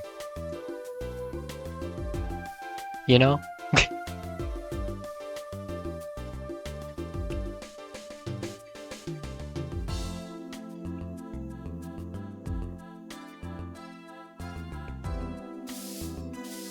She was cool.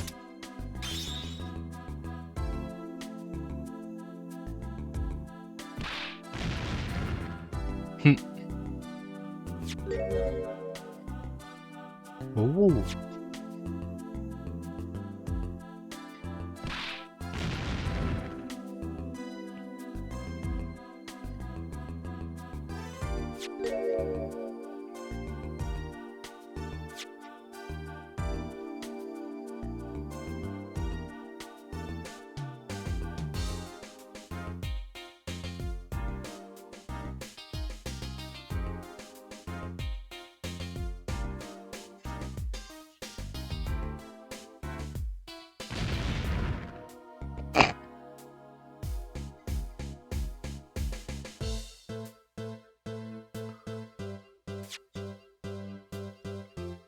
Ooh. What's in it?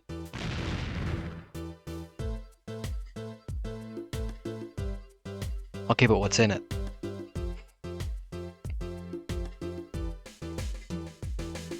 Looked like jam. I like jam. Raspberry jam and a muffin? That sounds good right now. Ooh. Really salty noodles? Yep.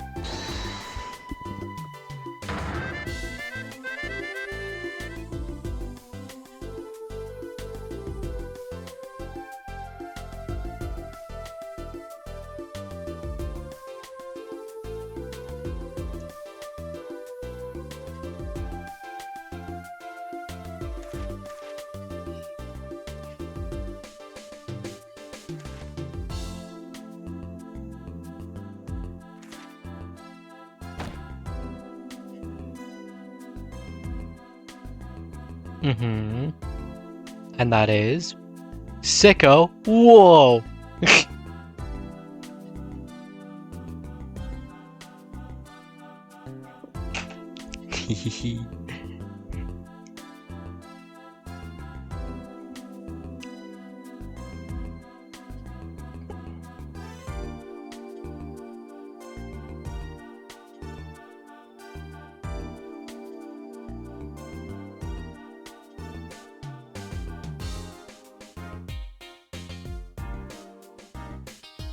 There she is!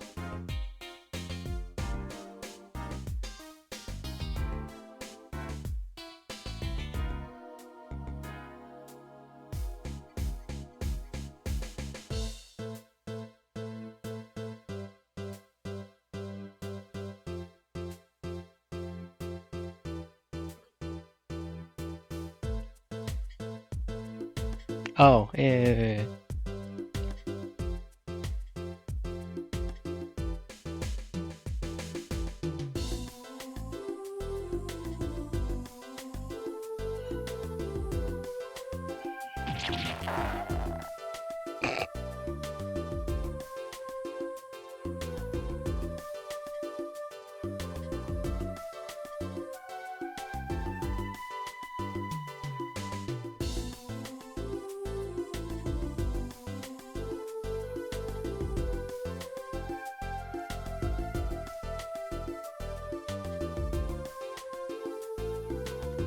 Oh. Oh.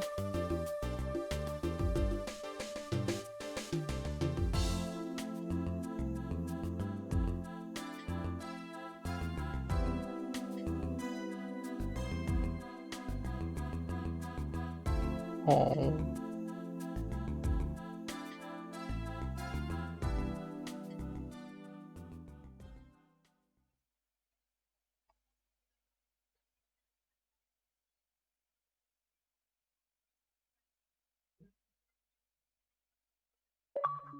Oh.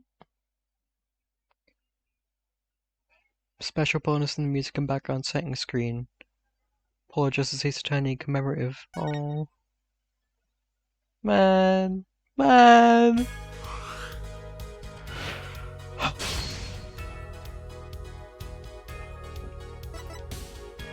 New game. Do I have time? It's almost 9 p.m. I could keep going. Oh, I could keep going. It would be a real long stream. It's already been gone on for 6 hours. Ah. Could I? I could.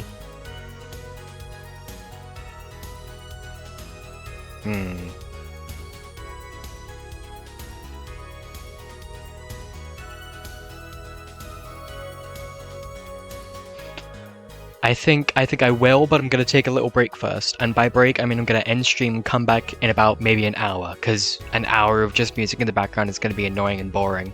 But I will be back. And next stream will be very, very short. Very short. Because by the time that hour is over, it will be 9:50. Anyways, goodbye. Wait, I should probably and then